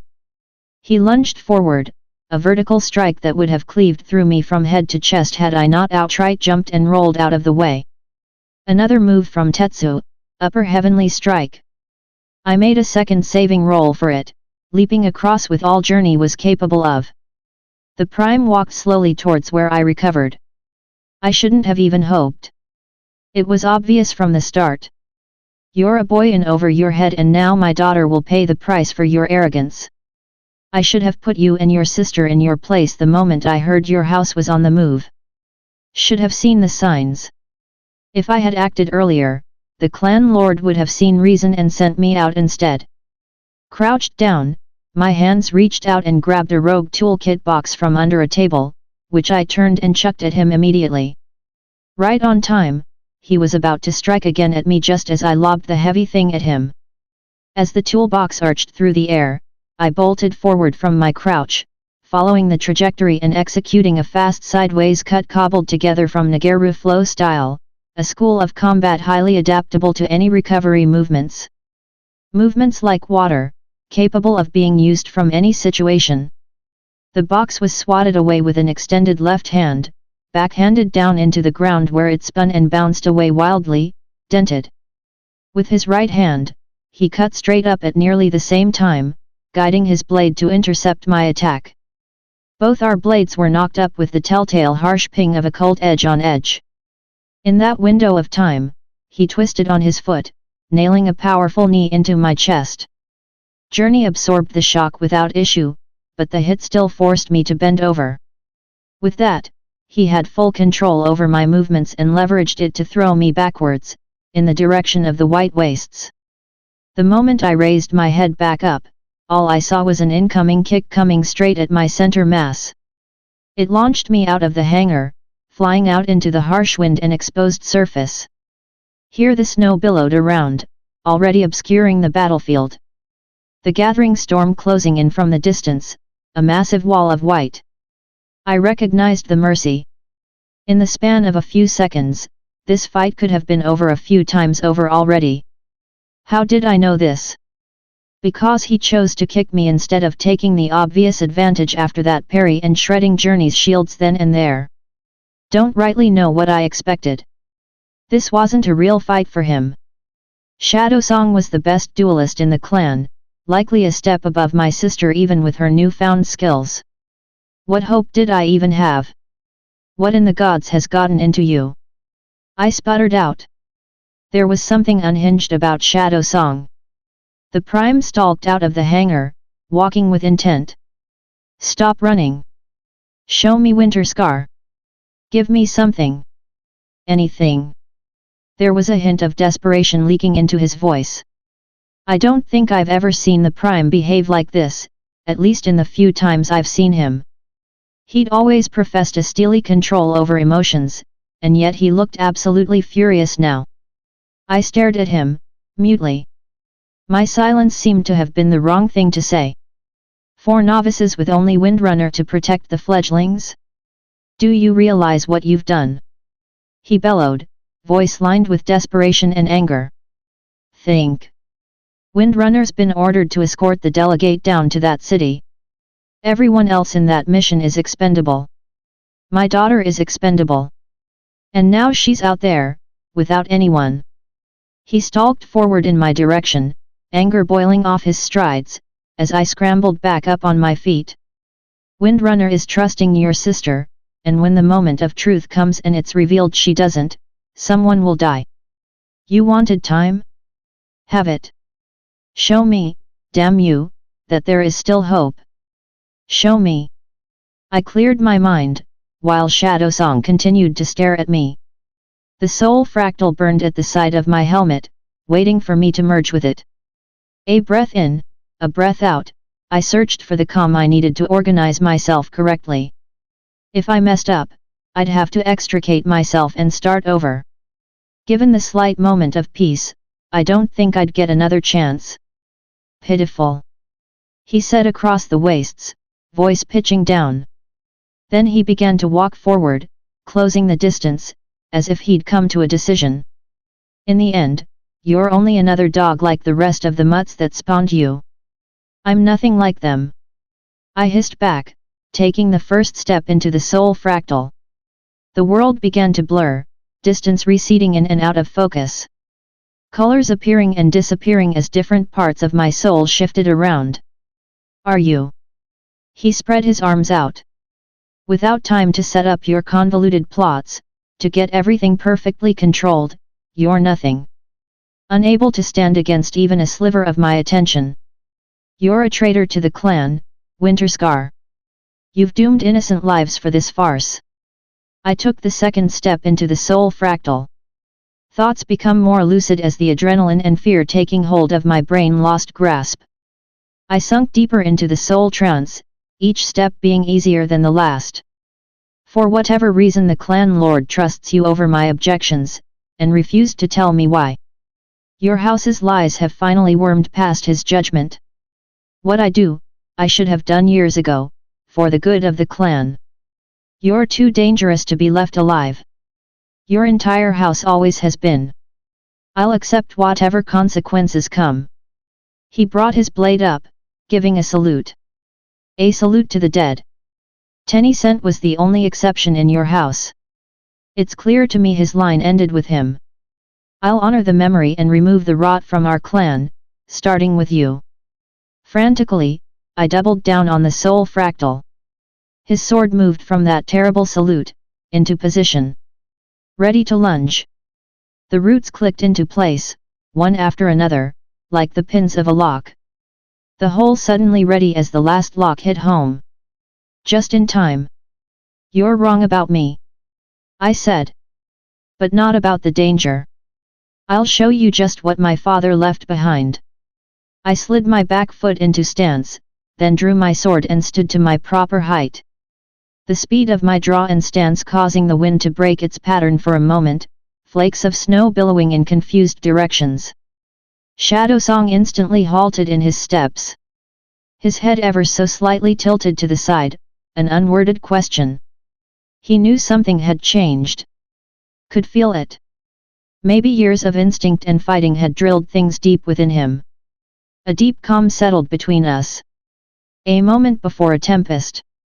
Both of us remained silent, watching the other, knowing what came next would be unlike anything that came before. It's odd how memory works. Maybe it's because he mentioned my father. Maybe it's the way he made his way across the white wastes. His stance, his posture, all of it threw me halfway across memories. Back to the very first time I'd seen father truly fight. He'd been a dead drunk my whole childhood, having started his binge the day I was born. I'd heard stories about his skills, and never believed a single one of them. After all, how could a drunk like him do any of that? He could barely stand on his feet most of the days. Every now and then, tradition and honor would require him to wear the armor for cultural functions, but that was the only time I'd seen him ever appear anywhere near a proper relic night. Everything everyone told me may as well have been about a stranger. And then the raid happened, and something settled into his soul that shook him free of the drink and vapid days spent. A week after we'd settled into the new empty Winterscar estates, father challenged Shadowsong for the title of First Blade. I'd gone to that arena expecting a professional knight to beat down a belligerent drunk, or at least a recovering one, given I hadn't seen him with any bottles up to then. Only quiet reservation and meditation any time I got an eye of him. It had certainly been a jarring change of behavior, but even so I couldn't possibly imagine someone like him beating the Shadowsong Prime. He had walked into that arena, still and silent. Crucible sword drawn and ready. Winterscar donned, the ancient family armor all polished up and presentable. And then he'd moved in ways I'd never seen a relic knight fight. I never saw father the same way again from that day onwards. I'd trained for years with him after that, not by choice. It had been hard and grueling, but deep down were the fundamentals he'd taught me. I knew every move in the book, and all the extras he'd penned out. I remember the opening attack father had used at that first trial. The very first attack I'd ever seen come out of him. The blade in his hand whistled through the air like a chorus. His movements had looked like flowing water, a precise torrent that overwhelmed all. Each strike, each step, they were all different techniques woven together. And individually I knew them all. Shadowsong lasted for a moment against him only because he knew he wasn't fighting against a drunk anymore. Knew it from the moment he saw father walk into that ring. That same instinct was now rising up inside him, warning him of danger. Warning him of me. My mind overlaid the movements I'd seen father perform. I took a final breath. It was now or never. Nagaru form, lunging tide. Journey blurred forward, squishing my body against the armor by sheer inertia. One leap forward. My hands raised up, bringing Kathada's long sword into position as my body charged forward. A single boot barely spending any time on the ground, pushing me forward again. Extend sword arm out. Impact. In a heartbeat I'd moved and crossed past his defenses, striking directly at his chest. A cold blue sprang up across his relic armor, stopping the blow with his armor's shields. Journey's heads-up display showed the percentage on his end drop significantly from that 100 down to 73. It forced him to take a step back, grunting in sheer surprise at the impact. I didn't end there, instead redirecting the blade into a sharp downward swipe from my extended position, knocking the back of his blade out of the way and opening him up for another strike. 65%. I flowed through it, a diagonal cut across his breastplate, dragging the cutting edge of the occult blade across the entire shield, twisting my body around, leg extended out for the follow-up kick. In the original duel between Father and Shadow Song, he had managed to twist away from that kick at the last second. Be it because I caught him by surprise, that he had grown older, or that I had exceeded the speeds even Father had reached, this time the kick connected. It lifted him up and off the ground, then sent him sailing away, a dozen feet. Accussory twisted in midair, like a cat, using the proper recovery movements to land on his feet and left hand, right hand holding his sword up and pointed at me.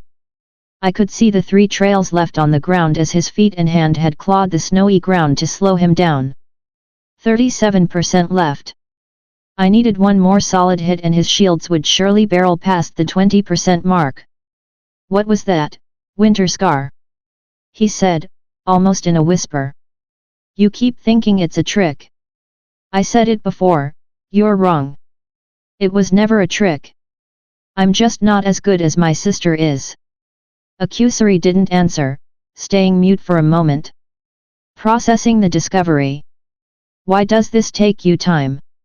It's complicated. Needs the right state of mind.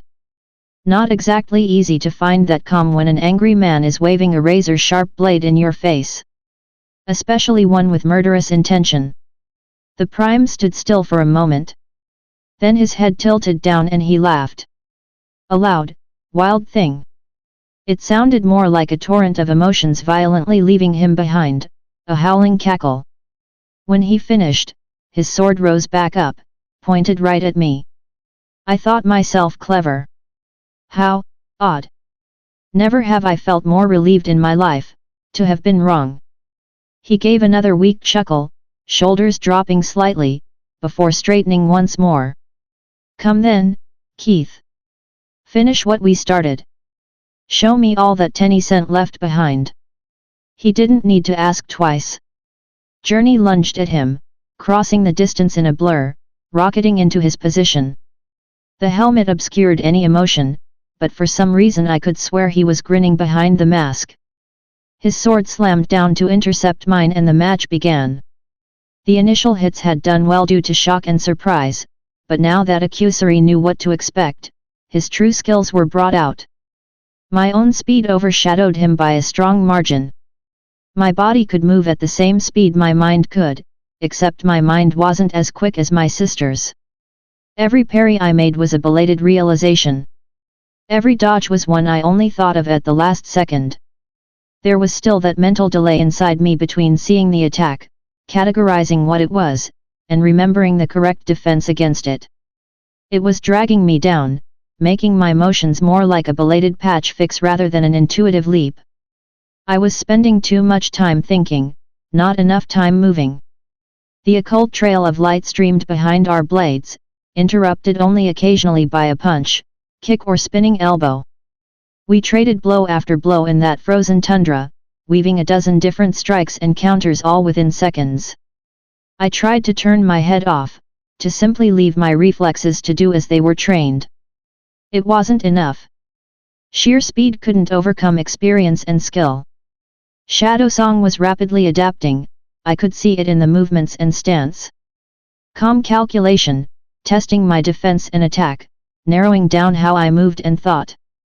He wasn't taking me lightly anymore, this was his true breadth of skill, fully applied.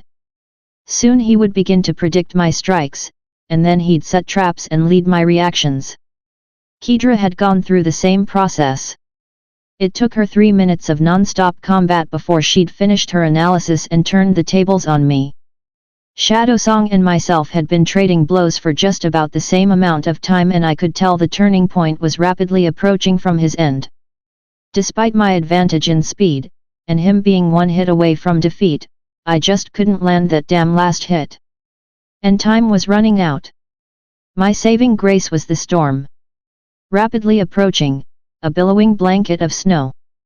The winds weren't strong enough to throw relic knights around, but that wasn't the true danger, it was the snow being pulled and churned inside the blizzard. That snow would cover everything like a blanket, and cut off the sunlight. In that darkness, the field of combat would be changed. I didn't know how I was going to take the advantage yet, but whatever chance for victory was left, the answers were somewhere inside that storm. I changed my tactics from trying to earn that last strike, to trying to buy time for the approaching storm. He noticed immediately and pressed the attack, not letting me out of his range. Another minute passed and finally the tables turned. A sweeping kick was instantly countered. He'd begun jumping over the kick before I'd even decided the action. His sword was already cutting into my shield halfway through the sweep. Journey pinged me, showing on my HUD as my shields dropped from 100 down to 68. He sailed past me, a cold blade whistling around, approaching back right at me. My own sword raced out, only to belatedly realize it was futile. He'd predicted my defense and switched his strike to the single most optimal location to counter my expected defense. He hadn't been wrong. 53% shields were left after that. I tried to shore up my defense. He seemed to know that'd be exactly what I'd do, his attacks shifting directly into the Monstrous style of full aggression, with little defense. 41%. The moment I thought to try to attack and abuse the weakness of that combat form, he'd ended his strikes right into Tetsu, already prepared to handle my ill-thought of offense, easily parrying my belated blow and retaliating with his own. 33%. I was losing. He allowed me to scramble back, resetting the fight. Akusari hadn't done that to give me any time. No, I saw him crouch into the traditional stance of Nageru. If I hadn't been calmed inside the soul trance, I would have likely started laughing uncontrollably here. I knew what he was doing. Nageru form, lunging tide. Father's own opening attack, the very same one I'd used earlier. I brought my sword up in the traditional counter move to that, and of course it had been a trap. His lunge instantly diverted into a feint, his body twisting around on himself, narrowly avoiding my counter strike, the occult long blade unerringly striking down on my throat, wrapping around, and tossing me back as he flowed past. 27%. Had he held down the sword at my neck for a fraction of a second more, my shields would be dropped past the mark. He stood slowly, turning around, blade whistling back up. As if surprised I was still in the fight. The gods favor you, boy. It seems you still stand. You know what they say, luck favors fools. The blizzard was fast approaching. Seconds away. Your sister, this is what she's used against Iron Reach? He asked. I gave him a slow nod. She took it, and elevated it past anything I could possibly do myself. Fighting was never my strong point. It's hers. He returned the nod, glancing up as the white wall of snow fast approached. Then I have nothing to fear for my daughter. He said.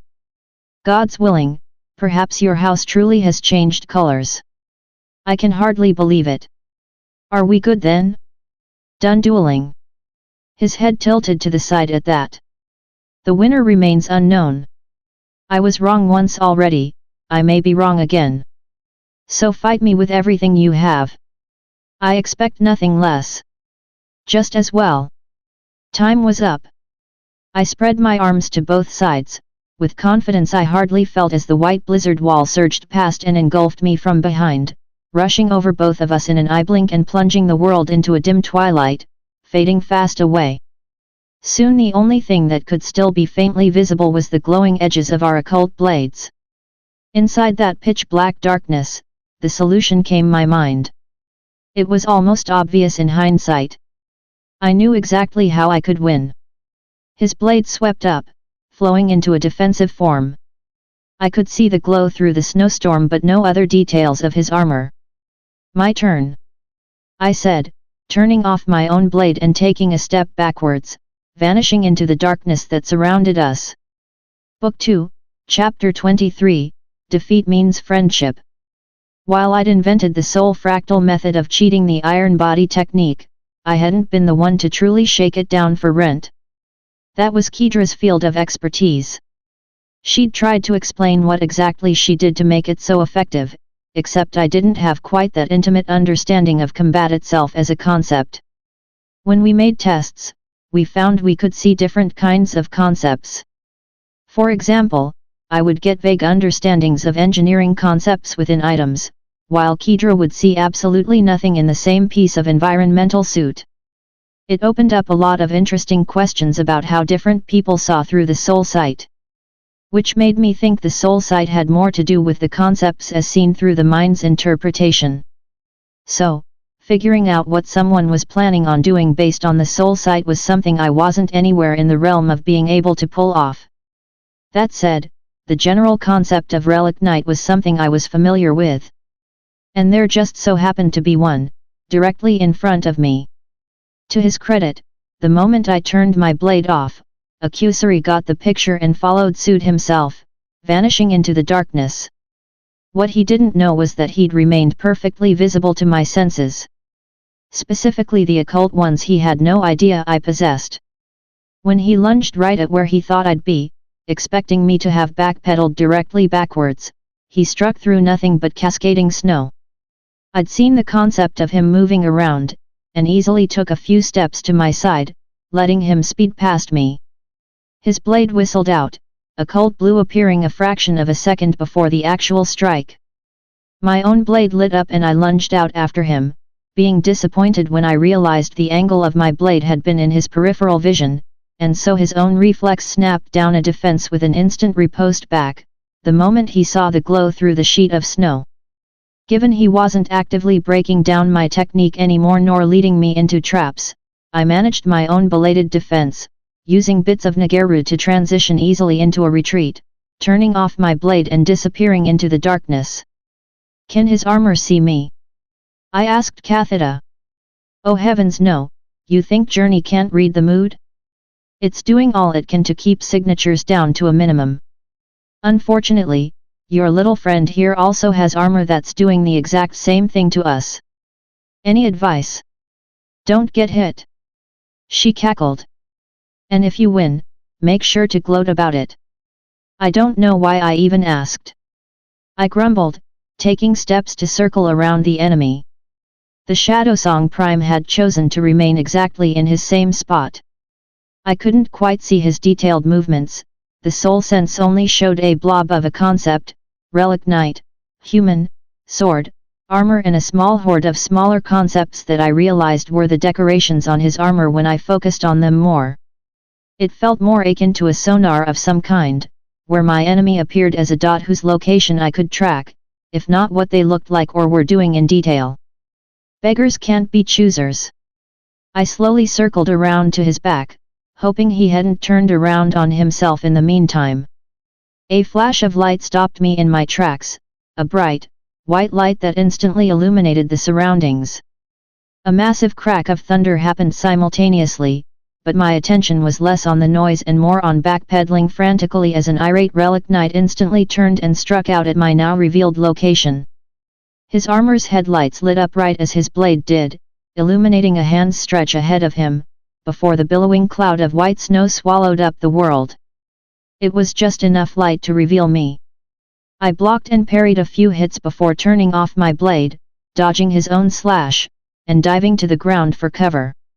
Rolling away back into the safety of darkness, out of his helmet light's range. My enemy's signatures winked out, both the armor's headlights and his occult blade. An interesting game, Winterscar. The Prime said, voice making it through my comms. Do you really believe this will give you the edge you need to win? The lightning in this storm is inevitable. I switched the comms frequency and replied. Working out so far. He turned, helmet lights flashing on once more, and struck right where I'd been slowly approaching from. It came out as wide-swinging attacks that weren't from any school of combat I knew of. He continued to scythe through the air as I backpedaled, having an easier time dodging the searching strikes since they were telegraphed enough from the glow of his blade. His helmet lights must have caught a brief reflection of relic armor silver, because he suddenly turned and made a far more purposeful strike in my direction. I was forced to turn on my sword to block. That was a second mistake as his movements instantly snapped back into a combat stance from Monstrous, hyper-aggression at all costs. He'd been swinging wildly to bait me out, and now that I'd triggered my blade, he was using my sword glow as a marker for where I truly was. His own blade whipped through the air, unerringly striking out at me with such fury and speed I had no chance to turn off my sword and slink back into the darkness. The man had bit down on bone and he wasn't letting go for any reason. Another flash of lighting struck out, lighting up the scene, giving him more information to work with. Chipping away at my defense and keeping me pinned into the fight. A few times I tried to dodge while simultaneously turning off my sword, only to be forced to turn it right back on as his strikes continued and anticipated where my body mass would have to be, making use of the brief moments we came close enough for his helmet lights to illuminate me. Kedra was my saving grace here, and training with her was the only reason I managed to survive that particular bout. She'd often told me the weaknesses in each combat school, and with Monstrous being one of her favorites, there wasn't any lack of practice there. By sheer God's damned chance, Akusari repeated a set of patterns Kedra had previously explained in depth. I saw the expected hole she'd shown me and took it, striking back and forcing him to dodge the attack, aborting his own. Now this is the part I thought I was clever on. I'd already assumed he'd somehow find a way of foiling my attack, so midway through the strike I'd pre-committed to turning off the blade and twisting away into the darkness. A plan that worked out perfectly, leaving me slinking back into the cold embrace of pitch darkness, far out of reach from his light, all with the howling snow obfuscating my footfalls. His blade remained active, moving slowly around him, outlining his turning helmet as he searched through for where I'd gone. It looks like he'd already guessed I had some method of tracking him, so trying to hide in the darkness was a moot point. This will not last forever. He taunted. I need only wait for the next lightning strike. And this time, I won't make a mistake again. That's bait. Kathida said. Definitely bait.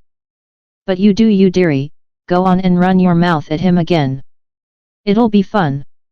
Last time it had been obvious he'd used the direction of my comms to strike it, sniffing around with wide swings until I'd revealed myself. Fool me once and all that. I made my way around, watching him the whole time. His helmet lights winked out, his sword reached further away from his body, the glow no longer revealing any other part of his armor. He was getting ready for me to come to him, and making sure I wouldn't know which direction he was facing. He was right on one item, it was inevitable for another one of those blasted lightning strikes to pop up and reveal my location. All functioning surface structures had lightning rods for a reason.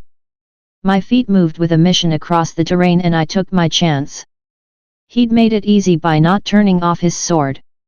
Which I should have considered suspicious in hindsight, but my weasel brain only saw a quick win. So I made an excellent impression of a fly zooming right into a light trap, when I belatedly realized he'd crouched down the entire time.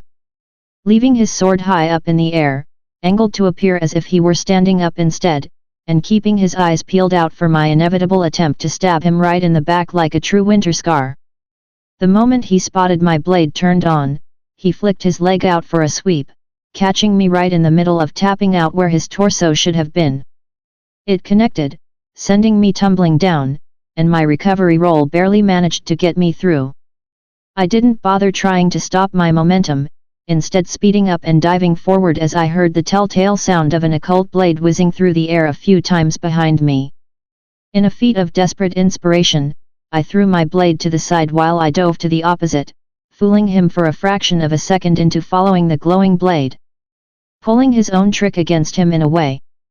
I could see his helmet's lights flicker after the glowing blade for a half-second, which was just enough time to get out of range.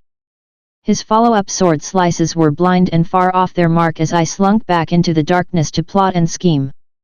Here's the issue, I didn't have my reserve knife on me. For good reason, it was still in pieces back in my sanctum, the exposed hilt well hidden alongside Talon's book and Tsuya's seeker. No way was I going to walk around with an exposed blade that could reveal the secrets like that. Which meant I had no means of fighting back, now that I'd ditched my sword. The long sword had zipped through the air, before landing down into the ground, submerged up to the hilt. Shadow Song made quick work reaching the last known location, and ripping the weapon out of the ground, now wielding both his own long sword and mine. I had no weapons and time was ticking down to the next lightning strike, where he'd almost certainly end the fight the moment he found me. Shadow Song had 37% of his shields left. In occult blade terms, that'd be one single slice away from the 20% mark or outright overloading the shield. In normal physics terms, it was a massive immovable wall. Bullets wouldn't even trigger the shields, and punching him with the full might of Journey would drain only a few percentages with each hit.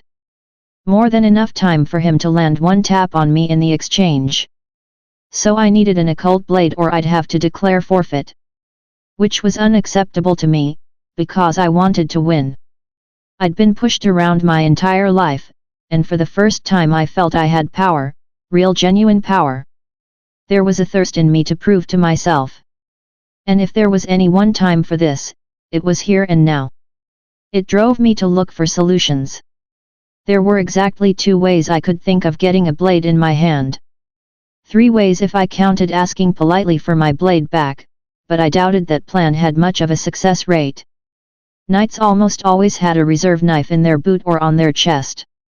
A wealthy one like Shadow Song would absolutely have a spare. I just needed to find where it was, pickpocket it, and then slice away at the bastard. That's plan A. He wasn't guarding the knife, clearly expecting me to use my own reserve knife instead, not realizing I didn't have one on me. Which still meant he was expecting some kind of knife to his back, albeit not his own. There was plenty of scrap metal that littered the ground by the base of the clan habitat. Leftovers from past insulation patch jobs, or older expansions. I could dig something out, rip it apart with Journey, and then create a throwaway occult blade just for this as plan B. That said, if I did that, I'd be revealing my cards to Shadow Song and that wasn't a step I was willing to take just yet. So, stealing his knife was the current plan. I snuck around, searching with my soul sense to spot where the concept of an occult knife would be among the many concepts floating around his location. I spotted it shortly enough. It was low to the ground, that ruled out the chest holster, which meant the blade was in one of his boots. He wasn't moving, instead keeping his attention primed for any sign of an attack. He expected I'd draw out the knife and strike out. I slowly advanced towards him, crouched. Closer and closer in the pitch darkness.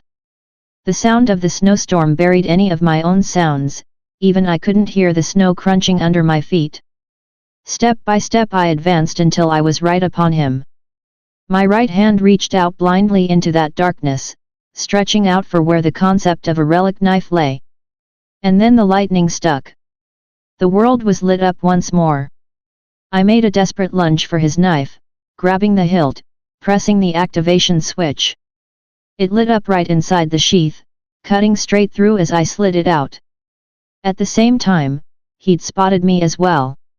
His own right hand flicked out like a snake, tip of his sword tapping my shoulder in a quick down and up movement that sapped away another 13% of my shields right then and there, taking me down far past the 20% mark. We stayed frozen in that moment of light. Both of us having made our final moves.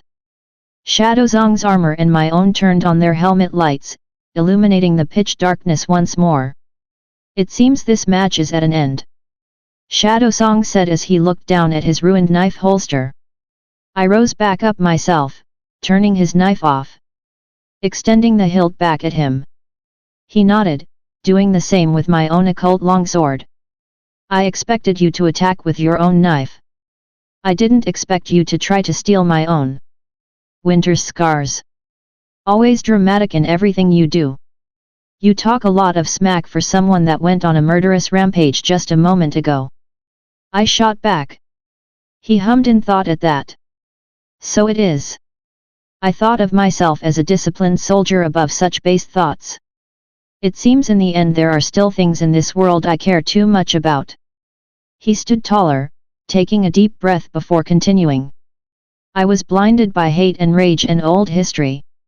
I jumped to the worst conclusion, taking it for fact. Had you not been given the chance to display your skills, you would be dead at my feet and the clan would have been greatly weakened for it. I owe you remediation. We will speak and settle on the price of penance later. He reached out a hand, and I clasped it back. Journey showed me on my HUD, his shield health was hovering at exactly 18%. I'd sliced through the knife holster, and schemed the side of his shields instantly after. The little tap and slide had done enough damage. He turned to square me up, then inclined his head in a short bow. My armor confirms its shields passed the 20% mark a scant moment before your own did. Shadow Song said, you fought well. I accept my defeat.